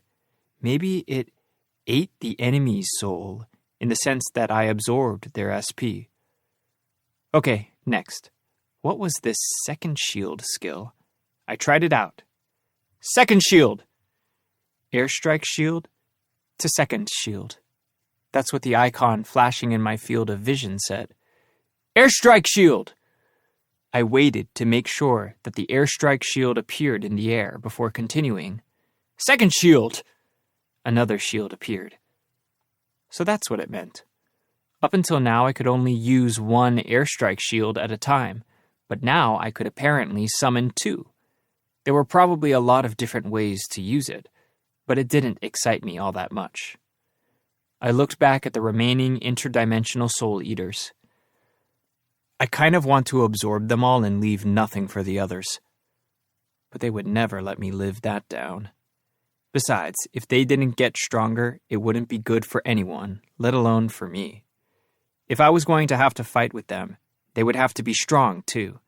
Sure, in this fight I was definitely the MVP. Still, I decided to leave materials for the others. Master, let me eat the leftovers! Philo shouted, a long trail of spittle dangling from her beak. Can't fight nature. I cut through the spine and tossed the tail over to Philo. She gobbled it up. The bones are so slimy. Wait, did we run into any slimes? The rest of the conversation wasn't interesting, so I'll just cut it off there. Let's just say that I ended up angry because I didn't get to use them to unlock any shields. All right, let's head for the next village and see if we can help them rebuild. We had finished what we had come to do, so the volunteer soldiers and I started to help with cleaning up the bodies and making repairs in the next village. We obviously weren't going to be able to help with all the jobs that needed to be done, so we focused on feeding the survivors and treating their wounds. Thank you so much. We'll do all we can. The volunteer soldiers listened to my orders and obeyed them without issue. I guess it meant that I didn't need to doubt their sincerity anymore. A day had passed since our long and trying battle. Finally, the knights arrived. The leader of the knights was very upset that I had summoned the volunteer soldiers to the wave with me. You bastard! You think you could steal my subordinates and use them to form a private army? It's not the hero's fault. We came to him and offered to lend out services. He merely accepted our offer. What? And you call yourself soldiers for the great land of Melromark? You'd sell yourselves to the shield? You fool! Are you really going to focus on scolding your subordinates when you are surrounded by all this tragedy? Do you have any idea how bad the damages would have been had they not been here? The villagers had gathered around to hear what was going on. They all nodded in agreement with me. And just so you know, those other heroes that you depend on so much, they were defeated along with their parties during the wave, and now they're relaxing in that building over there. No one had asked them to do it, but the villagers had gathered together and brought the unconscious heroes back to town so they could nurse them back to health. They had the medicine they needed, but it would still be a few days before they were back on their feet. Still, they were recovering quickly, and they'd probably wake up before the day was over. Hurry and bring the heroes to me! I will send them to an excellent hospital! Their wounds aren't as bad as the others around here. There are villagers in much worse shape. You should prioritize them. We must prioritize the heroes for the sake of our great country. No, for the world. This guy sure was impressed with himself. Regardless, I'd assumed they would behave that way, so we'd been prioritizing the villagers' treatment anyway. Yeah. Anyway, hurry up and get them out of here. The rest of us have things to do. Wait, Shield! I waved them away, but the knights had been talking about the situation with the volunteer soldiers, and now they called out to me. What is it now? Your presence is requested at the castle. No thanks. You're a pain. You will come with us. I'd like to see them try to force me.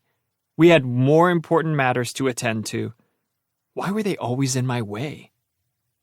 I ignored them and turned to leave, but the volunteer soldiers stepped forward, petitioning. They bowed to me. Please, Shield Hero, please come with us. They had done everything I asked and obeyed all my orders. It didn't seem right to ignore them now.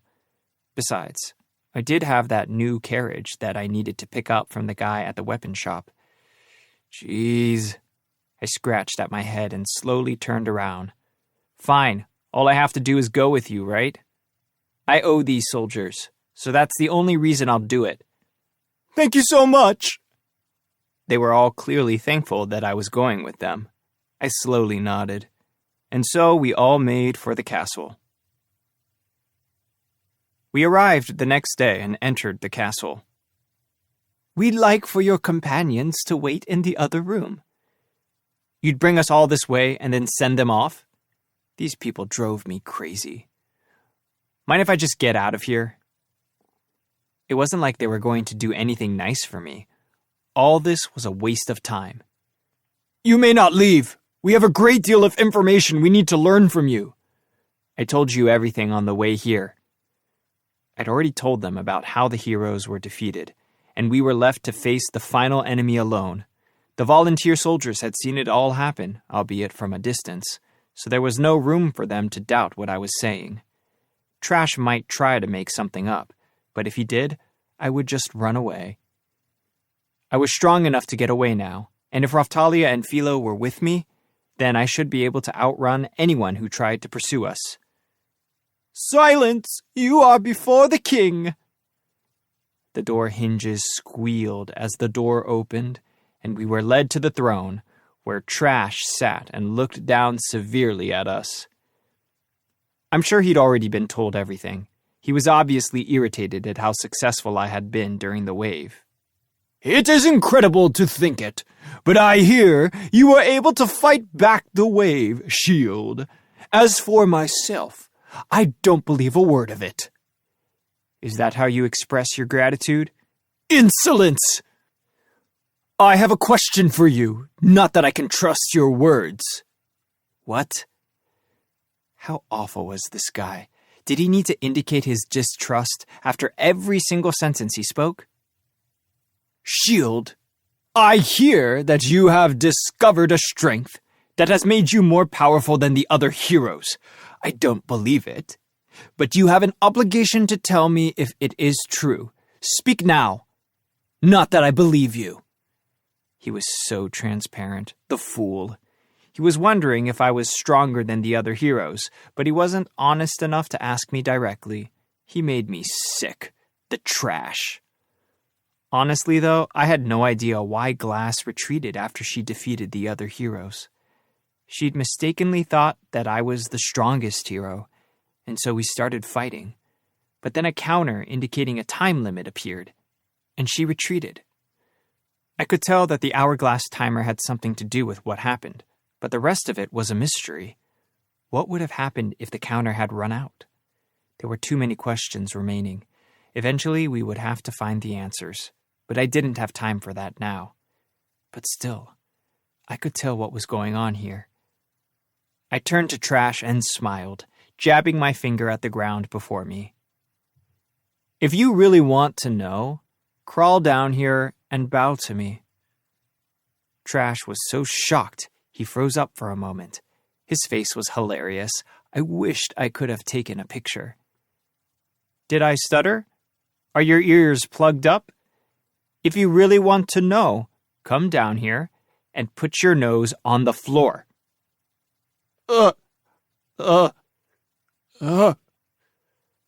What are you grunting like a monkey for? Or do you only aspire to be as wise as a monkey? The king is trash.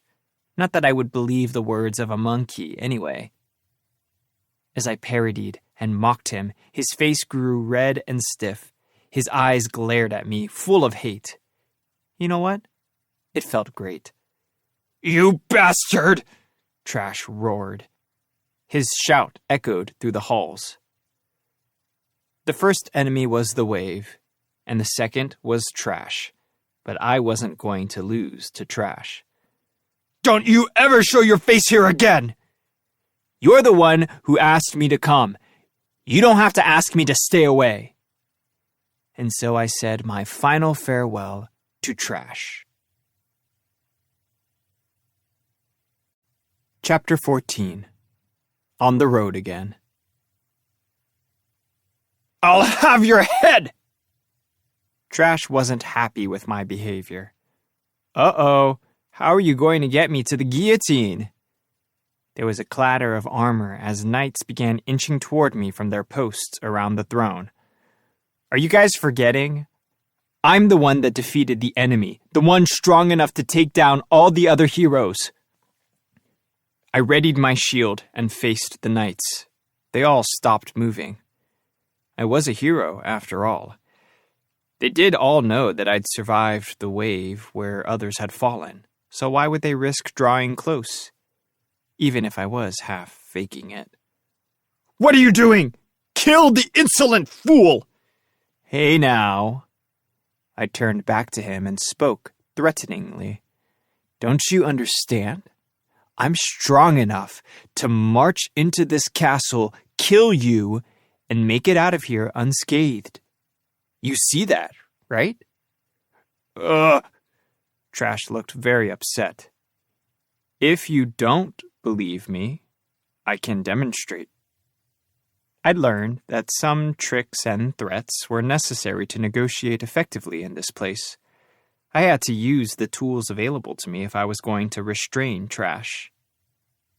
Those heroes you depend on were defeated by the enemy, an enemy I then defeated. Now you want to make me into your enemy? He was so angry he was grinding his teeth. The only reason you could speak that way, I'll kill you if you touch my party members. I thought it best to tell him how that would play out. Iron Maiden was a very powerful skill. It had defeated the Soul Eater, so I knew it was capable of killing someone. At the very least, I could use self-curse burning and give them all some serious burns. Trash's face was pale. Apparently, he finally understood his place. Don't ever summon or speak to me again, Trash. When the waves are over, I'm out of here. Until then, I will do what I have to, but don't get in my way. I couldn't pull any punches when I threatened him, and I couldn't use my trump card either. I had to save that for when I didn't have any other options left. If I killed him here and now, nothing would change. Whoever was pulling the strings behind the scenes would just pop up and take his place. Still, if I had to fight the other heroes directly, I didn't know if that was a fight I could win. And if I had to fight them all at once, I was sure to lose. Later, I turned and left the throne behind. I won't forgive you! I won't forgive you, Shield! His screams echoed through the castle. That makes two of us! I shouted on my way out of the chamber. I left the castle and was walking down the stairs when I passed a woman who looked like she was from the nobility. She hid her mouth with a fan, and she was wearing an expensive-looking dress. I couldn't see her whole face, but I could tell she was pretty. I wonder how old she was. She was probably in her early 20s. Her hair was purple. That was a rare color. Thank you for all your hard work, Zer. Zer? Crap, I almost turned to look. Huh? The woman was followed by the younger princess. Ah. I ignored her and kept walking. I didn't have anything to say to Bitch's younger sister. Ms. Melty. I understand. Thank you. Yes, at the time I thought nothing of it and kept walking. At the time, I wouldn't have thought, not even in my wildest dreams, that the younger princess would be the key that unlocked the door to dramatic change. By the way, Raphtalia and Philo were waiting for me back in the room. Apparently, they had thought that I might cause a ruckus and had been planning to come after me. I didn't know if I should be happy they understood me so well, or if I should be bothered by it. I left the castle, and the first thing I did was stop by the weapon shop to see if the carriage I'd ordered was ready. Hey, kid, the carriage is all ready to go. Well, that was fast. Old guy, you sure do work with metal quickly. You manage everything I ask of you so fast. I just organize it all. I have friends that help out with the actual work. I didn't actually make the carriage. Yeah, I suppose it only made sense that he'd get a local blacksmith to help him out. I was just thinking that you're one of those guys that can make anything happen for the right price. Kid, I swear it's depressing to hear you talk like that. I'm not young and skilled like you are. I'm not skilled. What kind of person did he think I was? It's parked out back. Come have a look. Right on. Can't wait to see it. By the way, I was thinking about Raphtalia's... Before I could finish my sentence, Raphtalia reached out and grabbed my hand. What is it? You don't need to mention the sword. I have a backup sword anyway, so let's save whatever money we can for now.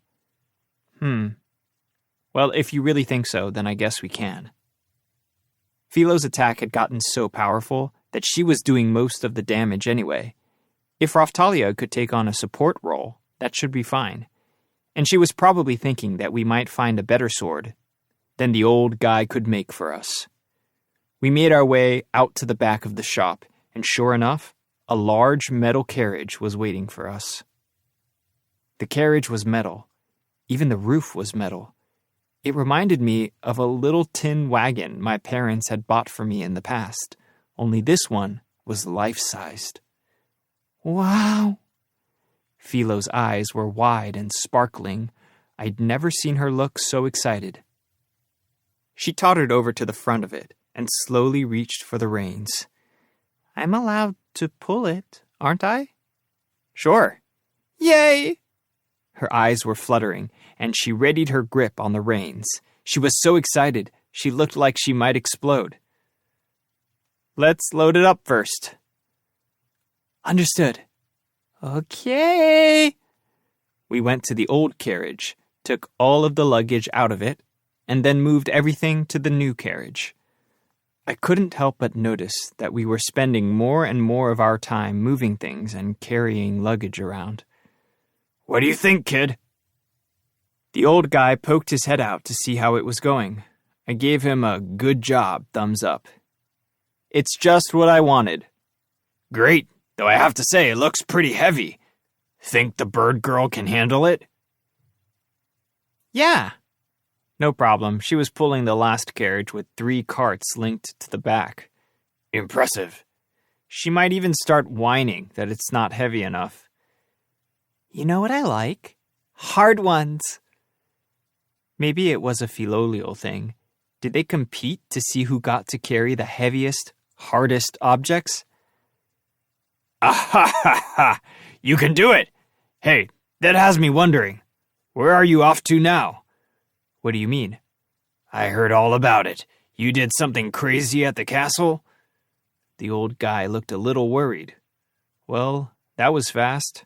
Rumor is the spice of life. Whatever. Trash was acting crazy again, so I had to make sure he knew his place. I was sure you'd do something someday, kid. Glad I didn't disappoint. I could have used a little disappointment, actually. Great. Well, to answer your question, I'm thinking of heading for Siltvelt or Shieldfrieden so that we can class up. Sure, I could have gone and threatened Trash to get permission to use the Dragon Hourglass in the castle town, but I needed to class up Philo and Raphtalia, and I didn't want to put them in any unnecessary danger. I still didn't have a very good understanding of what the class-up process entailed, but the people who managed the Dragon Hourglass were apparently so concerned with it that they had invented all these rules and regulations to control our access to it. If it was going to be such a pain, then it seemed like the best idea would be to just head to another country, where it seemed like we would have a free pass to do whatever we wanted. You know, kid, I've been thinking you'd head in that direction for a while now. Really? He was nodding at us in approval. I wonder what it meant. I'd suggest Shieldfrieden. Siltvelt can get a little crazy. What do you mean? Well, they are demi-human supremacists, and they turn humans into slaves there. Kind of the opposite of Melromark. I see now. Considering I was human, it probably wasn't the best option. And yet... Thanks for the advice. We'll head for Shieldfrieden. We finished loading the carriage and climbed aboard. All right, well, I look forward to seeing you the next time you're in town. Sure, The next time I see you, I'll probably be looking for equipment that is good against ghosts and spirit-type monsters. I see. Sounds like you've advanced enough to worry about monsters like that. I'll make sure I have the things you need. I'd like to gather materials to keep costs down. You can do what you want, kid. Just do me a favor and don't show up needing everything within 24 hours. I'll tell you where you can get the materials if you want. Got it. I'll make sure you have enough time. Okay, we're out of here. Later, old guy. Later. Philo started tugging at the reins. Our immediate goal was to class up. With Philo pulling us, we could get there in 2 weeks. It would be a long trip, but it would be for the best. That's it! There was a loud voice coming from outside the gates. As we left the castle town, we were suddenly overwhelmed by the sound of someone banging against the sides of the metal carriage. Found you! Huh? Mel? What? I had Philo stop and turned to look outside. The younger princess was there, her eyebrows arched, and she pointed a finger at me. Behind her stood a crowd of knights. It was the knights whose voices we'd heard. Please return to the castle! What? Just like that? I'm asking you to return and have a real conversation with my father. The little brat was getting obnoxious. I didn't have anything to discuss with trash. Your father is wrong about everything. I'm not wrong. So at least we figured that out. What was that? Did it take her so long to figure all this out? She was Bitch's younger sister. Why should I spend any time talking to her? Tell your father this. I can kill him at any time. Tell him to always be afraid. Why? Why do you have to say such horrible things? Please tell me. Because your father is a piece of trash. I won't waste my time talking to trash. Your parents are the worst. I won't forgive you. My mother was wrong. The shield hero is a jerk. One of the knights behind her stepped forward. Heh, you want to fight me? Philo. What? Let's go. But I want to play with Mel. You can't. But let's go. Fine. Bye, Mel. Philo nodded, turned back to the road, and took off running. Hey, wait! The shouts of the younger princess faded away. The castle town really was filled with garbage. Other than shopping, there was no other reason to go there. Chapter 15. The Shield Demon. Mr. Naofumi, don't you think you should have spoken with her? That's easy to say, but think about it. She's Trash's daughter and Bitch's sister. I can't imagine her as a reasonable person. That's true, but she did help us once. And before that, she was our travel companion for a time. Raftalia was right. She had helped us once, back when Motoyasu was running wild in town. But still, that was probably a strategy to steal Philo from us. If we'd let her keep talking, she probably would have had Philo seized. Philo was already pretty attached to her. Fine, if they chase after us, I'll hear her out. That's a good idea. She is Philo's friend, after all.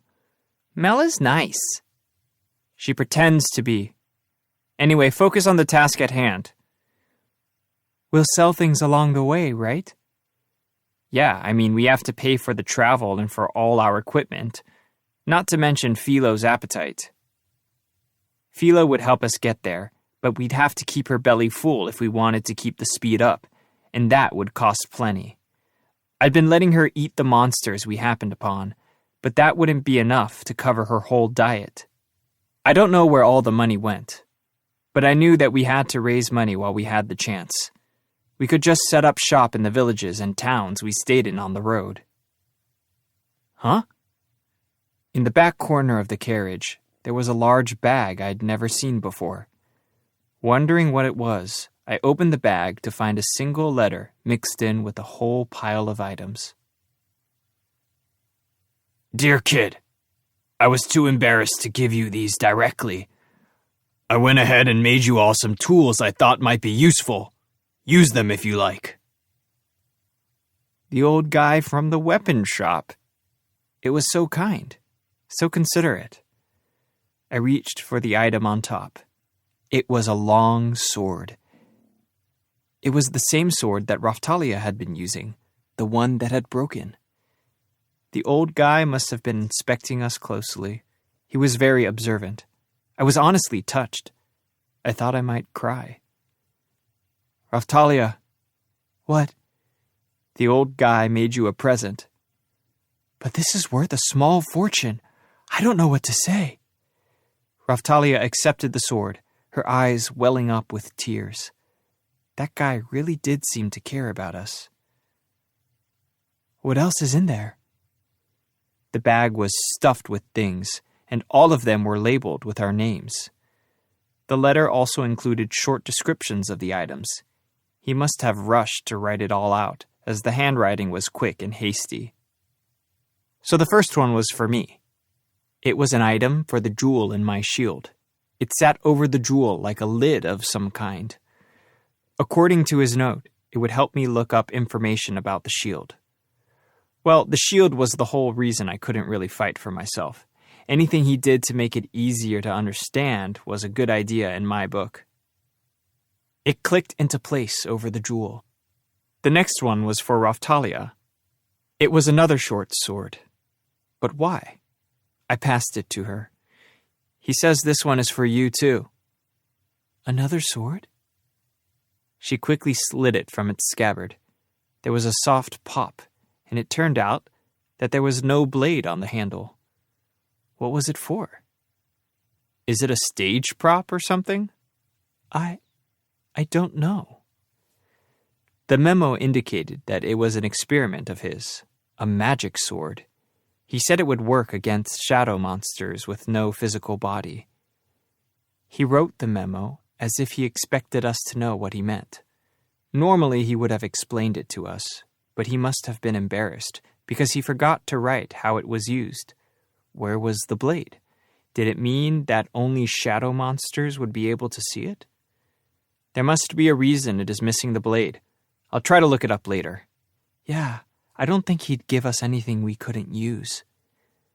All right, Raftalia would do all the research about the magic sword. Next up, I thought it would be for Philo, but it was for me. Is it a glove? It looked like a glove with a jewel affixed to it. It was pretty cool looking. Let's see here. Yep, there was a memo explaining it.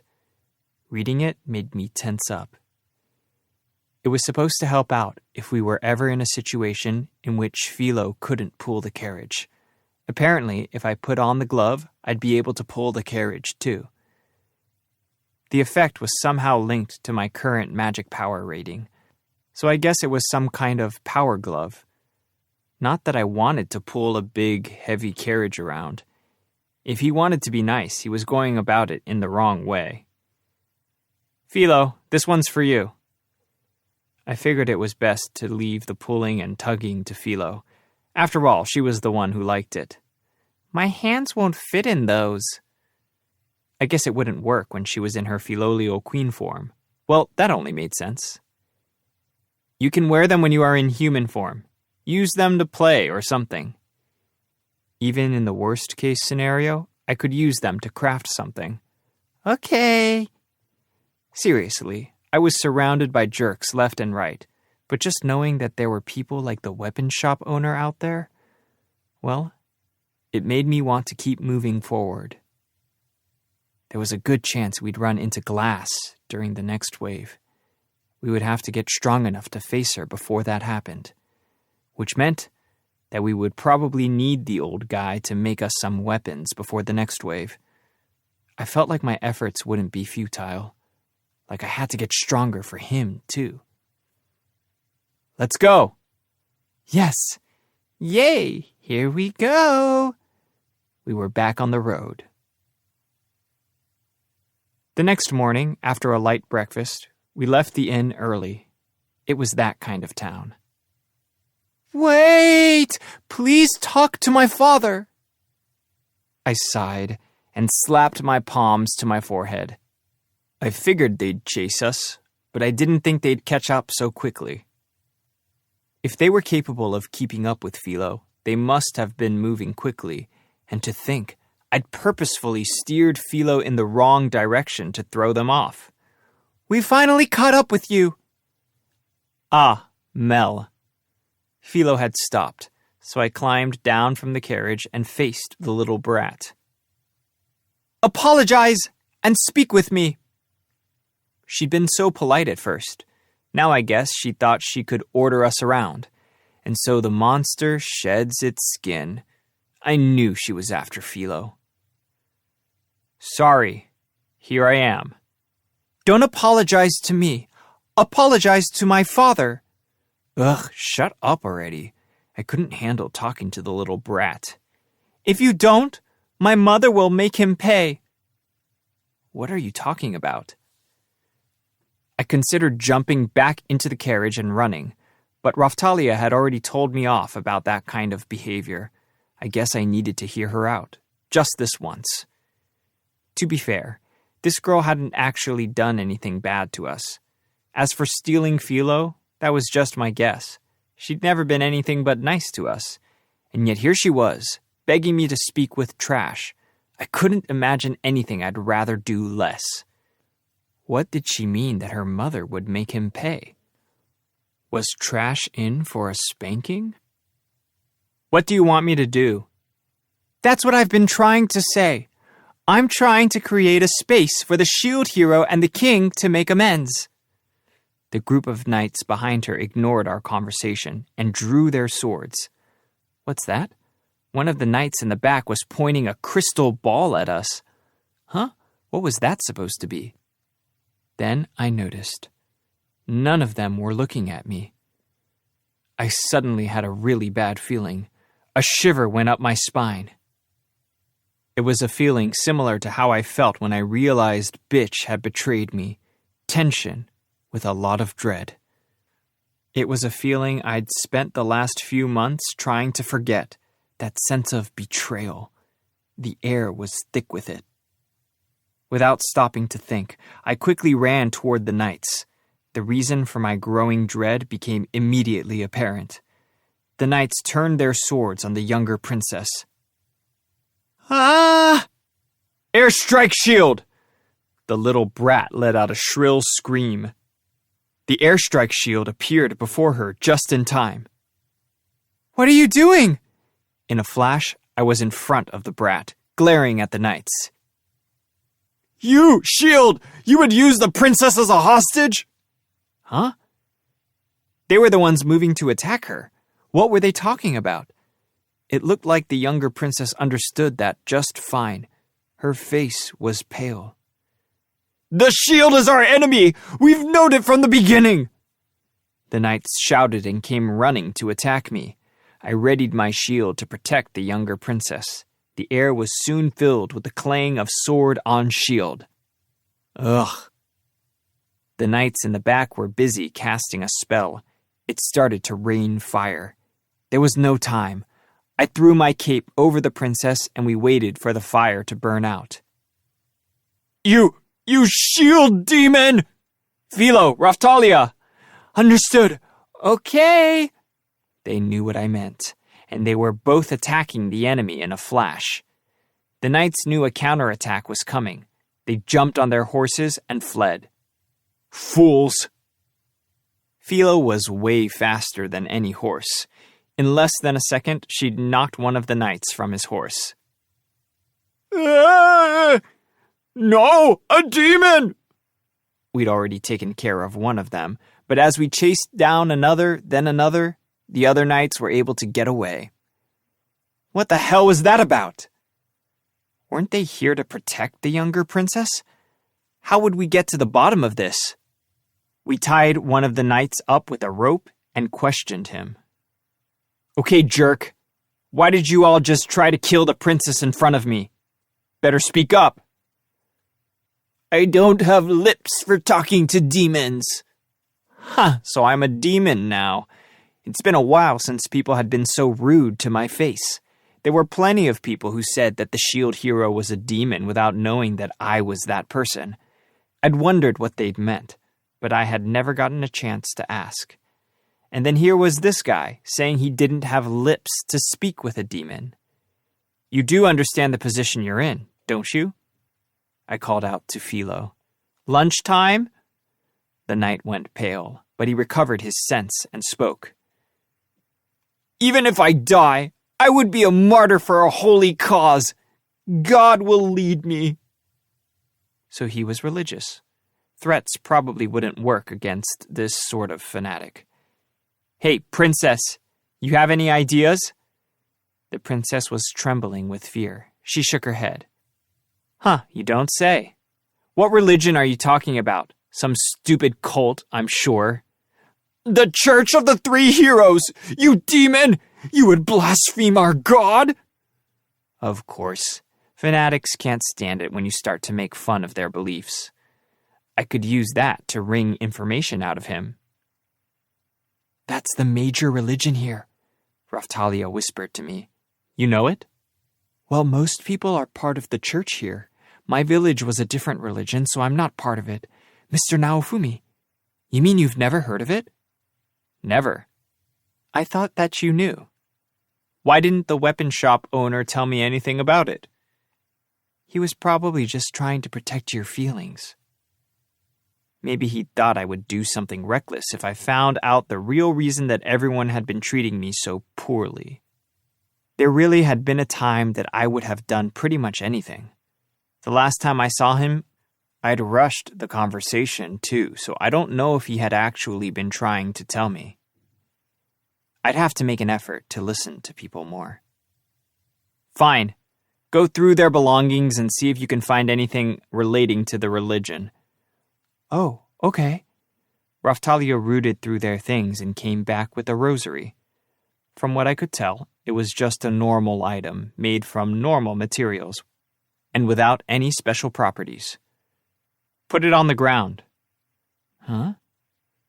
What a strange symbol. There were 3 weapons all folded into one design: sword, spear, and bow. It was a weird selection of violent weapons. That reminds me, the church we'd visited to buy the holy water had the same symbol hanging up. I guess I'd entered the church without saying anything, so Raftalia had assumed I already knew about the church.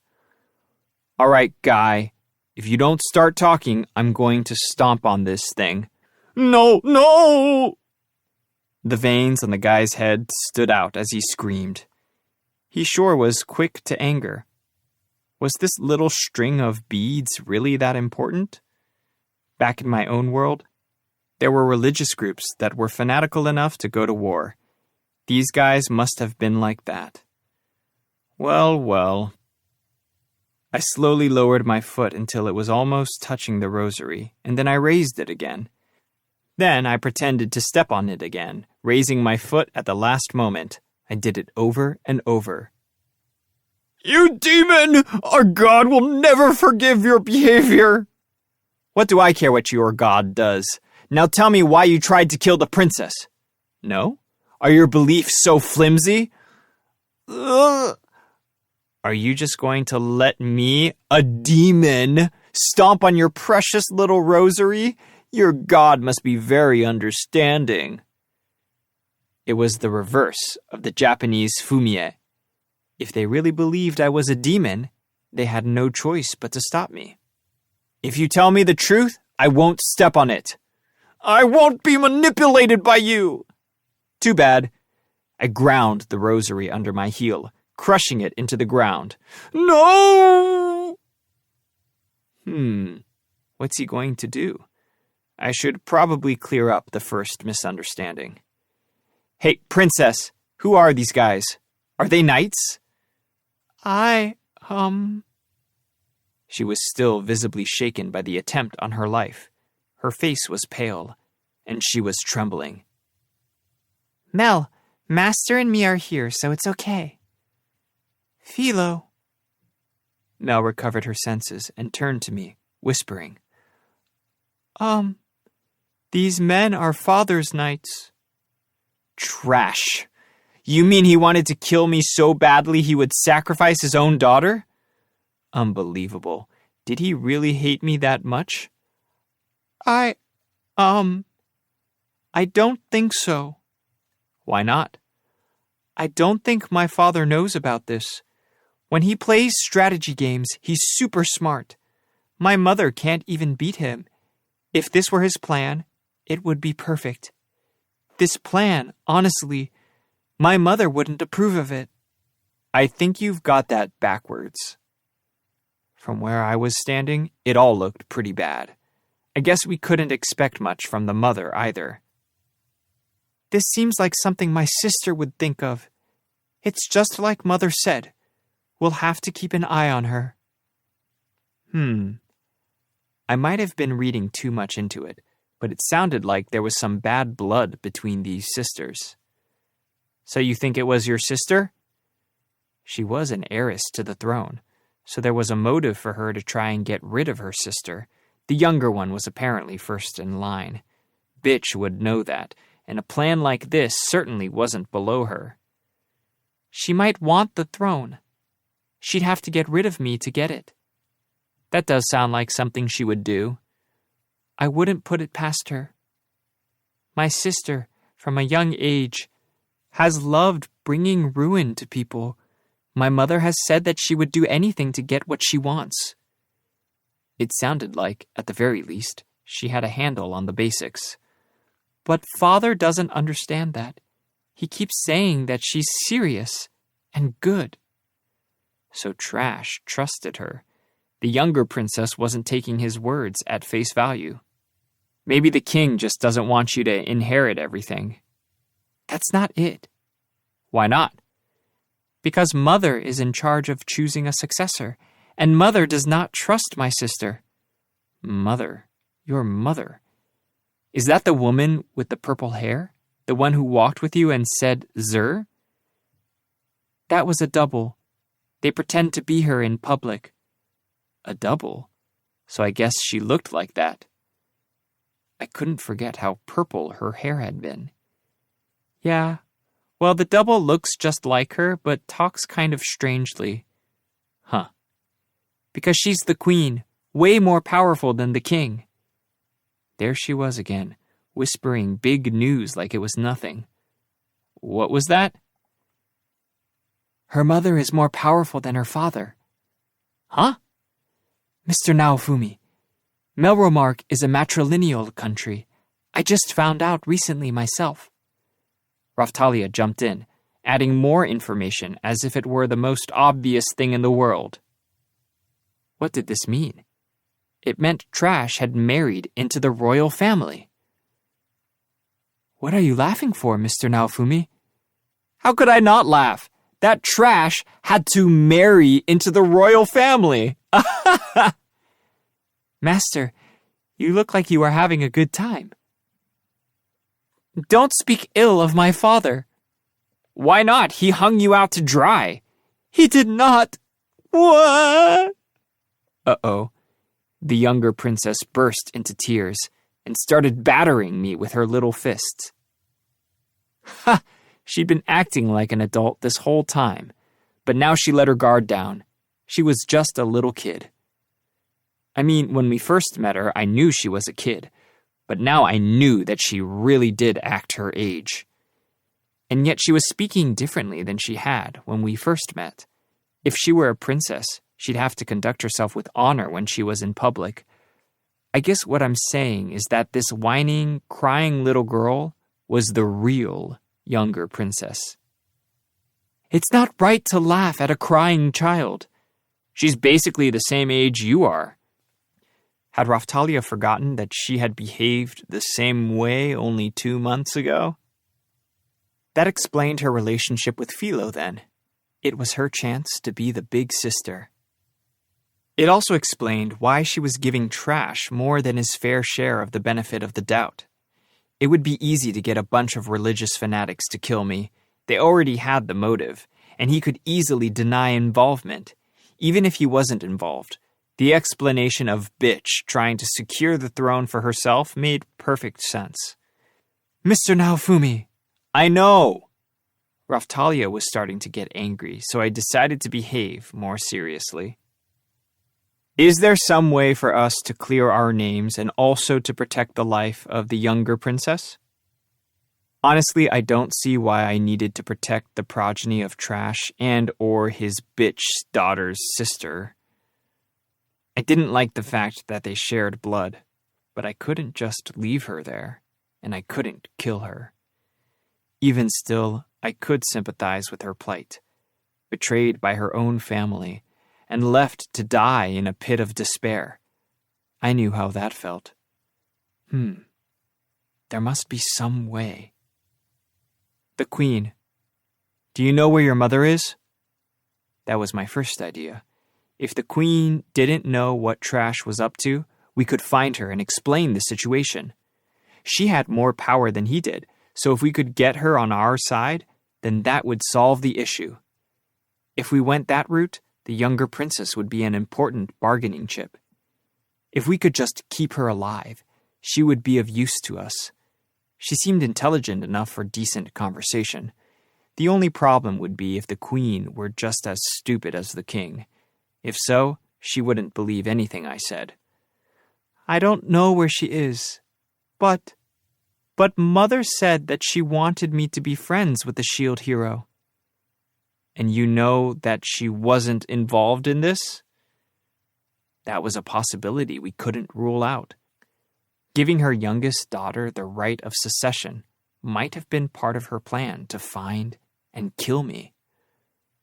Don't cry, Mel. I'ma help you. I promise. The princess had started crying again, so Philo comforted her. Hey, don't you promise her anything. But Master, I want to help her. No. But I want to help. I want to help. Ugh, shut up already. Damn it, I was getting a bad feeling about all this. What was happening? We went back and forth a few times before I noticed that the knights were laughing. Looks like the demon has finally learned his place. Shut up. I don't have time to deal with you losers right now. That's not true. This means we have fulfilled our purpose. What's that supposed to mean? The death of the princess would guarantee the public's opinion of you, demon. But even without her death, there is no major problem. There must be a huge price on your head by now. Yeah, well, I suppose I should have expected that much. You can assassinate a member of the royal family and flee to another country, but don't think that you won't be followed. Wait, I don't understand why you had to murder the princess before my eyes. If they were trying to frame me for her death, why bother with all this? Bitch framed me just by pointing at me, and everyone believed her. But they wanted to bring the younger princess out into the middle of nowhere, kill her, and then frame me for it. Why did they bother actually catching up with us when they could have killed her any time? Then I remembered the knight in the back with the crystal ball. Most of the knights in the back row had managed to escape. What if that ball had functioned as some sort of camera? Shield Demon, your murder of the young princess is now well known all throughout the land. You have nowhere to hide, nowhere to run. I was starting to get it. The last time they tried to frame me in their own country, but they went too far and weren't able to make it stick. If I had run to another country, they wouldn't be able to call for my forced removal. What it would lead to is my exile in another country, and that would give me an opportunity to recruit sympathizers. But this time was different. They had a crystal ball that contained a scene of me leaping at the princess. That would be all the proof they were likely to need. They could easily show it to any neighboring countries, and it would put an end to any domestic revolts they might face. Wow. Honestly, I was pretty impressed. So that brings me to my main options. Option 1. leave the princess, and be on my way. The knights that Trash sends after her will kill her, and that will give the crown all the cause it needs to go after me. The queen would put a huge bounty on my head. The word would spread to neighboring countries, and someone would always be after me. I'd be in real danger when the next wave came. They'd arrest me when I teleported to the scene. Option 2. Take the princess back to Trash and explain the situation to him. It would save the life of the princess, but then we'd have to deal with Trash. I wonder if he would try to charge me with kidnapping. Basically, it would save the princess, but I couldn't guarantee my innocence would be accepted. The queen might step in to save me, but we didn't know where she was, so we couldn't go meet her. We would have to wait for her to come to us. We certainly had no obligation to put ourselves in that kind of situation, and if the queen was the one pulling the strings this whole time, then that would be the end of us all. Option 3. We run back to the castle and kill Trash ourselves. My crime and sins would be absolute and known to all, so the church and knights would hunt me down and kill me. Considering the possibility of failure, the risk was probably too high. Whatever we do, I can't prove my innocence. Why did Trash and his family have to go so far out of their way to make me miserable? This will be the end of the shield demon. Now you will suffer for threatening our church. Shut up. I ordered Philo to eat them, and they finally learned to shut up. I could have killed them, but it wouldn't matter. Some of them had already escaped. With that crystal ball as evidence, I was soon to be charged with murder. Even still, the Church of the Three Heroes. The Church of the Three Heroes is a church with 3 heroes. So that must be what the name meant. The symbol of the 3 weapons showed how much they valued their afterlives. But something didn't make sense. There were supposed to be 4 legendary weapons: the sword, spear, bow, and shield. Not only were the knights trying to frame me every chance they got, but apparently the church was against the shield as well. That must explain why, when I first found myself in this world, none of the assembled adventurers volunteered to travel with me. If the crown had gathered the adventurers, then it was safe to assume they picked people they felt they could trust. Thinking back on the large church in town and the behavior of the knights here, it was evident that the church held a lot of power in Melromark. If the church said that the shield was a demon, the people were sure to go along with it. Why would anyone, of their own free will, volunteer to team up with a demon? It didn't matter if they knew me or had all the information or not. Any little push would do it. If all this were true, it would explain the nasty looks I got everywhere I went. The fanatical zealotry of these knights made sense in that context, as they were under control of both the crown and the church. Thinking back on it all, I thought they had been acting strangely toward me even before Bitch had me framed for rape. They intentionally ignored me and then convicted me without a shred of evidence, both of which would be easier with the power of a church behind you. The people didn't need evidence when it came to me. If I were accused of something bad, they'd accept the accusation because I was already a demon in their eyes. When I'd gone to see the Dragon Hourglass, the sisters had been cold, treating me like an enemy from the get-go. That was all the proof I needed. I was starting to understand what Trash was up to. If he wanted to keep his position, he would have to treat the shield hero differently than he treated the other heroes. Over the last month or so, the public was starting to think that maybe the shield hero wasn't actually all that bad. I'd acted as the bird god saint and traveled all over the place. I'd saved people. Lately, even in the castle town, people had been more polite to me than they had been. It had to do with the teaching of the church. It just had to. All they had to say was that the 3 heroes had been threatened, and that wouldn't exactly be a lie. That was why they used their trump card, the princess next in line for the throne. All this was just a guess, and it wasn't going to clear my name.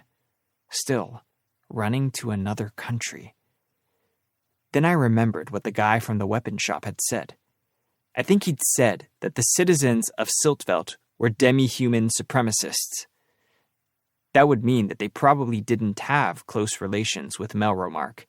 If we took the princess, the heiress of Melromark, there to force negotiations, the queen would have to show her face. Sure, I was a human, so I wasn't likely to receive a very warm welcome. But Raftalia was with us. It might be the perfect hideout. By the way, Siltveld was to the northeast, and Shieldfrieden was to the southeast. But I would have to cross through 2 other countries to get there. Like I'd learned earlier, they were pretty far away. I'd just have to press forward and hope that something turned up. All right, we're going to go to Siltveld for now. There might be a way for us to set all this straight. If we can get there. That's the demi-human country, right? Raftalia nodded. The younger princess muttered, unsure of what to say. What is it? Oh, nothing. Fine. Raftalia, once we arrive, I'm leaving all the negotiations up to you. Understood. All right, princess, you should come with us for your own good. I promise to protect you, so relax. If you don't want to die, come with us. Okay. The princess slowly climbed up into our carriage, but she didn't look very happy. I had no problem with good kids that couldn't understand what was going on, just like this. But it might be a good opportunity to teach her about trash and bitch, to teach her about how dirty and fallen the world really was. She would have to live or die with us, so if our fates were linked, she'd better learn about the world. She was still a kid. If I could teach her the truth, slowly, then she'd come to see things my way. Yay! Mel and me are together again! Yes, thank you, Philo. Philo was thrilled that she was getting the chance to travel with her friend. So what is the queen up to? Why did she leave the kingdom? She's always traveling to maintain our diplomatic relations. I used to go with her. Really? Diplomacy, huh? And what about us? Mother said she wanted me to go meet with Father and to look for the shield hero and to befriend him. She works so hard every day to keep us from going to war. She said the waves have made the world crazy and that I needed to be home to protect Melromark.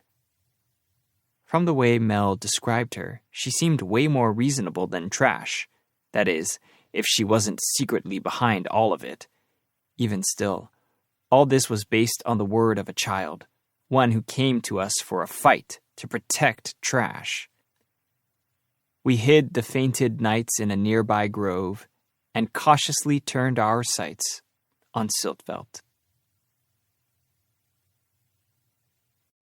Chapter 16. Appointment Arrangements. I was hiding in the shrubs, observing the situation. It had been a few hours since we picked up the young princess. We went to a nearby village, and now we were hiding out to see what would happen. The village wasn't far from the village where we had fought with the zombie dragon. Turns out, those knights were telling the truth. The shield demon, Naofumi Iwatani, has savagely murdered a group of royal guards, abducted the princess, and is running loose. He is wanted dead or alive. A reward! There were already bulletins pasted around town detailing my crimes and the promised rewards for my capture. There were soldiers walking through town and shouting about it. It had only been a few hours, so it was impressive that they had managed to pull all this off. They had said that everything had been set up from the beginning. People that came after us were volunteer soldiers, and they did so thinking they would be captured or killed. Back in my own world, I'd heard there were people who would wrap themselves around bombs and attack people, thinking they would go to heaven for it. So this world didn't have a monopoly on crazy fanatics.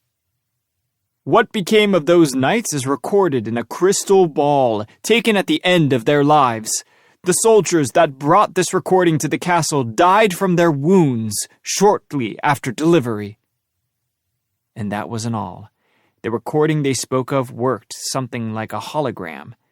They'd manipulated my face into an aggressive frown, made it look like I was covered in blood, and paused the scene at one particular moment so that it looked like I had my arm hooked around the princess's neck. They were capable of some impressive forgeries. Even though they had scampered off like rabbits with that crystal ball, here they were making it sound like I'd butchered them. They looked pretty healthy last I saw. Still, it wasn't like they could completely fabricate the data. If you looked close, the princess's face didn't look like I was choking her.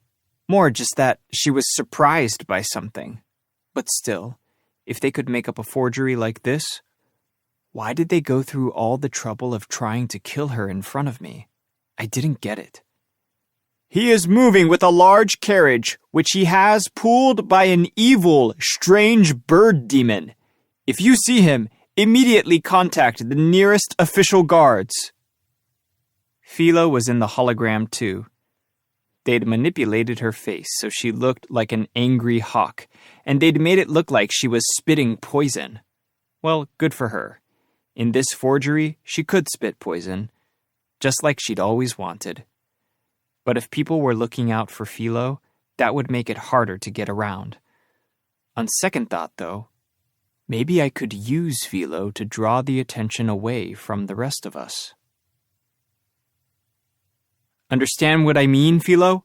We're traveling separately from here on out. No! I finished checking out the village and went back to see everyone. I told Philo that she stood out too much, so we were going to have to split up. Philo would pull the carriage and draw everyone's attention while the rest of us snuck away.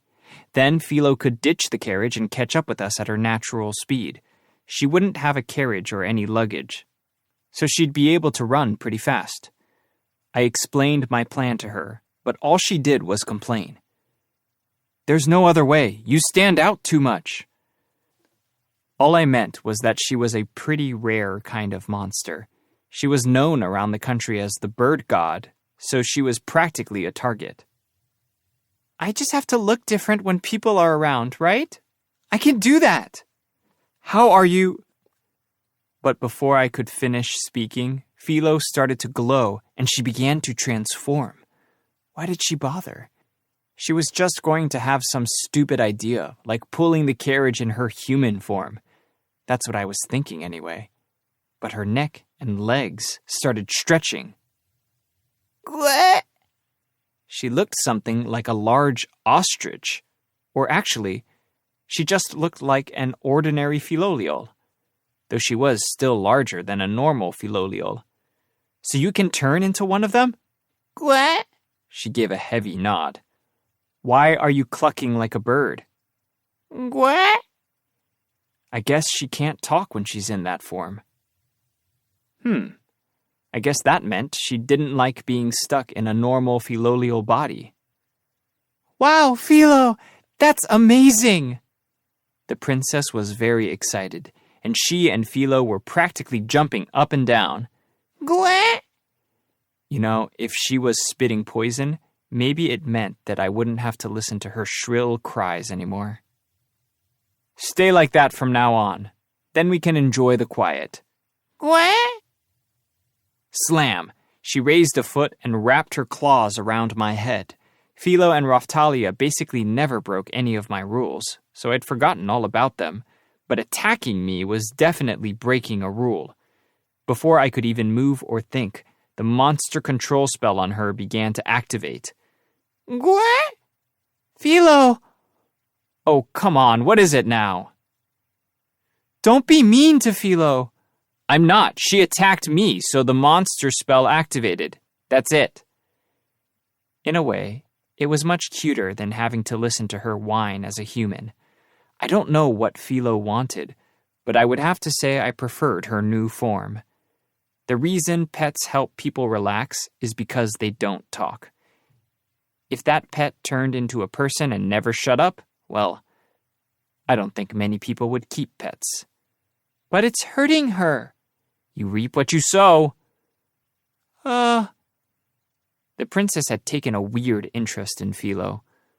Was it really just because they could talk as friends? Anyway, stay in that form at least for a little while. At least until we can be sure we are safe. I'd been able to keep her hidden up until now, pretending to be a saint and all that. I'm sure it would work itself out. Raftalia, as for you, maybe you could mess up your clothes and, I don't know, rip your hat or something.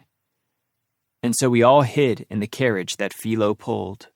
Raftalia changed her clothes, Philo changed her body, and Mel and I stayed hidden.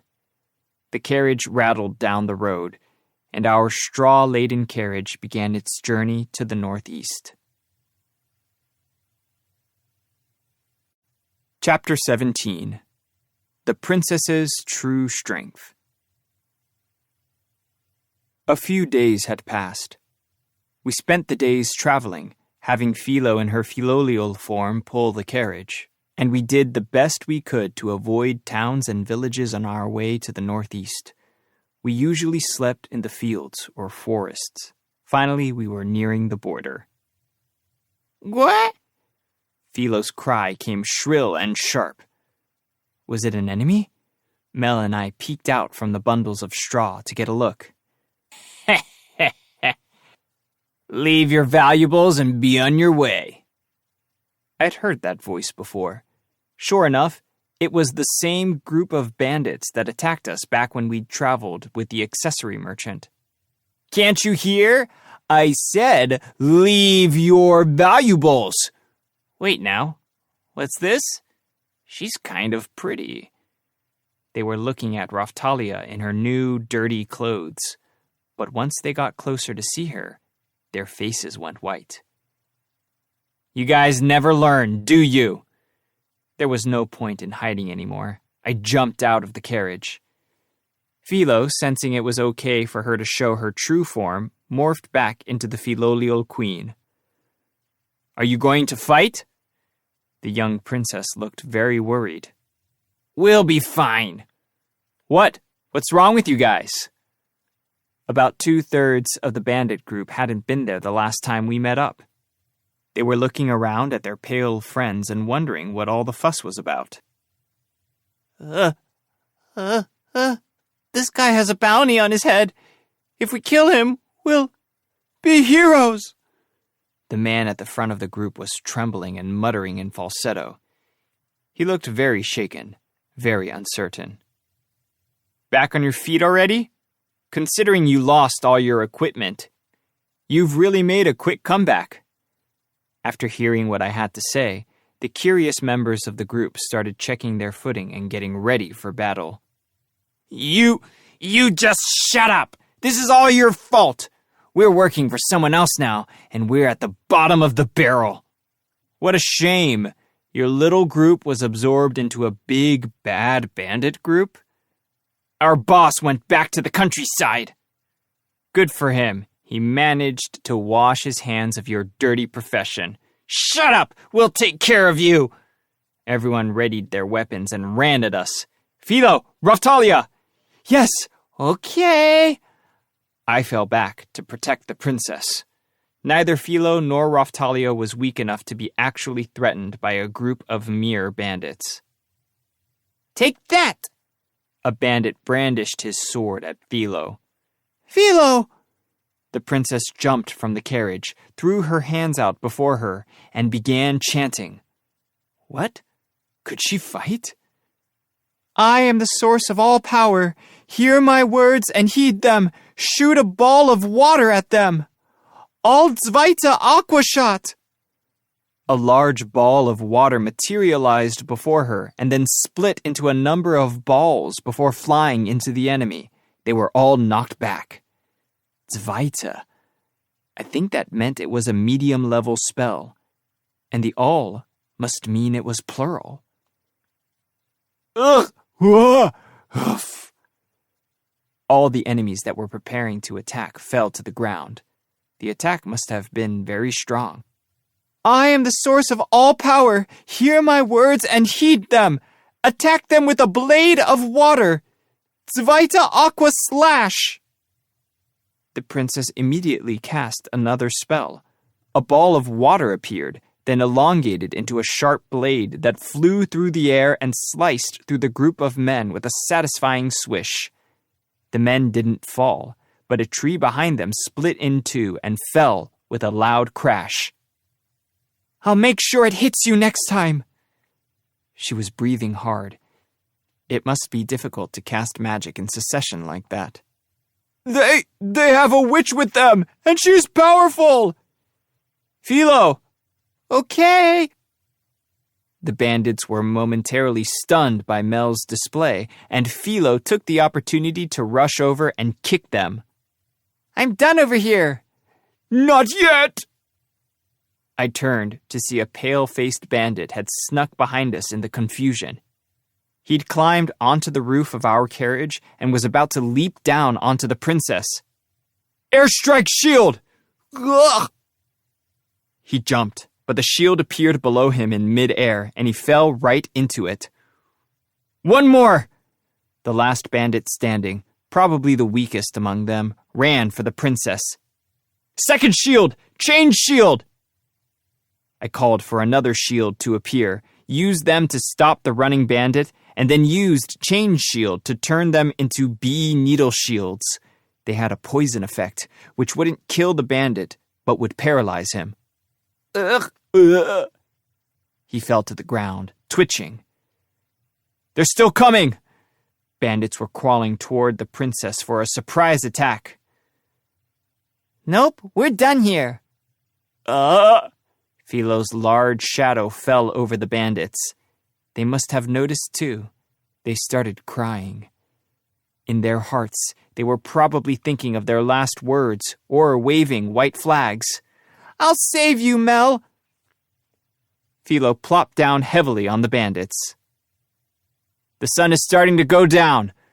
Perfect timing, guys. Tell us where your hideout is.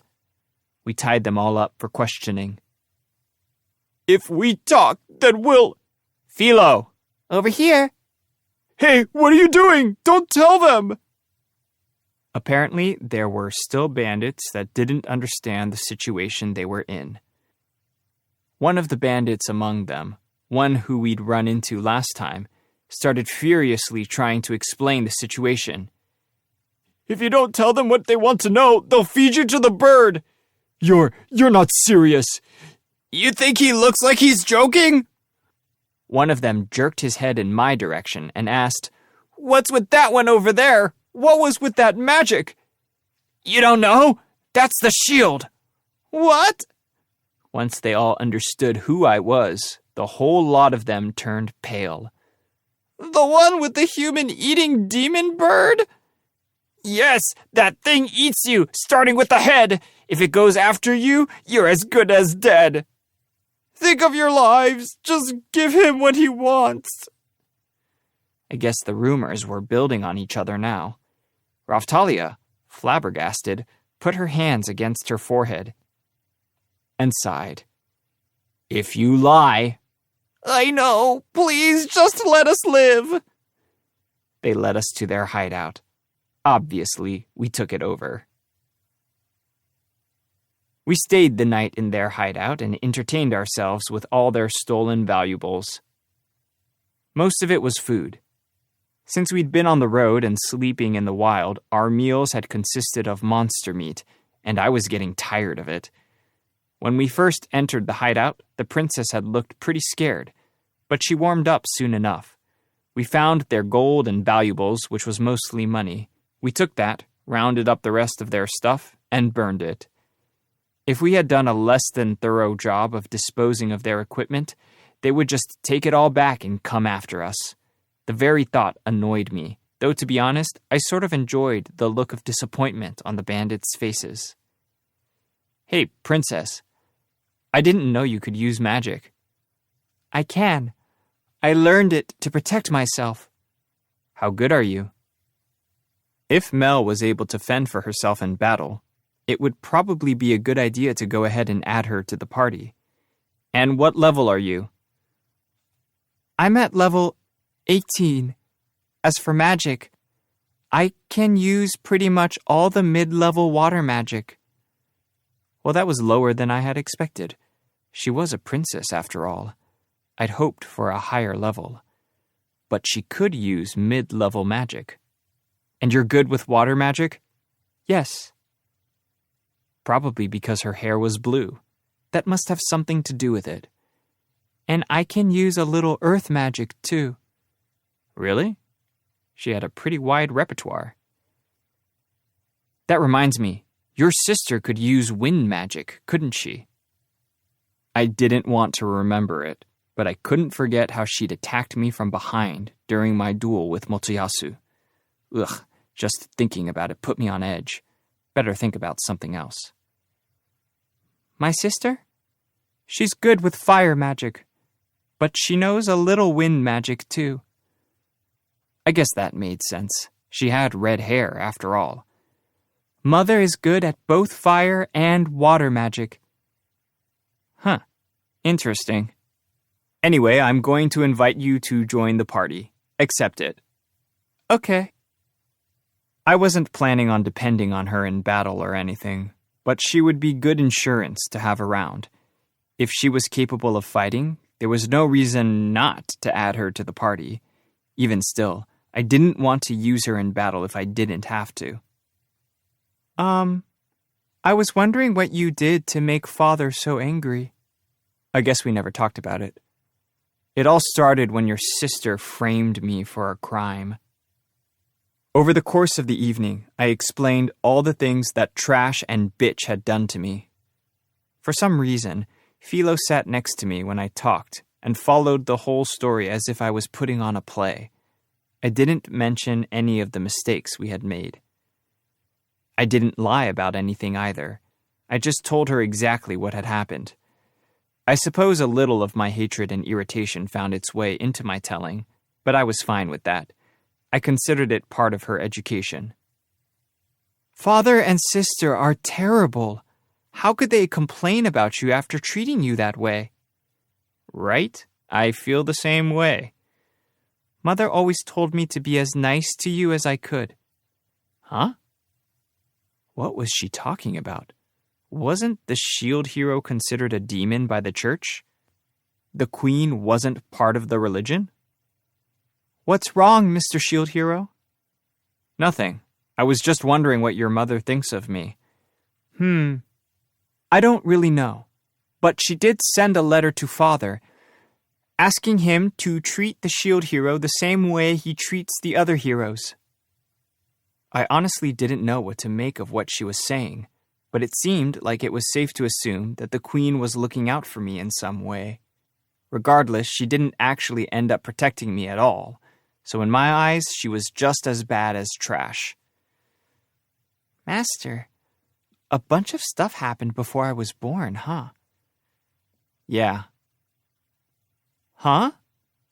The young princess suddenly looked very put out. Philo, how old are you? A month and 3 weeks. What? It was only natural that she'd be surprised. Monsters grew up fast. You've grown so quickly. Oh, stop flattering me. I don't think that's flattery. Then I guess I'm the big sister here. If you're talking about age, then yes, you and Raphtalia are actually about the same age. Raphtalia is... Philo looked over at Raphtalia. A slight look of disappointment on her face. Raphtalia just looked confused. Philo could be really abrupt. It was only natural to be confused. What? She's a demi-human, so even though we're the same age, she looks older. Melty looked at Raphtalia as she spoke. Something about it all made me feel sympathy for Raphtalia. I don't know. I feel like I've lost something. I don't know why. Well, just because we all know how old everyone is, people are going to think I am some kind of pervert. They'd say I had a Lolita complex. Both Philo and the princess were little kids. With Raphtalia being a kid herself, it meant I was surrounded by young girls. Well, it is what it is. You're fine the way you are, Raphtalia. Mr. Naofumi.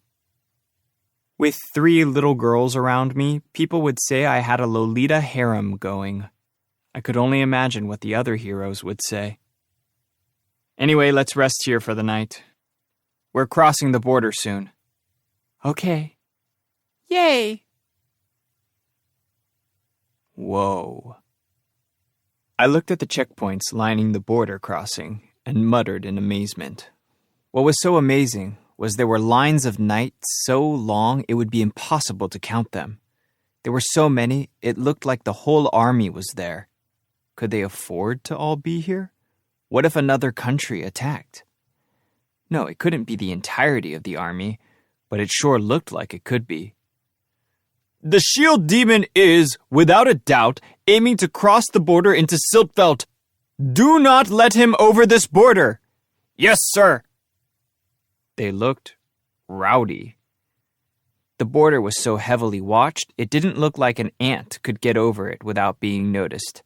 Had I been alone, I could have just run through the ranks. But with Raphtalia and the princess in tow, that would be tough. I could have run through by myself, and they could follow later, but if the other heroes were there, then they'd be spotted. Not to mention that with so many knights in one spot, I wasn't sure that I'd even be able to outrun them all. Besides, how did they know that I was heading for Siltveld? Granted, they might just want to stop me from entering Siltveld because their relationship with that country wasn't the best. Even still, they were more prepared to stop me than I would have anticipated. What do you think? Could we avoid the checkpoint and cross somewhere else? Somewhere off-road? I don't think so, the young princess whispered. Why not? It looks like they have emergency checks set up. If you cross the border, an alarm will sound, and they will chase you down. Damn! I pictured some kind of infrared beam. They had something like that over the border. With so many guards, they would eventually hunt down anything that illegally crossed the line. It would only be a matter of time. You don't think Philo could outrun them? They'd cut you off. The alarm would alert them before you even made it to the other side. You sure know a lot about the border. Mother said I should memorize these things in case of an emergency. The system is expensive to maintain, but everyone agreed to keep it for emergencies. Excellent foresight. I could have killed someone. These people would stop at nothing to get in my way. Then I guess our only option is to go to a different country that neighbors Siltveld, then enter from that shared border. This was the closest country by far, but we didn't seem to have any other option. Just then, some villagers passed by with a loaded cart, and we accidentally bumped into them. We were in disguise, so we should have been fine. The princess and I were hiding in the straw, too. For some reason, a mysterious silence fell between the villagers and Raphtalia. Shield hero! They found us! Could we get away? Do not be concerned. You are okay. You once gave us a plant seed, and because of it, prosperity has returned to our country. Thank you very much. We will not do anything to indicate your location to the soldiers. I looked closer. Sure enough, they weren't villagers, but people from the neighboring country, and they were apparently traveling merchants. They passed me some old clothes. The people with you could stand to look a little dirtier, especially that pretty raccoon-type demi-human girl. She'll give you away. I couldn't deny that. Among raccoon demi-humans, Raphtalia was exceptionally pretty. She'd met all the villagers while we were traveling merchants, too, so she might have developed a reputation for herself. Back when I first bought Raphtalia, the slave trader had said that raccoon types were not popular with humans. But Raphtalia was exceptionally pretty, so she was sure to be noticed. And if any one of them had seen her before, they'd probably recognize her instantly. I couldn't leave Raftalia behind, though, so we'd have to find a disguise for her. If you plan to run from them, that carriage will stand out too much. You can use our cart. Move your stuff into it. Thank you, and you're right. This big metal thing does stand out. We probably need to get rid of it. Quack! Phila was in her philolial form, but she shook her head and grunted in protest. Quack! Quack! We don't have a choice. Do you want us to be caught? Want to go to jail? They'll kill the princess, you know? Quack! Once Philo realized that Mel would be in danger, she reluctantly stopped protesting. She'd really loved that carriage, but I guess she valued her friend more. Good girl, Philo. You had to pick between an object and a person, and you chose to value the person. I rubbed her head. Even if she didn't understand the reasons why, she was making the right choice. What? Once we're done, we'll come back for the carriage. What? She knew I was promising. Please accept our cart. We will, thank you. It's all right. We will leave it with a nearby village. We'll make it up to you. You already have. Oh, yeah.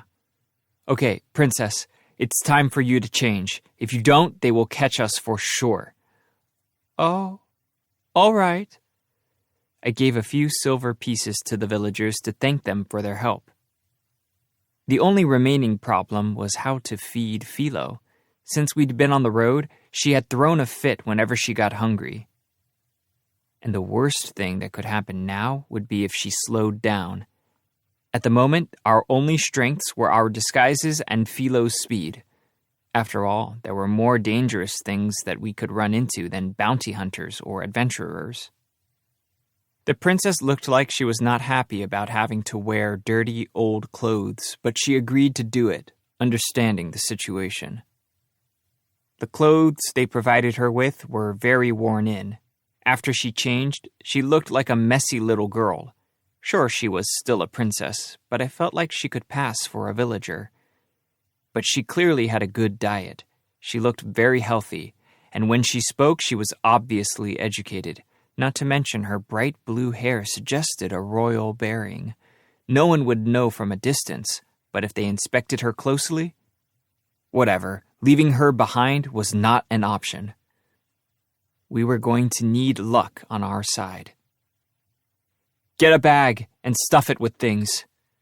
We collected things that we could reasonably carry and then covered them with a cloth. Anything we couldn't carry, we gave to the villagers. Even if we made good progress, it would take more than 2 weeks. Are you a merchant? I have a little shopping list. Damn it, a soldier was walking up to the foreign villagers to shop. Shield hero? Damn it, he spotted us. I turned to Philo to run. It's me, remember? We fought together in the wave. I looked him over. Sure enough, he was one of the volunteer soldiers that had fought with us. Yeah. We parted at the wave, and I hadn't been able to follow up with them since we'd parted ways with Trash. I was relieved, but then I realized that he was probably sent out here specifically because he had helped us. Back then, I hadn't known anything about this shield demon business. Thinking back on it with what I know now, it must have taken enormous stores of willpower to overcome their beliefs and help me. They must have paid for it, too. Society would shun them. Were you demoted? No, there was no punishment. Oh, good. So you weren't assigned to this post as a demotion? Apparently not. Almost half of our knights are here. All that? Just for me? Hey now, wasn't that a bit of an overkill? Just how bad did Trash want to keep me out of Siltfeld? I couldn't understand it anymore. What did he really want? Could it be that there was something in Siltfeld, something I didn't know about yet? I had to go. If the enemy was this upset about it, then it had to mean something good for me. I didn't know why they were so upset, but I had to go find out. Anyway, it's too dangerous for you to be here. Run away. Thank you. It's not just the knights. The other heroes are here too. I was afraid you might bump into them. He was right. I had to admit that they were all considerably stronger than I was. When we were fighting Glass, they'd fallen when I hadn't, but she'd appeared randomly and hit them with a finishing move before they had a chance to fight back, so they never got to show off their true powers. And they had all gone through the class-up, whereas none of us had. It would be foolish to think I could beat them in a fight. If we ran into them unprepared, I might end up dead. Let's get going. I am praying that you are cleared of these charges and suspicions. We parted with the foreign merchants and volunteer soldier, heading to the south for a long detour. Chapter 18. Persuasion. We'd made some progress when we saw them. Motoyasu and Itsuki were there with their parties, watching the carriages on the road. The soldier had been right. I peeked out from my hiding place. There were wizards around. They were chanting spells. There he is! He's in that cart! I had a suspicion, a fear, and apparently I'd been right. Motoyasu and Itsuki took off running in our direction. Damn, how did they know? It must have been those wizards. I don't know what they did, but it must have been them. I threw off the cloth I'd been hiding under and jumped out of the cart. Philo knew something was happening, and she quickly transformed into her Philolial queen form. I knew it! There he is! He must have been nearby, because Ren was running for us too. Damn it! It was the worst situation I could think of. We found you! Release Princess Melty! Itsuki was shoving a sanctimonious finger in my direction and calling out in a self-satisfied voice. I can't release her because she's not my prisoner. She's not tied up, is she? Say what you want. We have proof. Justice is not on your side. Justice? Ha! This was from the guy who left the lives of innocent villagers up to the knights during the wave, and he was telling me about justice. These guys really only thought about fulfilling their own ideas of justice. Wait a second. There was one option. I could try telling them about all that had happened. I remember that Ren felt bad about the village he abandoned to sickness, and there were certainly holes in Itsuki's theory of justice. Maybe I could use that. Still, they had obviously made up their minds not to believe anything I said. But I had to try. I had to make them understand. I needed to get them to focus their justice on something else. They needed an evil conspiracy to fight against. It was a situation that any gamer would love. I'd need them to believe me, though, or at the very least I'd need them to start doubting the crown. Are you all so sure that you are right? Are you so sure that you are on the side of justice? What's that supposed to mean? The princess, as you can see, is perfectly unharmed. I readied my shield and showed off the princess. An attack could come from any direction at any time. She looked worried, but she looked up at me and nodded. Sword hero, bow hero, spear hero. The shield hero is innocent. He actually saved my life. She wasn't speaking like a child anymore. She spoke with a regal tone. They listened to her, and I could see a shadow of doubt creep over their faces. Could there be a shred of evil on their side of things? If there were, their inflated egos and sense of justice certainly wouldn't be able to tolerate that. Please believe me. There is a great conspiracy behind all of this. But Princess Melty, isn't that man taking you all around the country in secret? Yes, but he is doing it to save my life. I asked him to do so. Mel explained the situation, and Itsuki flinched, confused. Does it not seem odd? What would the shield hero stand to gain by my abduction? Well, that's... Was he trying to think of an answer? He looked lost. But this guy... Did you ever think that Melromark has been treating the shield hero, and only the shield hero, poorly? It's true, but... My mother told me that it was time for us all to join hands and fight back the coming disaster. This country simply does not have the time or resources to allow its heroes to dally about with such things. Please, put away your weapons. The three heroes might have been listening. They loosened their grip on their weapons. They were starting to come around. After all, they had lost the last battle during the wave. And the young princess was right.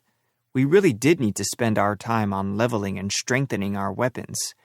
If they were serious about following through on the purpose of being a hero, they would realize that any time not spent on leveling or strengthening their weapons was a waste. Do you get it? This is a conspiracy. Now I'm going to tell you everything I know. Can you decide to fight me after you hear me out? Bitch stepped forward from the crowd. Why should we listen to the words of a demon? What did she want? Was she trying to get points for pretending to be concerned about her sister? Didn't his actions speak loud enough? He must be using the brainwashing shield. Sister! Mel was absolutely shocked. She glared at Bitch. Really, there was only so much I could stand to listen to. What the hell was a brainwashing shield? If I had something like that, none of this would have ever started to begin with. It was so easy to ignore the fruits of someone's labor if you just threw out a phrase like brainwashing. Besides, brainwashing and religion tend to go hand in hand. Ha! Brainwashing. Give me a break. The brainwashing shield is a shield imbued with very powerful magic. Of course your story sounded fishy. I don't know when you found the shield, but the church thinks it must have been around a month ago. That was around the time I started my peddling business. It was back when I had to prioritize making medicine for that village over my business. That was when people started calling me a holy saint of the bird god. I get it now. It fit, time-wise. From the church's perspective, it was a perfect explanation. A perfect lie. I feel like the situation explains itself perfectly. You've traveled a long way and gotten all mixed up. And here you are, practically working with Naofumi. Every normal citizen knows that he is a criminal, and yet here you are, helping him? Why would you do that? Everyone is crazy. I'm saying that the shield hero wouldn't do the things he's accused of, and I've met old ladies that practically worship him. That old lady? I had a pretty good idea who she was referring to. Even still, what the hell were they talking about? It was just a fact that I had helped and saved a lot of people, but most of what I'd done was clean up the messes that they had left. Did they really think that anything they didn't know meant some kind of enemy strategy? Seriously, what was in their heads? It very well may be that simply standing near him and talking to him will allow him to brainwash you. At this very moment, the church members among us are pooling their resources to break his spell over you. You freaking idiot! Who has that kind of power? No one responded to my outburst. Actually, Raphtalia, then Philo and Mel were stunned. What they meant was that they had traveled around looking for me, and instead of listening to what people said and actually processing the good things people had to say, they just invented this idea of the brainwashing shield, and Bitch used that to convince the other heroes. It was an amazing lie. She really outdid herself. Does the shield hero really have that kind of power? The young princess looked up at me, worried. Does it look like I do? No. You didn't have to hesitate.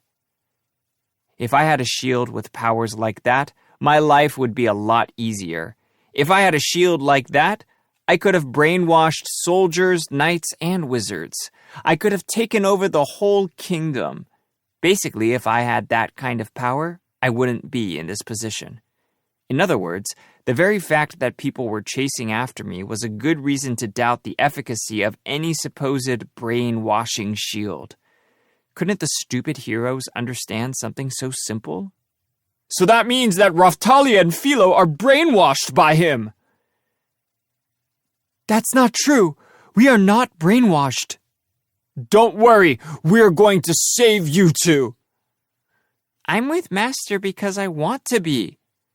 Motsuyasu still hadn't given up on chasing after Raphtalia and Philo.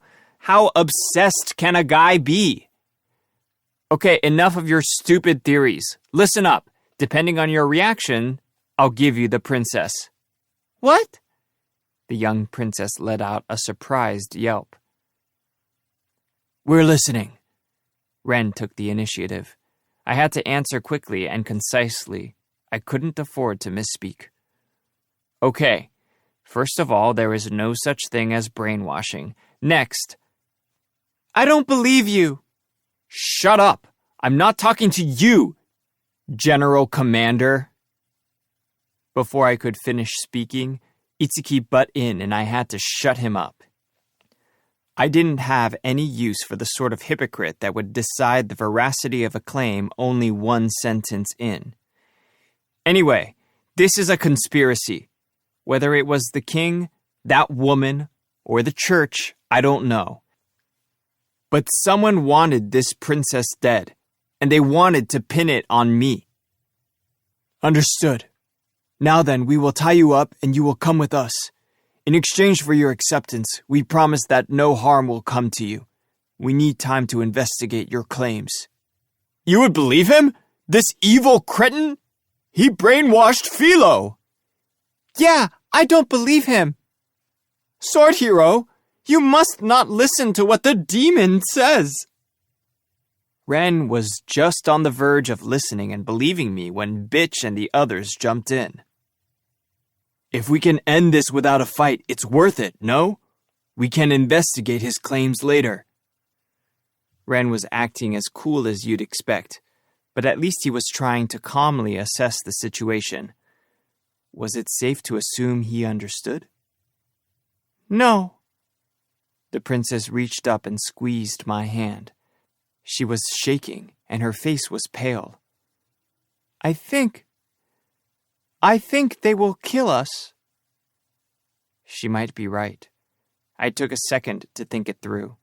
There was a good chance that she would be treated differently than the rest of us. To keep their theory looking plausible, they'd probably hand the princess to some wizard so that they could cast spells to clear her of the brainwashing. But then what would happen? They would probably have to pretend that, just when they cleared her from my influence, a powerful curse activated and killed her. But of course they would just assassinate her in secret. It seemed like a likely scenario.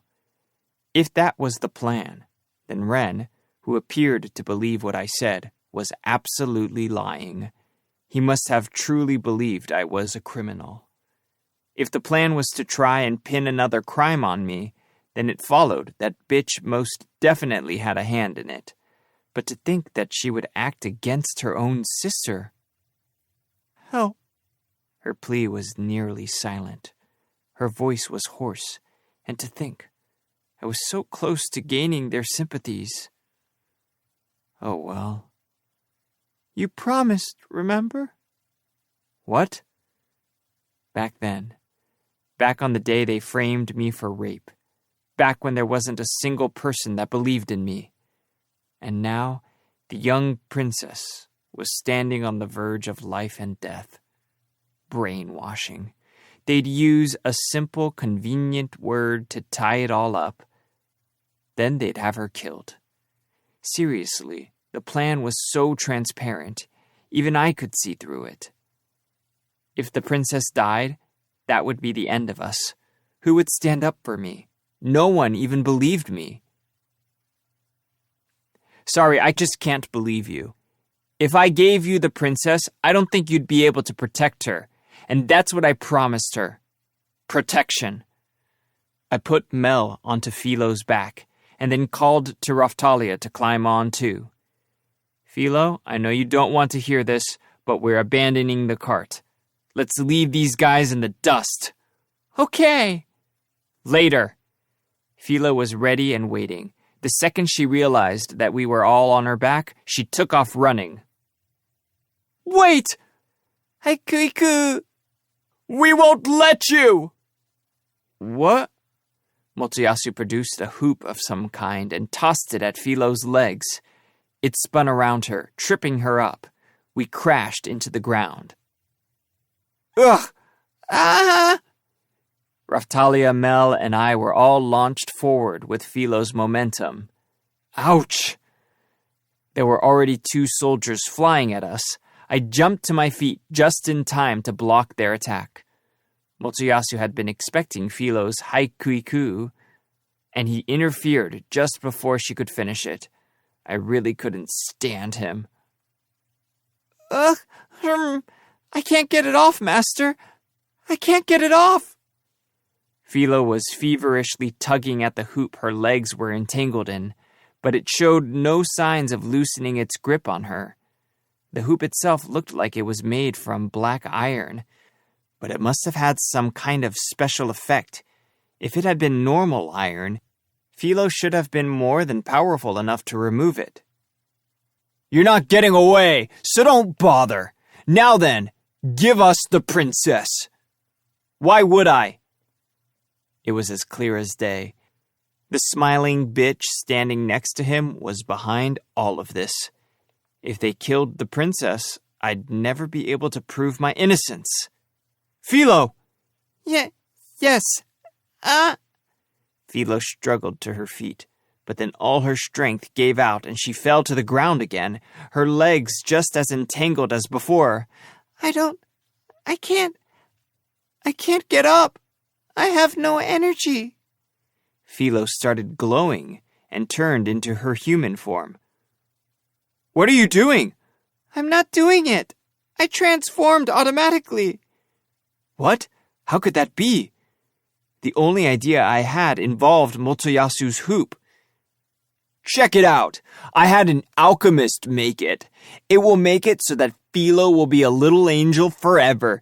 As long as she's in that hoop, I don't think she'll be able to attack me anymore. Ugh, let me go. Motoyasu walked over to Philo, where she was struggling to stand. He pulled her to her feet and showed her to us. That alchemist did a good job. He was even able to seal away her magical powers. Damn. I thought that Philo could get us out of there with her speed. That wasn't looking likely anymore. How was I supposed to know that they had the power to transform Philo and then suppress all her power? And what was with that stupid hoop? Did he really want Philo that badly? But yeah, I guess he was going on and on about little angels back in town. He must have had that hoop made specifically so that he could catch Philo, and to think he'd get a chance to use it so quickly and in a situation like this. What the hell was going on? Regardless, Philo's legs were out of commission, so we weren't going to be escaping on them. Philo! Mel! The 2 girls were yelling and reaching for each other, but their fingers were not able to touch. I kind of like rambunctious little princesses. Don't worry. If you come with us, you can be with Philo. Ugh! He really thought he was on top of things, didn't he? What an idiot. Why didn't he understand that he was basically sentencing both of them to death? Hey. What are you doing? Sword and bow heroes, hurry and arrest the shield hero. But Ren and Itsuki hadn't responded to what was happening yet. They were frozen in place. If they jumped in and attacked now, it would all be over. The whole lot of them were obsessed with their own ideas of justice. They'd just seen us try to flee, only to be stopped by Motoyasu. On top of that, Motoyasu had taken a hostage to control our actions. That wasn't the sort of situation they would throw themselves into. But what would they do? I couldn't begin to venture a guess. What should we do? They had Philo, so I couldn't try running. Bitch was standing just behind Motoyasu, who knew what she was capable of. Wait! I'm going to save you, Philo! You idiot! I am the source of all power. Hear my words and heed them. Slice the enemy with a blade of water. Zvaita Aqua Shot! Mel ran straight for Motoyasu and cast the spell as she ran. Ha! Motoyasu jumped to the side, just in time to dodge the blade of water. Ugh! Let me go! When Motoyasu jumped to dodge Mel's attack, Philo managed to wiggle free from his grip. Yes! I was thrilled when Philo wiggled free, but just then, as if to make up for his loss, Motoyasu's hand shot out and closed around Mel's neck, taking her hostage instead. He passed her over to Bitch. Mine! That's your precious sister. You better protect her. Mel! Philo! Let me go! Sister! Philo reached for Mel, but before she could reach her, Motoyasu made to grab Philo's hand again. I pulled Philo back just in time. I can't let you go, Melty. The shield demon is manipulating you. I'll clear you of that brainwashing influence. Now. Shield prison! I immediately switched to the Shield of Rage 2 and used the skill on Motoyasu. What? Not yet. I had to control my anger. Change shield attack! I changed the shield prison into my best attacking shield, the Bee Needle shield. That's as far as this is going! Take this! Iron Maiden! I used all my SP in a last attempt to turn the tide and take Motoyasu down. Honestly, I would have preferred to use it against Bitch, but I couldn't. If I could stop Motoyasu with the skill, it would be worth it. It might be strong enough. It won't be that easy. Shooting Star Sword. I knew you were evil. Shooting Star Bow. Whoa. Ren and Itsuki both turned and used their strongest skills against the Iron Maiden. There was a loud crack, and a fissure appeared in the Iron Maiden. The closing door slowed down. Everyone now! Break it now! Yes! Ren! Understood, Itsuki. Motoyasu will save you! Ren, Itsuki, and Motoyasu's party members all sent their strongest attacks and spells flying at the Iron Maiden. There was a loud, dull clang, and then the Iron Maiden crumbled to dust. Damn. I was out of SP from my last attack. Thank you, everyone! Motoyasu had taken some damage from the Bee Needle shield attack, but he smiled now, discovering himself free from the Iron Maiden. Can't have you forgetting about us. Yes, we've saved the princess. The citizens of our country will want her brainwashing removed as soon as possible. Ren and Itsuki had jumped to Motoyasu's aid. On top of that, Bitch had taken Mel hostage. If we didn't free her immediately, they would have her killed. I'd forgotten. Whenever I switched to the Shield of Rage 2, Philo went crazy. But with Philo in human form, nothing had happened. Why? I suddenly noticed my shield emitting a red something. It flew at Philo but bounced off of her.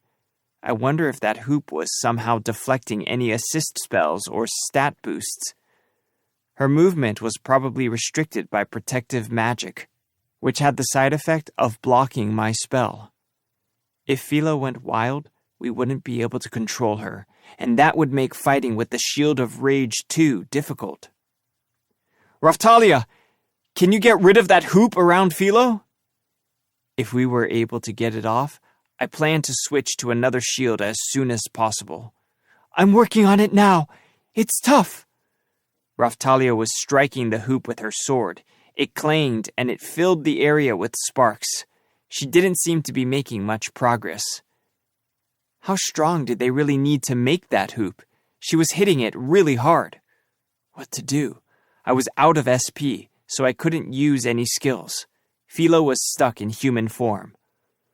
All that was left was Raphtalia, but with her sword and magic alone, she wouldn't be able to turn the tide of battle. Master! What? They won't catch me again.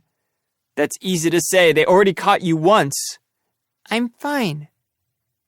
Philo reached under one of her little wings and pulled out the present that the weapon shop owner had intended for me. The power gloves. That's right. They were convenient tools for harnessing superhuman strength. Philo pulled both of the gloves onto her hands and then crossed her arms. I could tell that she was concentrating. It's my turn to save you, Mel.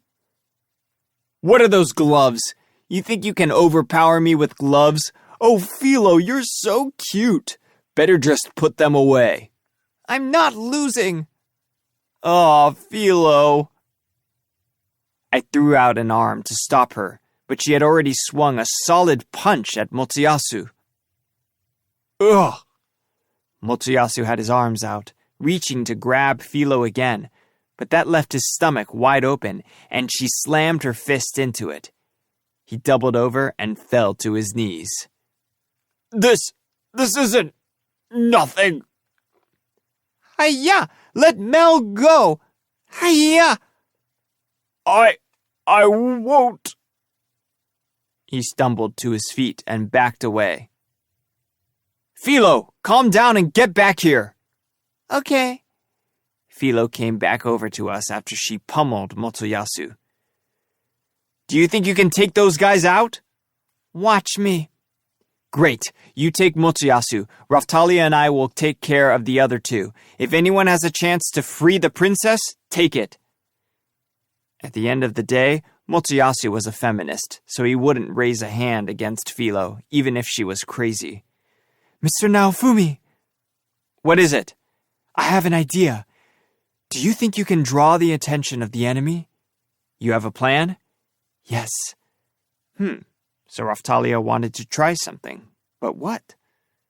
Got it. She wanted to hide and then sneak around behind them. She was good at that. That must be what she was after. Okay, I'll do what I can. Let's go. Let's do it. Okay. Here we go. Even still, there was no way we could win against the three heroes, but that wasn't my plan anyway. There was still a way for us to escape. Raphtalia, keep your distance. Okay, let's go. Hiya! Philo led the charge. Just like I'd told her, she ran straight for Motoyasu, but this time he knew she was coming, and he readied his spear. I was sure he wouldn't stab her with it. Now then, Melty, I'm going to ask you to take a little nap. Bitch pulled out a small package of medicine and made the younger princess smell it. Anyone from another world who had experience with Japanese anime or dramas would recognize it as a medicine that knocks you out. But I had been here for a while. I knew what Bitch was like, so that medicine was more likely to just kill Mel. Philo, help! Mel! I could physically feel Philo gathering her magical powers into the gloves. Haiku-iku! She looked like she blurred for a second, and then, in a flash, she was right in front of Motoyasu, and she was swinging her fist. The gloves looked different. She'd filled them with so much magic that they were glowing pale and had magical claws growing from them. How did that happen? Did the magic somehow crystallize and harden? Ugh, what was that? Her attack is so high! Stop it! Philo, stop it! Motoyasu was forced to defend. The claws on the power gloves were hitting their mark each time she swung a fist. If she could beat Motoyasu back like that, her attack power must have been through the roof. Hiya! Take that! Hiya! Philo was strongest in her Filolial queen form, but with the way she was fighting now, in those gloves, she must have had nearly the same attack power, or more. Because she had someone to fight for, she would fight with all her magical power. Her legs were constrained by the hoop, but she could still harness her magic. I was concentrating on Ren and Itsuki, but stealing glances at Motoyasu. Even though I was their target, they knew their attacks wouldn't be really effective against me, and it looked like they weren't making much of an effort. Ren actually had his head cocked to the side as he considered the situation. He was just watching. Itsuki was convinced that I was his enemy, but he wasn't rushing over to attack me. I thought for sure he would fire some volleys to protect Motoyasu, but thinking over it now, both of them had a strong sense of justice. They won't want to intrude on one-on-one combat. That wouldn't feel just to them. They must have decided to jump in and stop my Iron Maiden because of the risk that it might have killed Motoyasu or something like that. There must have been a way to use the situation to our advantage. I had to keep them focused on me, not Raphtalia. I made sure not to look in her direction and slowly backed away to keep them following me. The time for escape was still a ways off. But if I could get them to focus on me... I figured out how to use these! Philo held the claws out and crossed them. Torna! Sorry, you left me no choice, Philo. This will hurt a little. Motoyasu readied his spear, pointed it at Philo, and prepared to use a skill. Chaos Spear!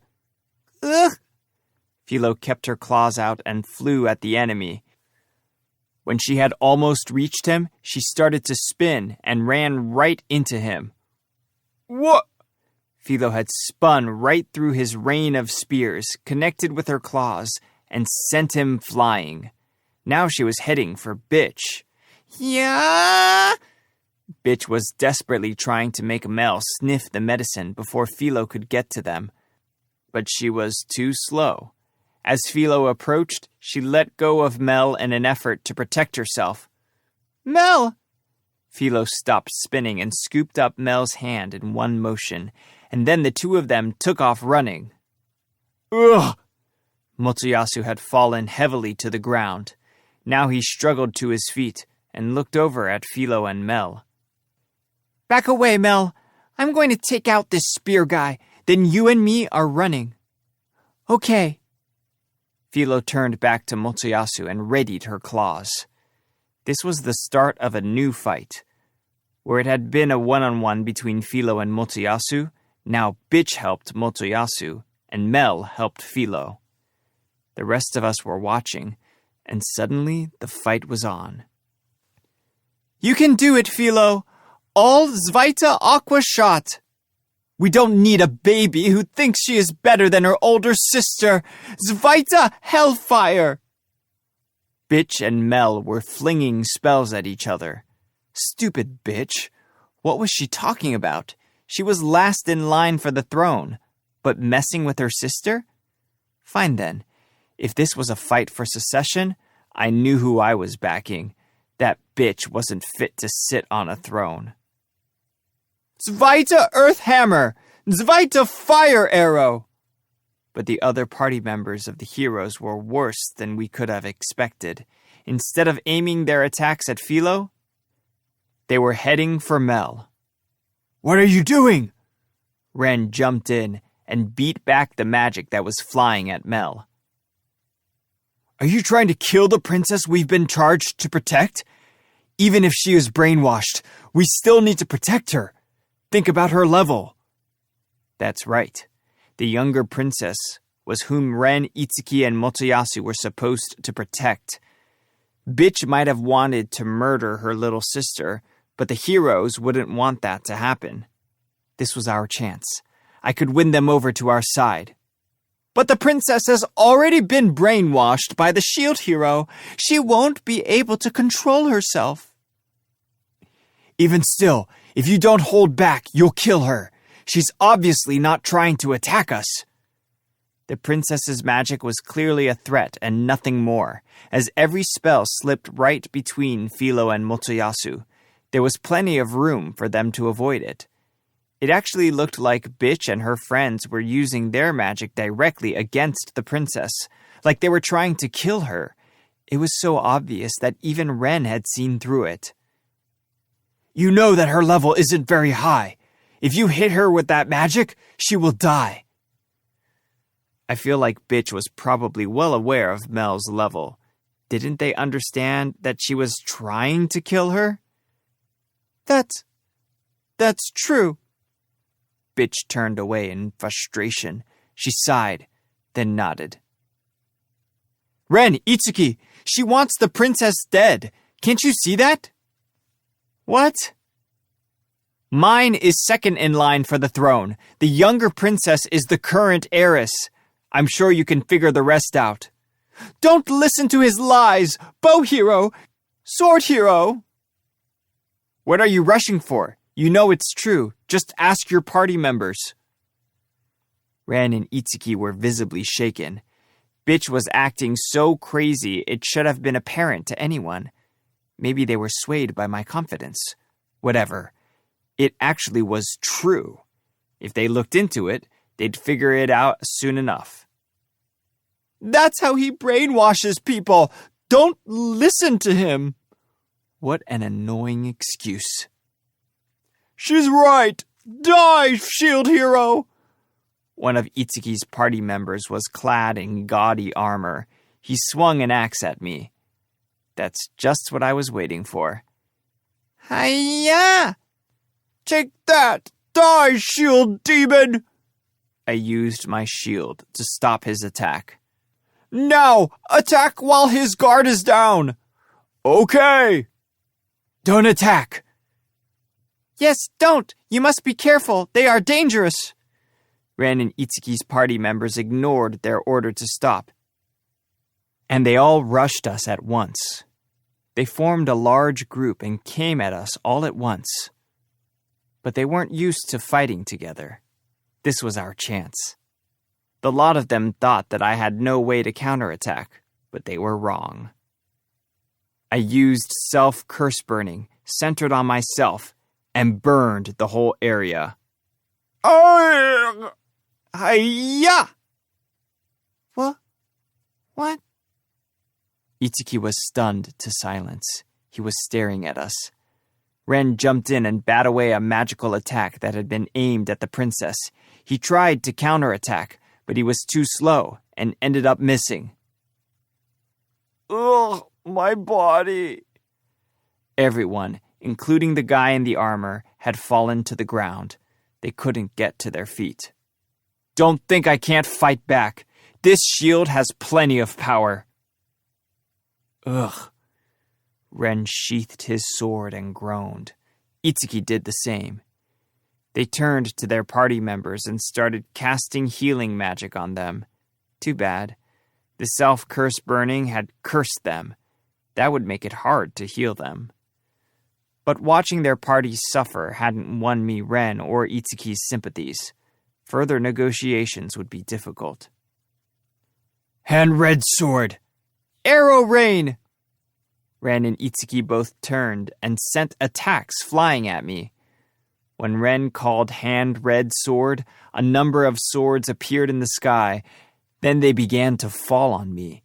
At the same time, Itsuki drew the string on his bow and aimed it high into the sky. When he released the string, arrows of light began to fall all around us. Both were ranged attacks. Ugh! I quickly covered my head with the shield and blocked the falling swords and arrows. Damn, it really hurt. I could feel my nerves tense with pain. "That must be it." "Yeah, I think so too. That power of his wasn't in the game, but it only makes sense that it would work that way." "Melee attack counter!" They were right. Self-curse burning looked like the perfect attack, but it only activated in response to melee attacks. Once they figured that out, the Shield of Rage 2 was only half as useful. Just knowing that I had an automatic counterattack that would hurt them was enough to prevent them from attacking us. But if they had figured out how to get around it, then they could just attack me from a distance until I fell. If they'd figured it out, then the battle had just gotten even worse. I couldn't just keep the Shield of Rage 2 equipped and hope to win. If the situation was going to continue worsening, then I would have to switch to another shield. Which meant that they should just wait for the time to... No, I didn't know how long I could keep the Shield of Rage 2 equipped, so there was no need to follow that train of thought. I didn't have to lay my cards out on the table. Tricking them was a good strategy. What's wrong? You guys realize that I can handle any attacks you throw at me, right? I bet you're lying. Yeah, if we all attack at once, I'm sure it will be effective. Not to mention all the knights gathering just down the road. Damn. It wasn't looking like they would fall for it. But that's not what I was really after. He can't counter any of my attacks. Eagle piercing shot. Itsuki fired an arrow at me, and as it flew, it changed shape to resemble an eagle. I focused on the eagle-shaped energy shot and was able to see the arrows inside of it. It was flying straight and fast, very fast. Based on the name of the attack, it seemed safe to assume it was a piercing attack. I'd played my share of online RPGs, so I was pretty familiar with bow attacks. Piercing meant that it would shoot straight through, leaving a hole.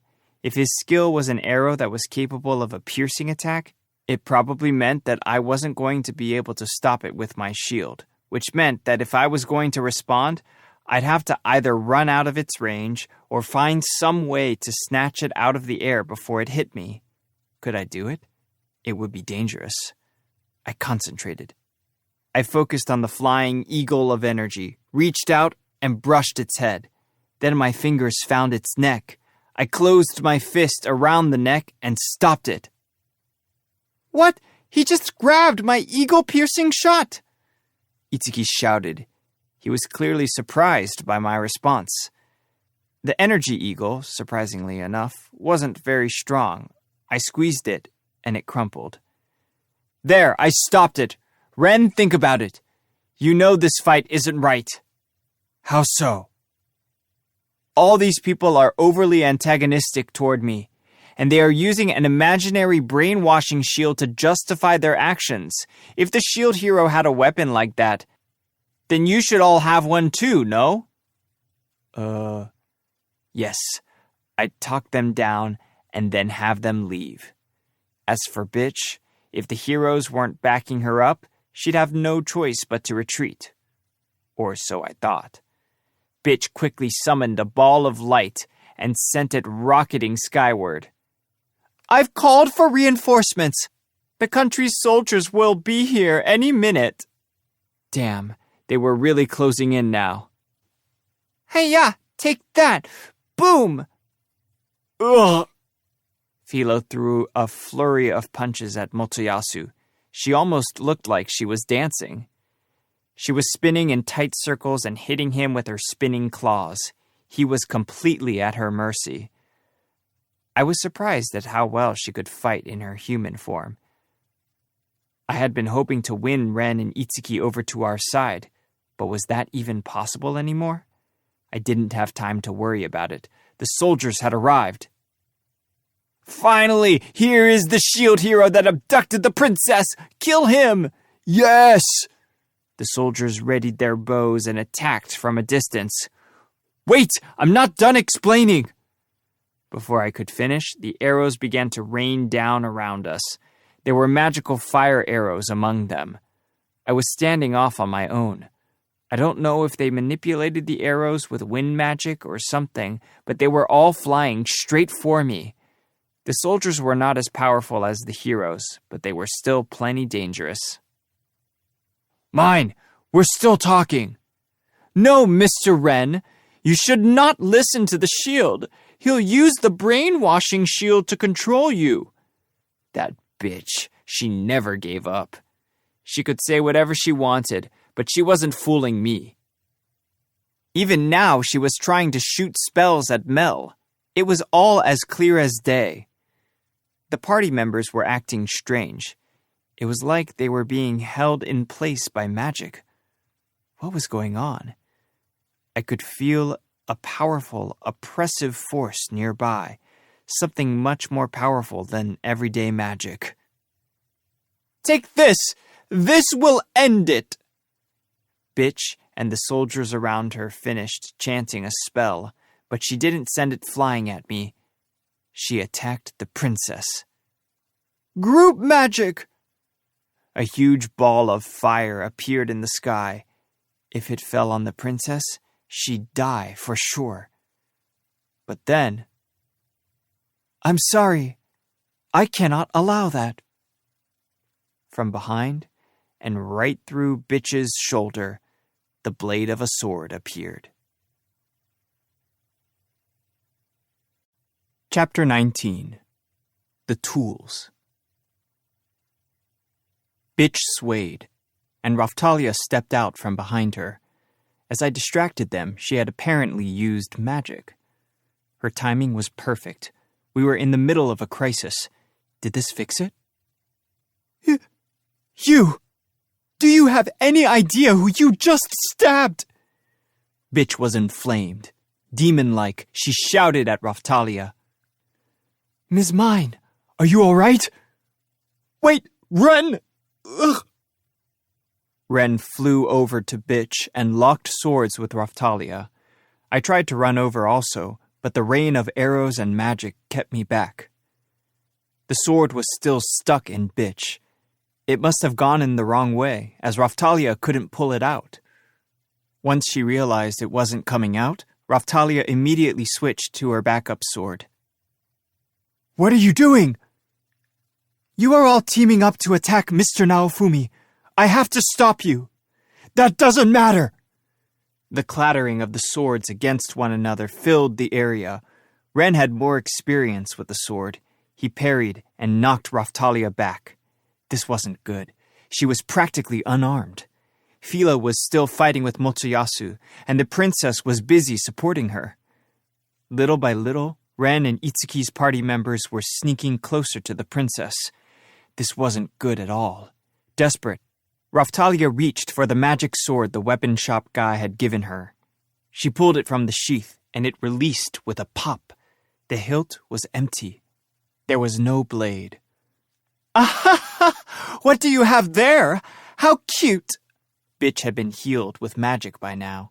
She pointed a finger at Raphtalia and laughed. But Ren and Itsuki had a very different reaction. "The sword doesn't have a blade? Everyone be careful." "Okay." What's happening?" Ren's party members were confused. "That might be a magic sword. It can form a blade from the user's magic power. It might be very dangerous." "He's right. I don't know where she could have come across such a thing." Thinking back on it, the old guy at the weapon shop had given us a note that said something similar. "After we read his note, I couldn't just ignore what he'd said. It had to mean something, so I did a little experimenting," Raphtalia whispered, and she wrapped her fingers around the hilt, holding it tight. When she clamped down on the handle, a blinding light shot from it. Bitch looked upset. "Here I come!" Raphtalia pointed the sword forward, then ran for Ren and Bitch. "Damn! Shooting star sword!" Ren used his best skill. Shooting star sword was a skill that shot stars from the arc of his sword swing. I imagined that if it hit the target directly, it was very strong. Even still, Ren wasn't fighting with all his strength. He was fighting to stop us. He would probably hold back. Even if he held back, if he connected with Raphtalia, it would probably do fatal damage. What could I do? If I went over to help, I drawed the soldiers' attacks towards Raphtalia, but Raphtalia dodged the stream of stars and moved in. "Your moves lack conviction!" Ugh! Ren wasn't sure where he stood in the fight, and it was affecting his attack strategy. Raphtalia dodged his sword, and her own sword flashed.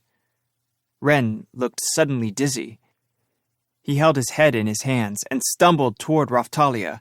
Then he fell to his knees. Now I understand. He gave me this sword to cut things that aren't physical. So when you cut a person with it, this is what happens. Raphtalia seemed to understand something. She turned from the fallen Ren and ran for Bitch. You think a criminal like you can stand before the likes of me?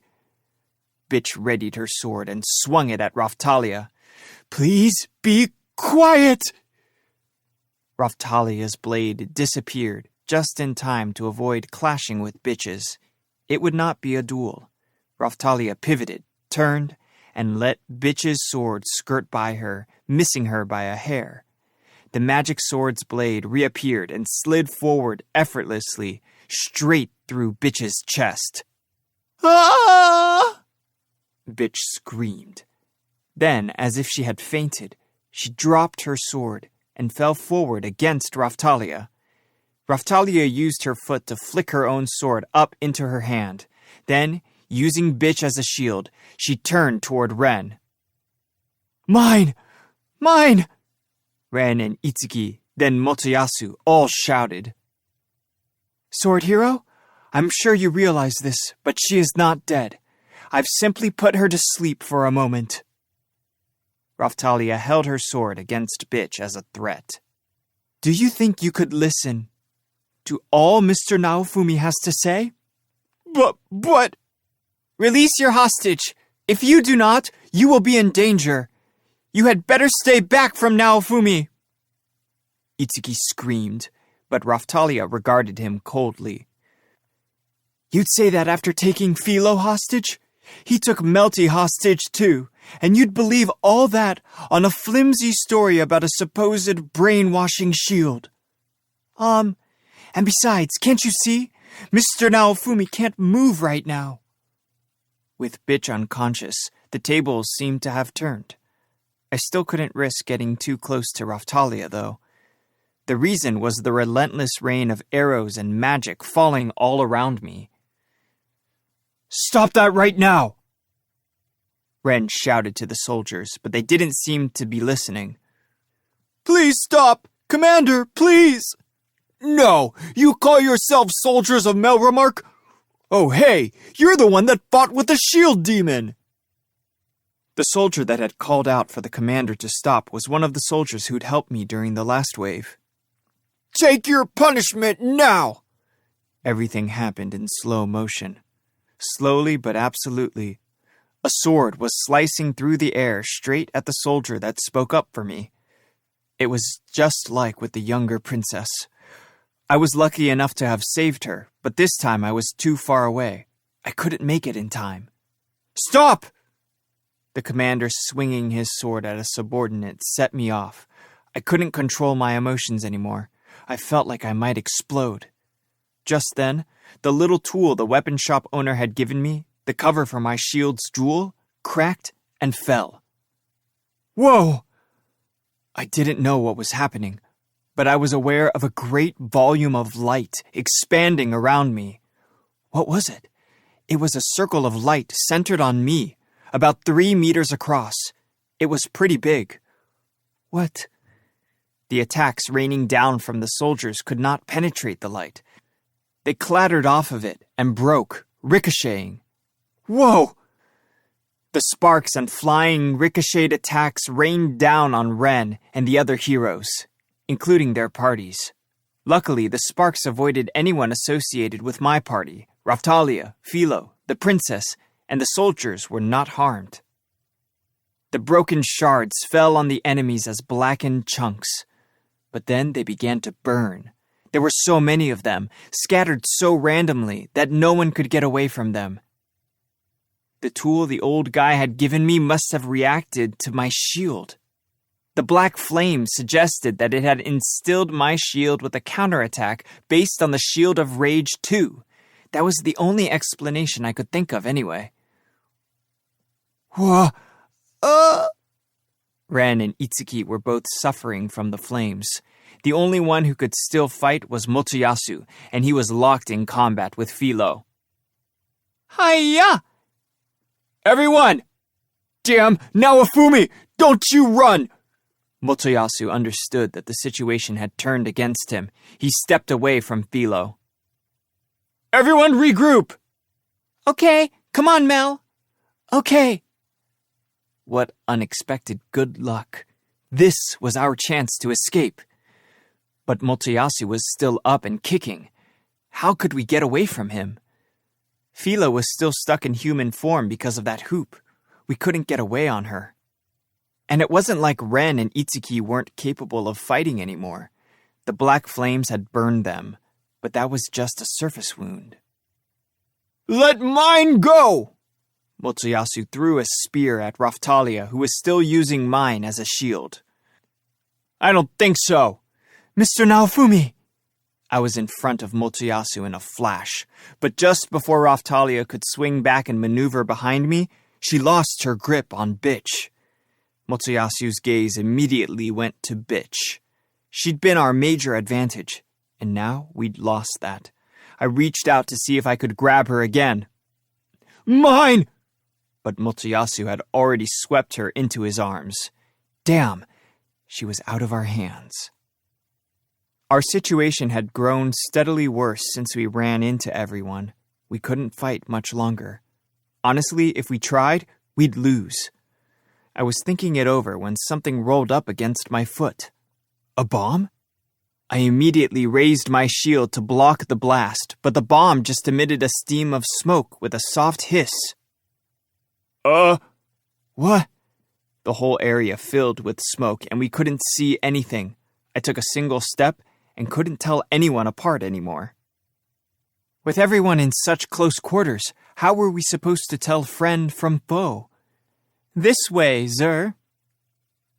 That voice! Shield Hero! Follow the voice! Mel called out to me. Is it okay? I think so. Just in case, have Raphtalia use her illusion magic. All right. Mel was leading me along, and I ran behind her. Wait, where did you go? Before we escaped, I called out to Ren. Ren, I'm sure you understand all this. After using all this force, can you really say that I'm the criminal here? I'm using wind magic. Anyone else who can use it, help me. Wait, Itsuki. What is it? Now we should... Itsuki was about to use wind magic to clear away the smoke. It sounded like Ren was trying to stop him. Would we make it? I didn't know, but we all ran after the voice. When the smoke cleared, we had put a lot of distance between us and Ren. And just in case, Raphtalia had cast magic back there. They were still looking for us. That meant, Zer, better use this cloak, too. The mystery voice spoke and threw a cloth over me. Will we make it? Quiet. Let's get moving. Quietly. Mel took Philo's hand and ran off silently. We followed after them, and so we were able to escape from the heroes. A short while later, the force field around me vanished. In the end, it was clear that we had only been able to escape because of the gifts the old guy had left us. This wouldn't be the last time, though. How would we escape next time? The heroes weren't stupid. They would learn from this and come up with a new plan. And yet, it looked like Ren was starting to suspect that things weren't as they'd seemed. I had to hold out hope for that. Anyway, it wasn't any time to dwell on things. We needed to focus on running. Chapter 20. Shadow. Zer, we've made it this far. We should be safe for now. I flung off the cloak and got a look at the owner of the mystery voice. And it was one of the villagers from the neighboring kingdom that we'd spoken to at the border. It was one of the people that hadn't spoken. You... I felt like it couldn't be the same person. Remember how we talked about the doppelganger that had dressed as my mother? Yeah. This is that person. This is our first meeting, Zur. Have you recognized me because of Princess Melty's explanation? I hope so, Zur. Otherwise, I have failed as a shadow. I think you're saying that wrong. It is a command of the princess, so I have no choice, Zur. Let's end the inside jokes already. Speak up. Why did you save us? Who are you? What do you want? I am a member of Melromark's secret service. I am a shadow. That is why I helped you. Also, I have no name of my own. If you must call me something, Zur, please call me Shadow. Shadow? Was he trying to look cool? I remembered meeting one of them before. It was back in Ryute, when I'd raced Motoyasu.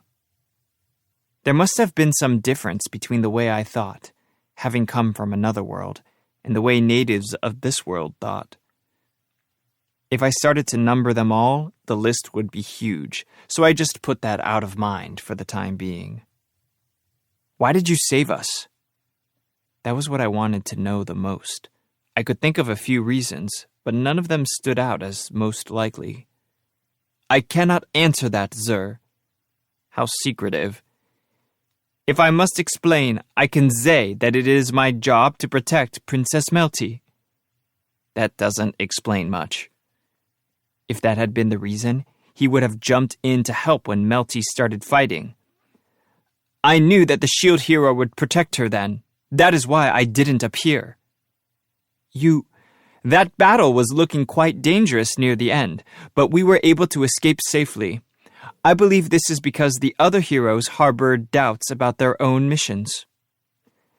So basically, he knew what was going on and just watched as it all happened. He must have been very capable. Furthermore, I have arrived so that I might deliver news of the Queen's whereabouts to the princess and to the shield hero.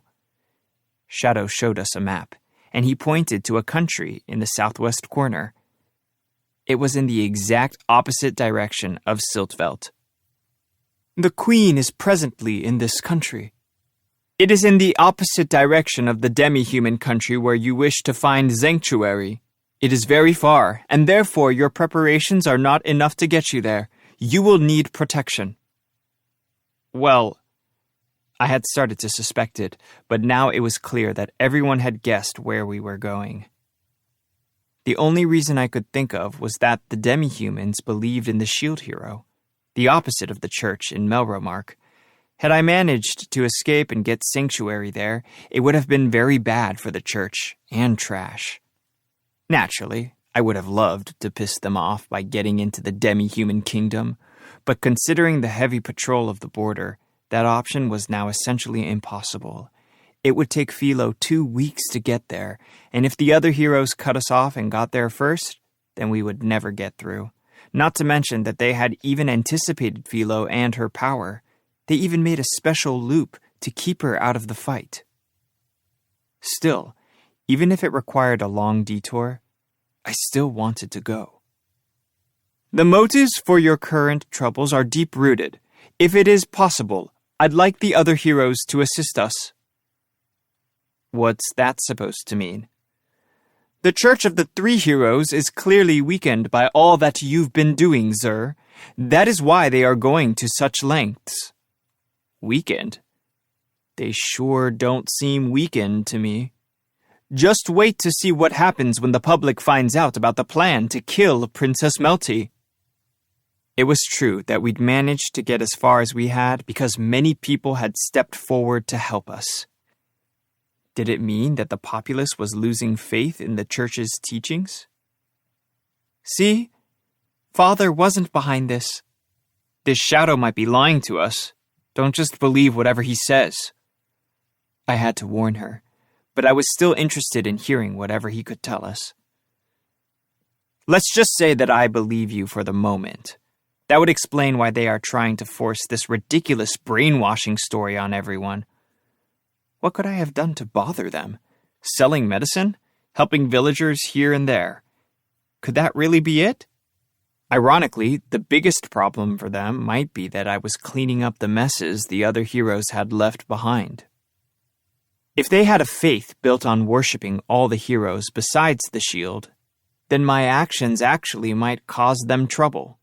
It would shake the people's faith. If they could convince everyone that I'd pulled all this off through manipulation and brainwashing, then they could restore people's faith in their teachings. On the other hand, if I was able to prove my innocence, that would strike a fatal blow to their good reputation among the people.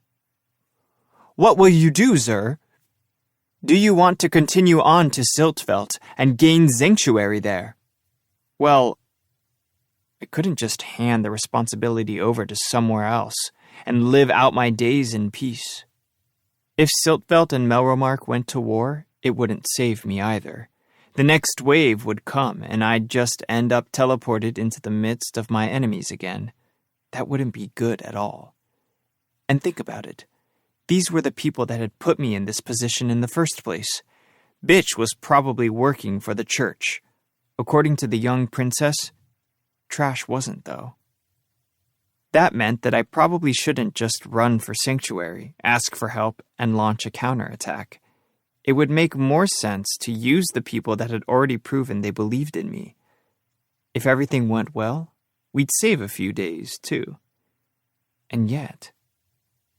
Let's say I meet with the Queen. What's in it for you? We might end up destroying the church. I cannot tell you that, Zur. So the Shadow would only give me information about the Queen. He didn't plan on telling me what to do after that. But there was no doubt in my mind that he worked for the Queen. He was connected with the princess and worked for the Queen, so it was safe to assume he was acting on behalf of the Queen. That meant that the Queen must think that meeting me would help her somehow. Honestly, I couldn't figure out what the Queen wanted. From what the princess had said, it seemed like her highest priority was avoiding war with the neighboring kingdoms. Furthermore, if she wanted to go out of her way to help me, even though her own country had deeply rooted beliefs against the shield demon, she must have taken the threat of the waves very seriously. Shadow had said that she wanted their assistance. The Queen's plans were not in line with the church's. Well, one thing I felt safe to assume was that the Queen was not my enemy. Whether or not she was my friend, I didn't know. But she might be our best option in this situation. Just once. What do you mean, Zur? You saved us back there, so I'll believe you just this once. We just need to meet with the Queen? If she could put an end to this whole debacle, I'd have to trust her. I really don't like the idea of being led around, but it's probably our best option here. If you betray us, I understand. Very well. I bid you farewell. After all, we don't know when the church's shadows will arrive. The church has them too? We are not a monolithic organization, so please be careful. How can I do that? Shield Hero, you are full of doubts. They will save you. Say you meet someone who speaks as I do. Would you just believe them? He was right. I'd still be suspicious if we met again. Now then, farewell. He said goodbye and vanished in an instant. He talked weird, but he seemed to be good at his job. Think we can trust him? Honestly, I didn't know. Yes, Mother trusts him. I don't know much about the Queen. The Queen apparently thought very differently than Trash or Bitch, but I didn't know what she was actually thinking. Everything that Mel and Shadow had said made her look like my friend, but I still couldn't figure out her goal. The worst part was that I couldn't ignore the possibility that she was in league with the church in the plan to assassinate the princess. If it was all part of the Queen's plan to have me killed, then I was already out of options. If we all turned back and headed away from Siltvelt, then she'd have us all rounded up. I didn't want to believe it, but she might be after the princess's life too. I had to find out what she was after. If I could just figure out where she stood in all this, I'd know what I needed to do also. Anyway, at least we know where we are going. Yes, let's go. Yes. Let's get going, Philo. At the very least, we knew what to do now. That put us one step ahead of where we'd been when we were trying to figure out how to cross the border. We turned to the southwest and started walking. Yeah, but I'm kind of tired. My hands hurt, and I used up all my magic. Philo sat down, exhausted. She needed to rest. She's right. And besides, we left our carriage and all our things back there. We didn't have a choice. All we had left was our money, a few goods, and a knife I could use for cooking.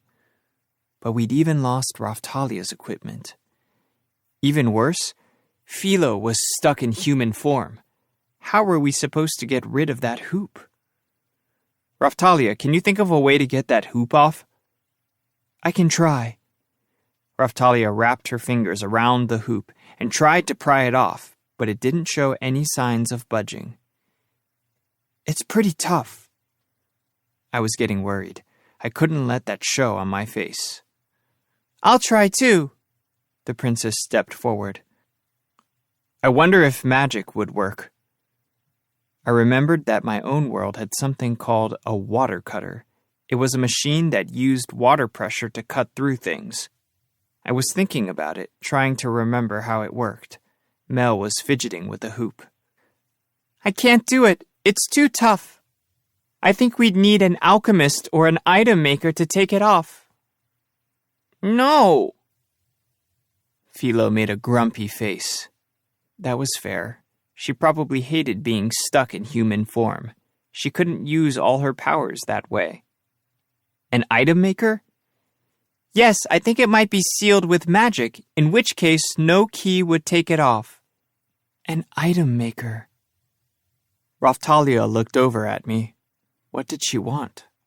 I guess I could do a little basic item work. Mr. Naofumi, you're good with handicrafts. Would you mind trying?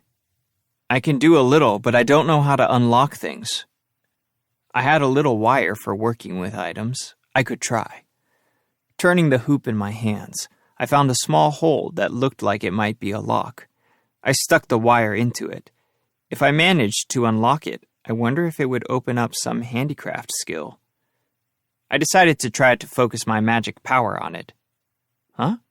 Something was responding to the magic. The item dealer we traveled with had taught me a trick about using both at the same time. I flicked the wire back and forth.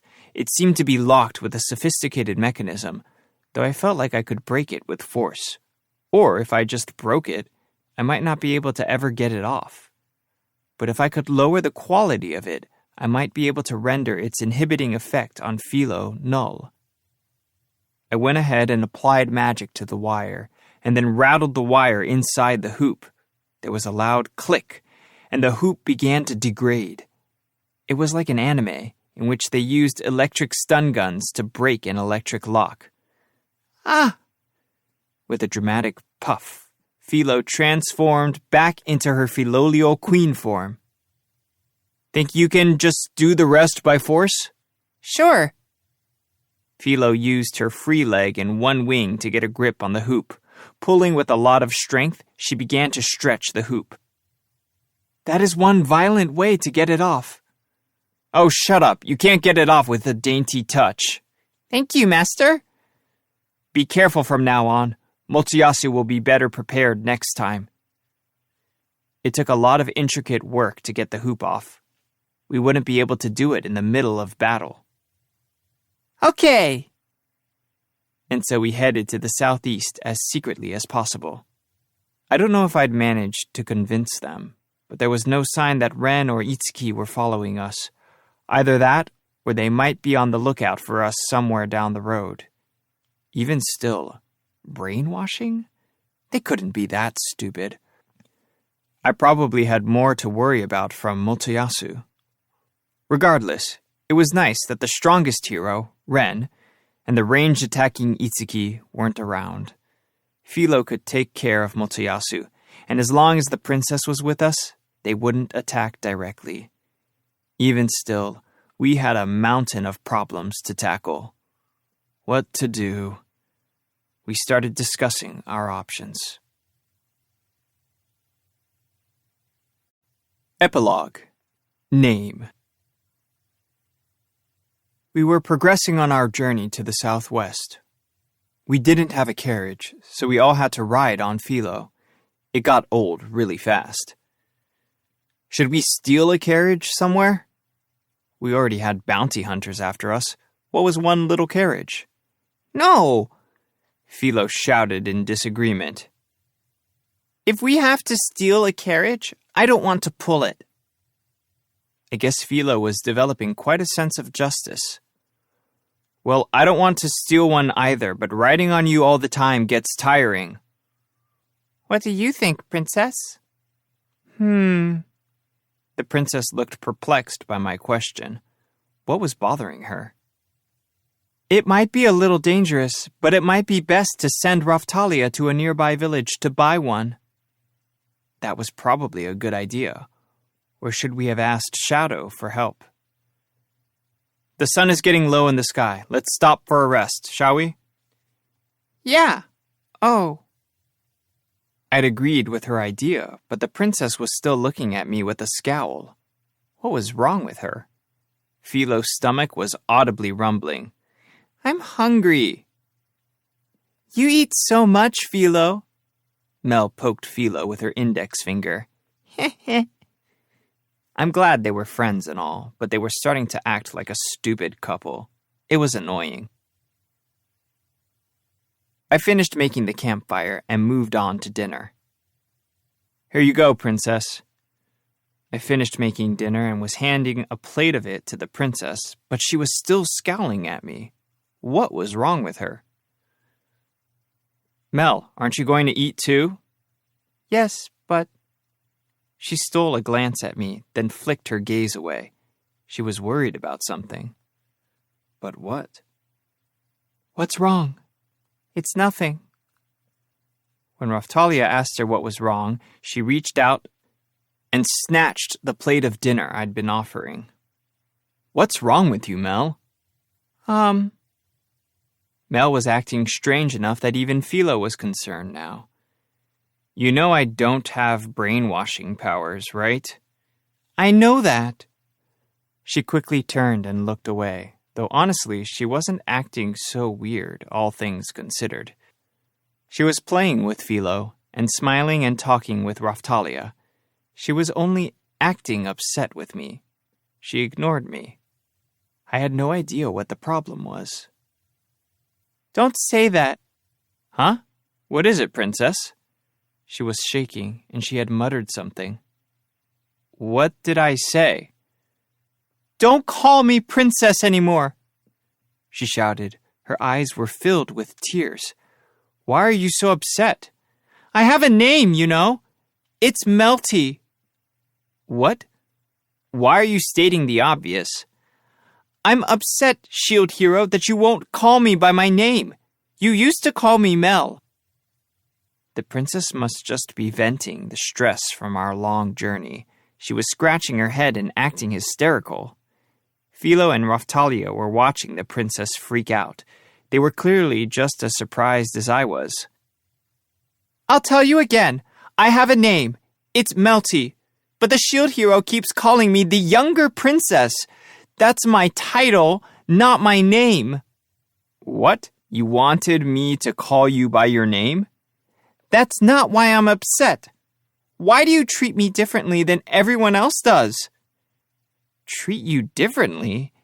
It's not like you've been part of my party for very long.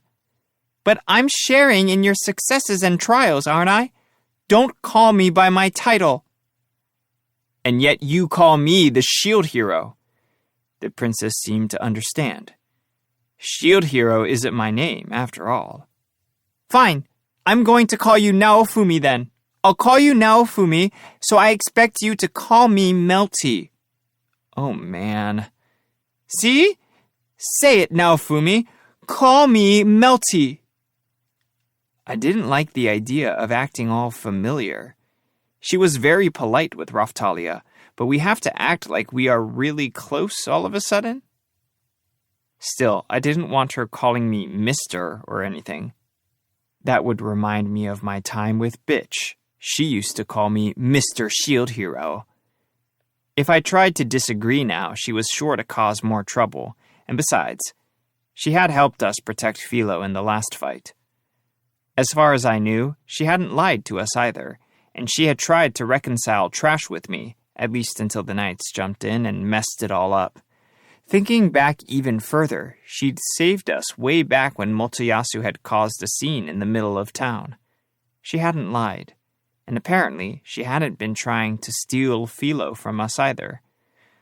I had my doubts about believing anyone from this world, but if I was going to believe anyone, I guess I could believe in her. Philo was naive and innocent, but she was a good judge of character. If Philo believed in her, I guess I could try believing in her too. Okay, fine. Melty. Is that better? Yeah. You better stick to it. Okay. So she was going to freak out anytime I called her princess? That could get annoying really fast. That was surprising. Sure, Philo was crazy and loud, but she wasn't hysterical. She only went nuts in a childish kind of way. Mel and Philo were similar in that way, probably because they were around the same age. Oh, Princess Melty, I didn't know that you were so upset. Raphtalia, please stop calling me princess. Very well, Miss Melty. That's better. I wonder how Raphtalia felt about that. She had started calling me by my name back when we fought the two-headed dog. I guess when we used our names, it was kind of proof that we'd grown close. Raphtalia, I'm glad you aren't so picky. She was only a real handful in the beginning, but she had eventually come around. Unlike Philo, she fought traditionally, with a sword. Since I was the shield, we were really compatible. When we were selling things, she could run the shop. When we were on the run, she wore a disguise. She was always a big help. Is that a compliment? Sure. And I guess you're being serious? She huffed. What's wrong, Master? Philo now? I didn't like the idea of Philo calling me by my name. Philo, don't use my name. Why? Philo is the odd one out. But why? Why? How come I'm the only one that can't use your name? Go ahead and try. Naofumi. I didn't even get a mister, and she overpronounced every syllable. It didn't feel right. Yeah, I don't think so. And can't I get an honorific? Nanny boo boo. Okay, Philo, relax. But Melty's right. Philo, you just call me Master. You could call that being left out, but on the flip side, it makes you special. Boo. Fine. I raised you. So how about Papa? Dad? Father? I don't like that. Why? Fair enough. I didn't like the idea of such a big thing calling me Papa anyway. I'd rather call you Master than Father. Right? Okay, then stick with that. I wonder if she had some kind of motivation for preferring one word to another. Whatever. Naofumi. What? Melty turned to me. Say my name again.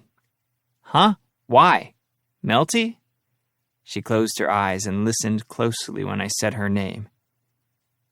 It's nothing. Weirdo. I was positively surrounded by crazy people. Even if she had thrown a fit, I decided to just chalk it up to a mood. What do you say we get to sleep early and get a fresh start tomorrow? These last few days, really ever since we met Melty at the diseased village, it's all been so busy. So much had happened. We'd almost died a few times. Lots of bad things had happened. But if our current travels were successful, then it would all be worth it. Plus, I had another party member who believed in me. Honestly, I was glad. I was still shocked that I'd been able to trust Bitch's sister, though. If we trusted each other, we could prove my innocence. At the end of my journey, I felt like there was a little spark of hope. As for tonight, I would sleep soundly. I had to. I had friends that were relying on me. Extra chapter. Before I met my best friend. My name is Melty Melromark. I am the second princess of Melromark, and I am first in the line of succession. In order to see more of the world, I've been traveling with my mother. My mother's job is to travel around the world, meeting with people to make sure that Melromark never has to go to war. I'm supposed to learn how to do that job, so that is why I have been traveling with her. One day, I was really excited because my mother was going to teach me something new about her job. A letter had arrived from my father, and when my mother opened it, I had a pretty good idea of what kind of job she was going to give me. To be honest, I don't hate my father at all, but I think he is kind of gross. I'd heard all sorts of legends about what a strong warrior he had been, but I grew up watching him fawn over my older sister. He gave her whatever she wanted, and it was hard to respect him after that. It was hard to believe the kind of man he had become. Still, he had a great military mind. You could tell when he played strategy games with Mother. My mother would sit there, scratching her head in thought, and he would just yawn and win. My mother was not a weak player by any means. I'd never seen her lose to anyone besides him. No matter how hard I studied, I could never compare to the skills of my mother. Yet my father beat her easily. I loved my father. He cared about his family. But I simply cannot understand why he was always caving in and giving my sister whatever she wants. Speaking of strategy games, my sister was the least skilled among us. My father would hold back to let her win, which is fine. But when she played against others, she would lie, cheat, and steal. Anything to win. The strategy games have different names all around the world. The one we played was actually brought to Melromark in the past by a hero from another world. My mother said he called it chess. I wasn't good at using pressure or cheating. So what did my sister do to me? Whenever this piece is in trouble, there is a rule that lets me shuffle the position of the other pieces on the board. Then she reached out and moved all the pieces into more advantageous positions. Even after that, I won. She flipped the board over in anger. It's a special move. All the piece affiliations switch, and the same special move makes it my turn. I even let her do that.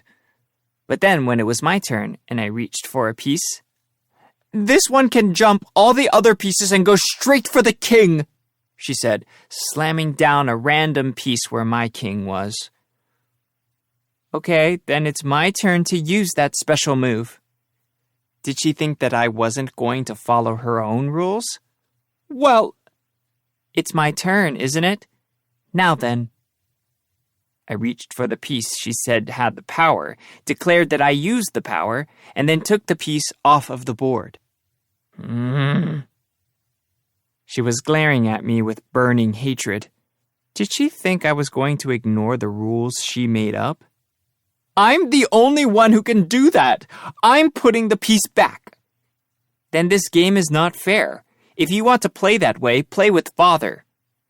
I stood up and left, and she picked up the board and threw it across the room. What was she thinking? The idea of the country falling into her hands was enough to make anyone nervous. Okay, back to my story. About 2 months ago, our world was visited by a strange phenomenon called the Waves of Destruction. The first time it happened, I was out traveling with my mother. Before we could go home, we were first supposed to attend an international conference about the waves.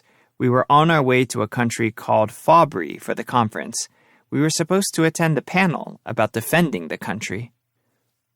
Our ability to summon the heroes gave us authority, and that was very useful in a diplomatic setting. So we discussed the ceremony for summoning the heroes. In order to see how the ceremony was performed in different places, representatives of each country were to gather together and watch. The first summoning was to occur in Fabri, but it ended in failure. The heroes never arrived. Mother, why don't they hold the conference after the heroes have arrived? Some things are too difficult to decide simply pragmatically, whether they be between people or between countries. All the countries would attempt the ceremony, and we were to participate, even if just a little.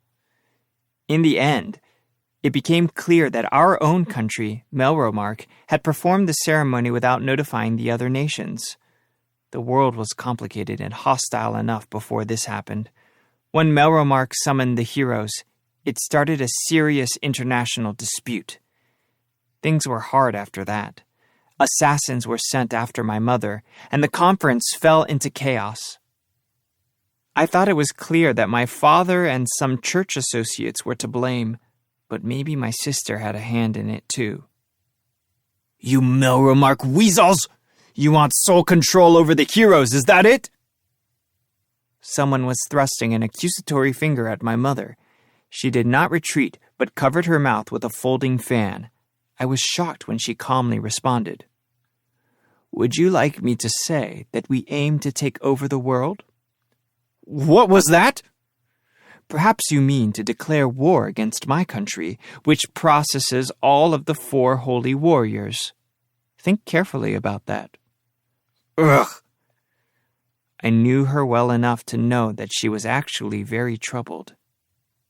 Soon she fell sick. She had a fever, and it was difficult for her to swallow, but she hid her discomfort. She participated in the meetings and said that we summoned the heroes for our own protection. My mother had willpower like no other. I respect her very much. However, depending on the conditions you propose, we are not opposed to sharing the heroes. Depending on the conditions, naturally.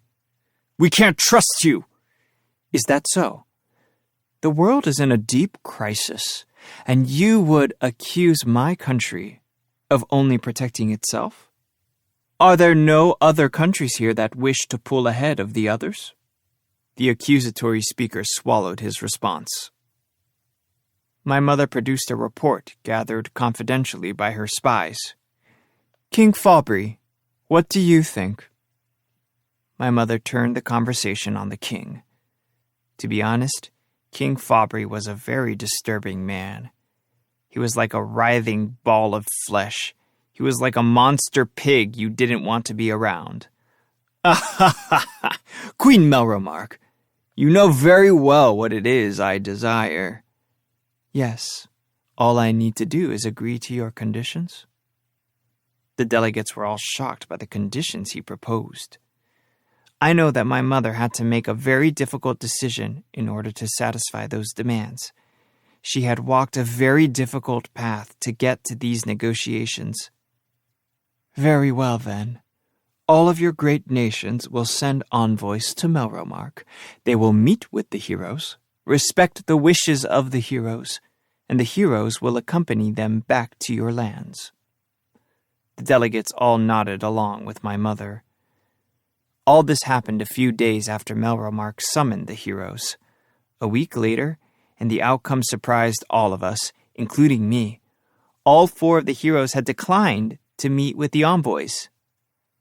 That's not what we agreed to! The various countries had all been making preparations for the heroes' visits. Now they were upset and blamed my mother. Apparently, the main problem was that the proposed treatment of the shield hero was too awful. In my mother's absence, it appeared that Melromark had rebuked and chastised the shield hero and was doing all that it could to oppress him. It was going out of its way to discriminate against him. It seems that the heroes have discovered a disease within our kingdom, and they are currently making efforts to expunge it. They need a little more time. You liar!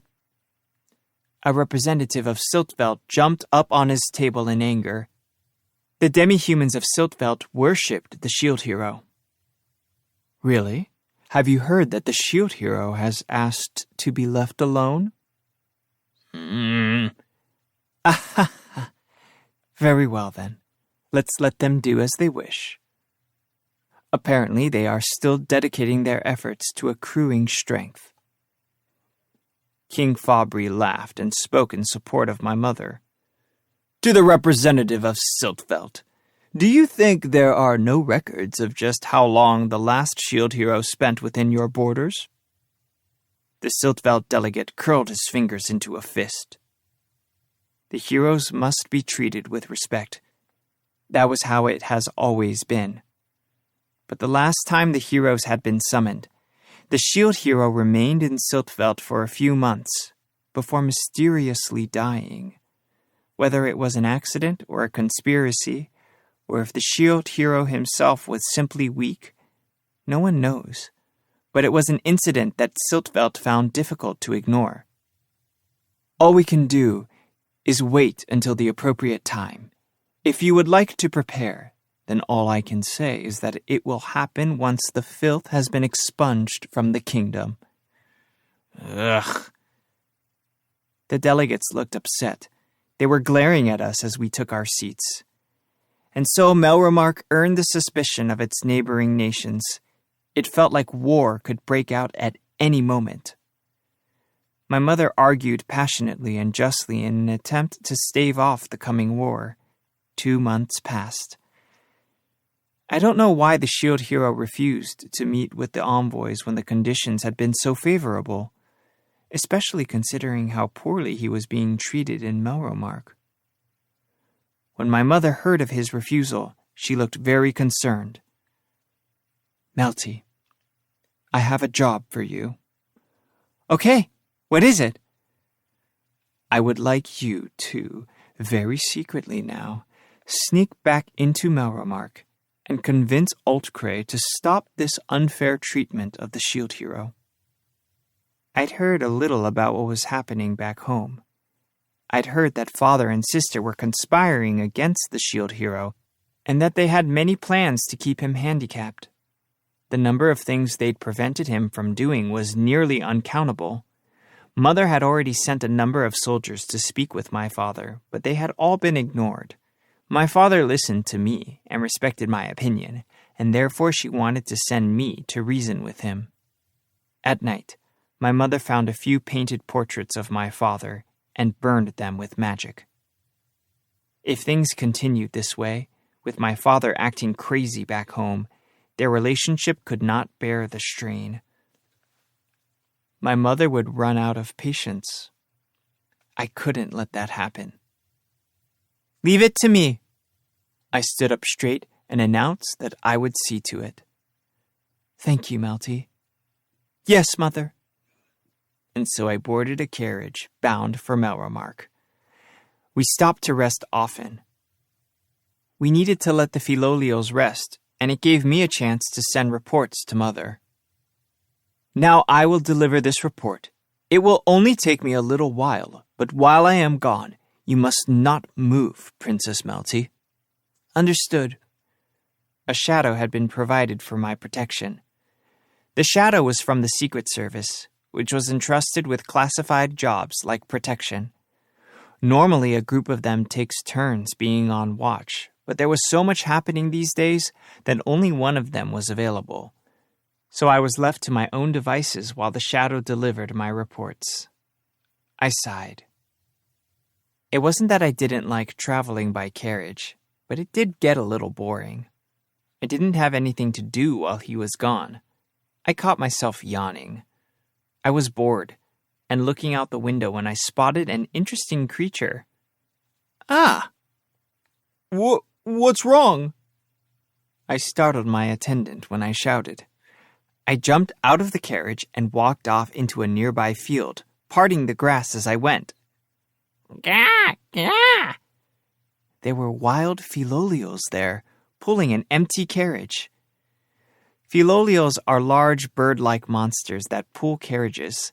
They were famous for pulling the heroes' carriages and were revered as holy creatures here and there.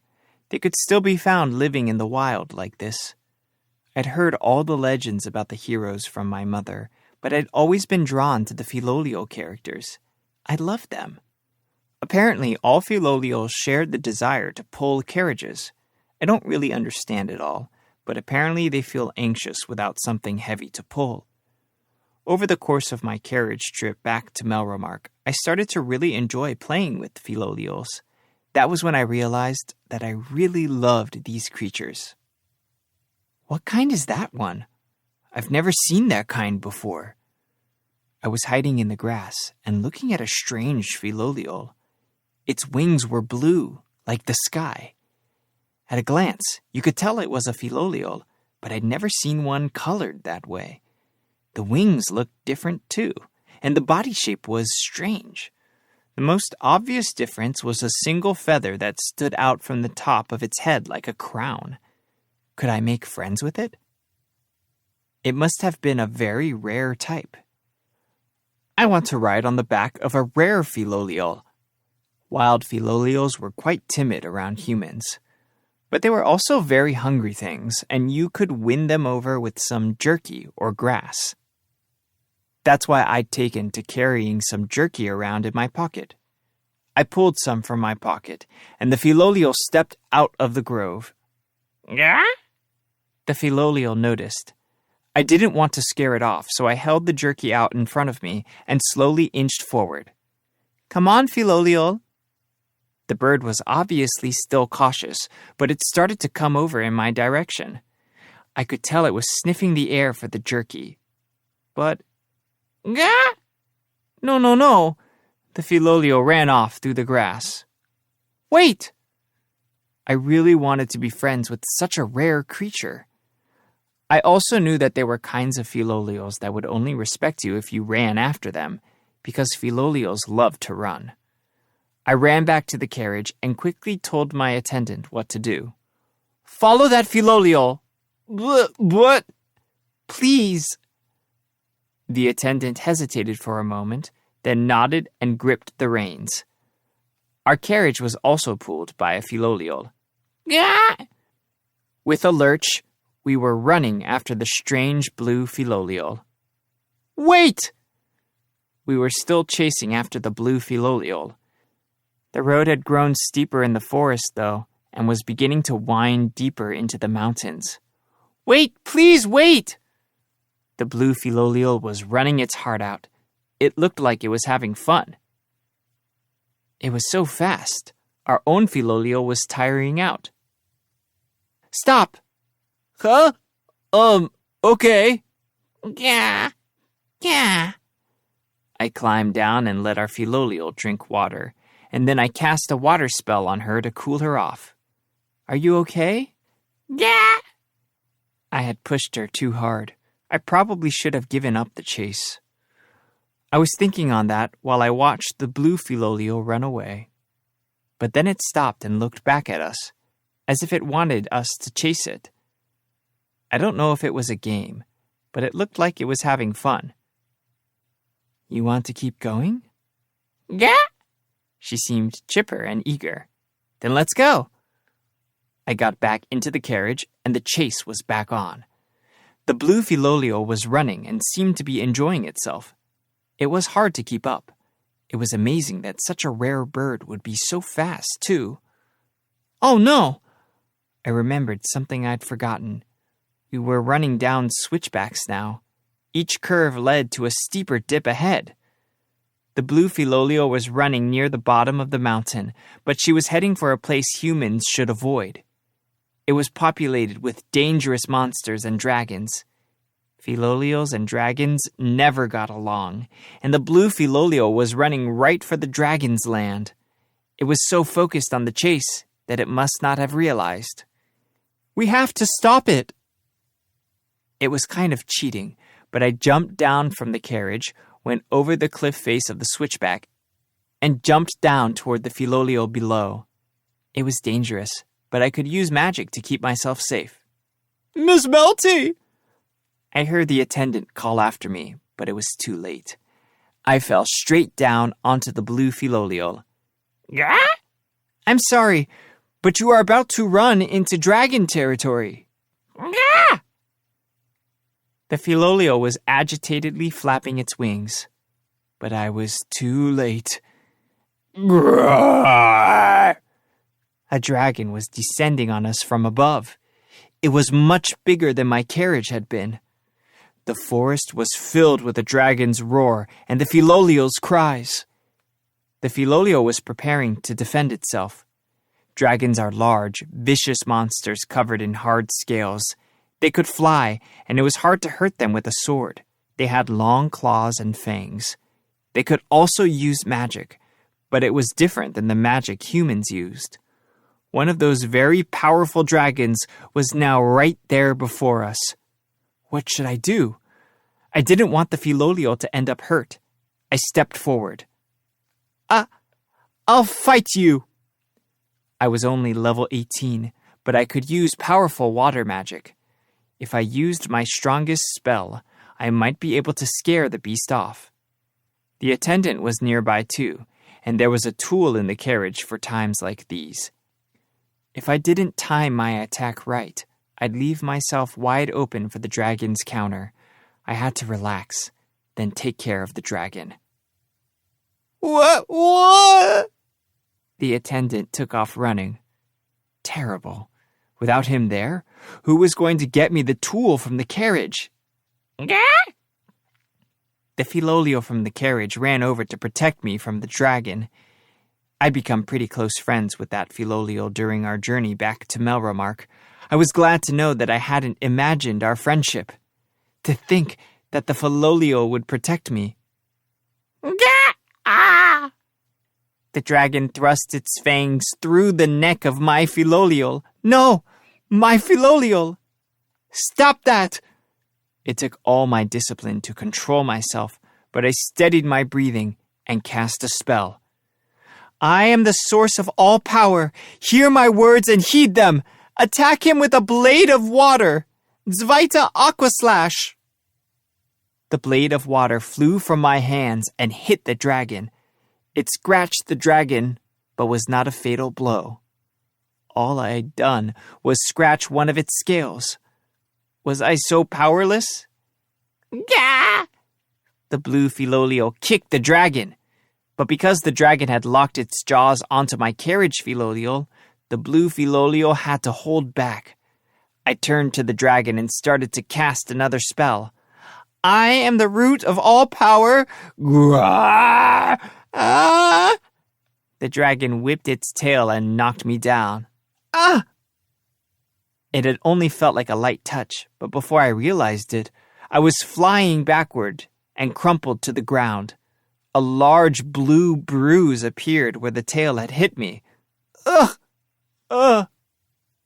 I climbed to my feet, but found it difficult to stand. Gah! The blue Philolial kicked the dragon again, and this time it hurt enough that the dragon stumbled, releasing its grip on the other Philolial. Grah! The dragon was so focused on chasing the blue Philolial that it seemed to have forgotten about me. I ran over to the Philolial the dragon had bitten. It was collapsed on the ground. The wounds were deep and serious. The poor thing could die at any moment. We needed to get back to the carriage. Grrrr! Another dragon appeared and tried to claw at the collapsed Philolial. If this kept up any longer, the poor bird was sure to die. All I could think of was saving the Philolial. I focused on chanting a spell. I won't let you! I ran forward to protect the Philolial, but the dragon flapped its wings, producing so much wind that I was knocked back. Ah! I slammed into a tree and felt my consciousness slipping. The wind slammed into the carriage and it flew through the air and broke. If I stayed put, I might have been able to avoid the battle. If they ignored me, I could escape later. But I just couldn't leave the Philolial there. Ever since I was a child, I traveled with my busy mother, and I'd spent all that time becoming friends with these Philolials. I couldn't abandon them. Ugh. My creaking body and fuzzy consciousness were straining. I reached out my hand. I am the source of all power. Hear my words and heed them. Attack him with a blade of water. Zvita Aqua Slash. I focused all my magic power into the attack and sent the blade flying at the dragon. I'd used all my remaining strength and I fell forward, exhausted. Groar! From somewhere in the dim distance, I heard the dragon scream. I hope that my last attack had managed to drive it off. Thank you for protecting me. I heard a voice, but I don't know whose it was. It felt something like a strong breeze, kindness blowing, and then I drifted into darkness. Yeah? Oh. When I opened my eyes, I saw the blue Filolio standing over me. The hurt Filolio was resting inside of the carriage. It was alive. I looked around, but we weren't in the mountains anymore. We were in some kind of field. Did you save me? Gah? The blue Filolio nodded. I don't know how it did it, but the blue Filolio apparently saved both me and the other Filolio from the dragons and managed to bring us far away to safety. Thank you. Gah? The blue Filolio happily chirped, then licked me. I rubbed the bird's head in return. I looked my body over to see if I had any wounds. The Filolio was squinting and looked very comfortable. I didn't have any large cuts or anything. My clothes were fine too. I was a little worried that I might have some bruises, but I seemed to be okay. I looked over to see that the blue Filolio had covered the other Filolio's wounds with her wings and was healing them. So she could use healing magic too. Amazing! In gratitude, I gave all my jerky to the two Filolios. Later, the blue Filolio let me ride her around a little bit. That was when I noticed. Oh yeah, The shadow had told me to wait for him where he'd left me. What should I do? The carriage was broken, and the Filolio was too hurt to pull it anyway. I hadn't applied the monster control seal, and I couldn't make her work when she was hurt anyway. Gah? I'm sorry, I have to go soon.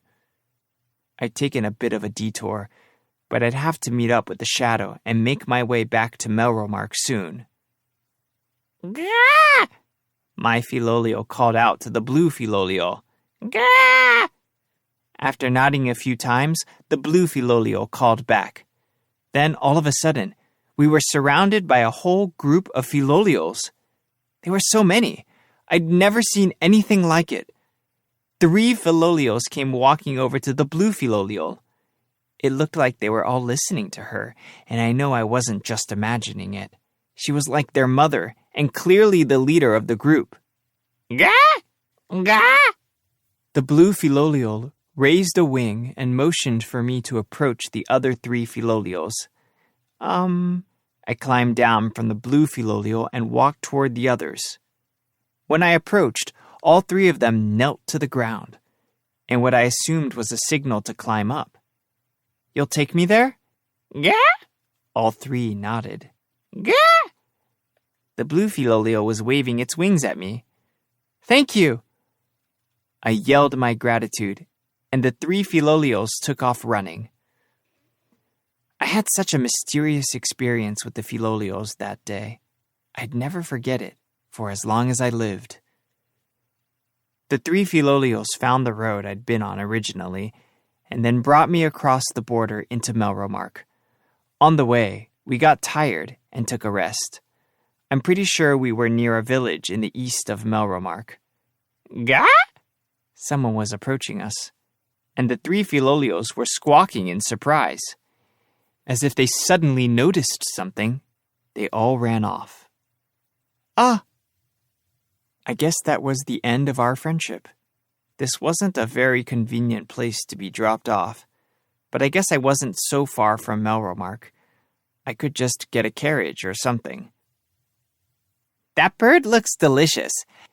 Every time I pass one, I can't get over how good they look. You're one of those birds. I heard people talking. If you chase them, you can still get them, Master. I walked in the direction of the voices. There was a filolio there, but she was different than any filolio I'd seen before. She was whiter than normal, with white and pink fluffy feathers, and she was really big. She had clear blue eyes and a very happy and cheerful face. She looked like a very pure, happy filolio. The blue filolio was no doubt rare, but I had never seen anything like this one before. I was so fascinated that I walked right over to her. Wow, are you a filolio? You mean me? You can talk? To meet a filolio that could talk like a person, it was like a dream. This is all the mysterious stuff that happened before Philo and I met. After we met, it took a little while to become best friends. In that time, all sorts of things happened. But that's a story for another day. End. This is Kurt Kanazawa. We hope you have enjoyed this unabridged production of The Rising of the Shield Hero, Volume 3, by Aneko Usagi. This program was produced by Dion Audio Services. Text copyright 2016 by One Piece Books. Production copyright 2022 by One Piece Books. Original Japanese title, Tatte no Yusha no Nariagari, Volume 3. Copyright Aneko Usagi 2013. First published in Japan in 2013 by Kadokawa Corporation, Tokyo. English translation rights arranged with Kadokawa Corporation, Tokyo. All rights reserved. Thank you for listening. Audible hopes you have enjoyed this program.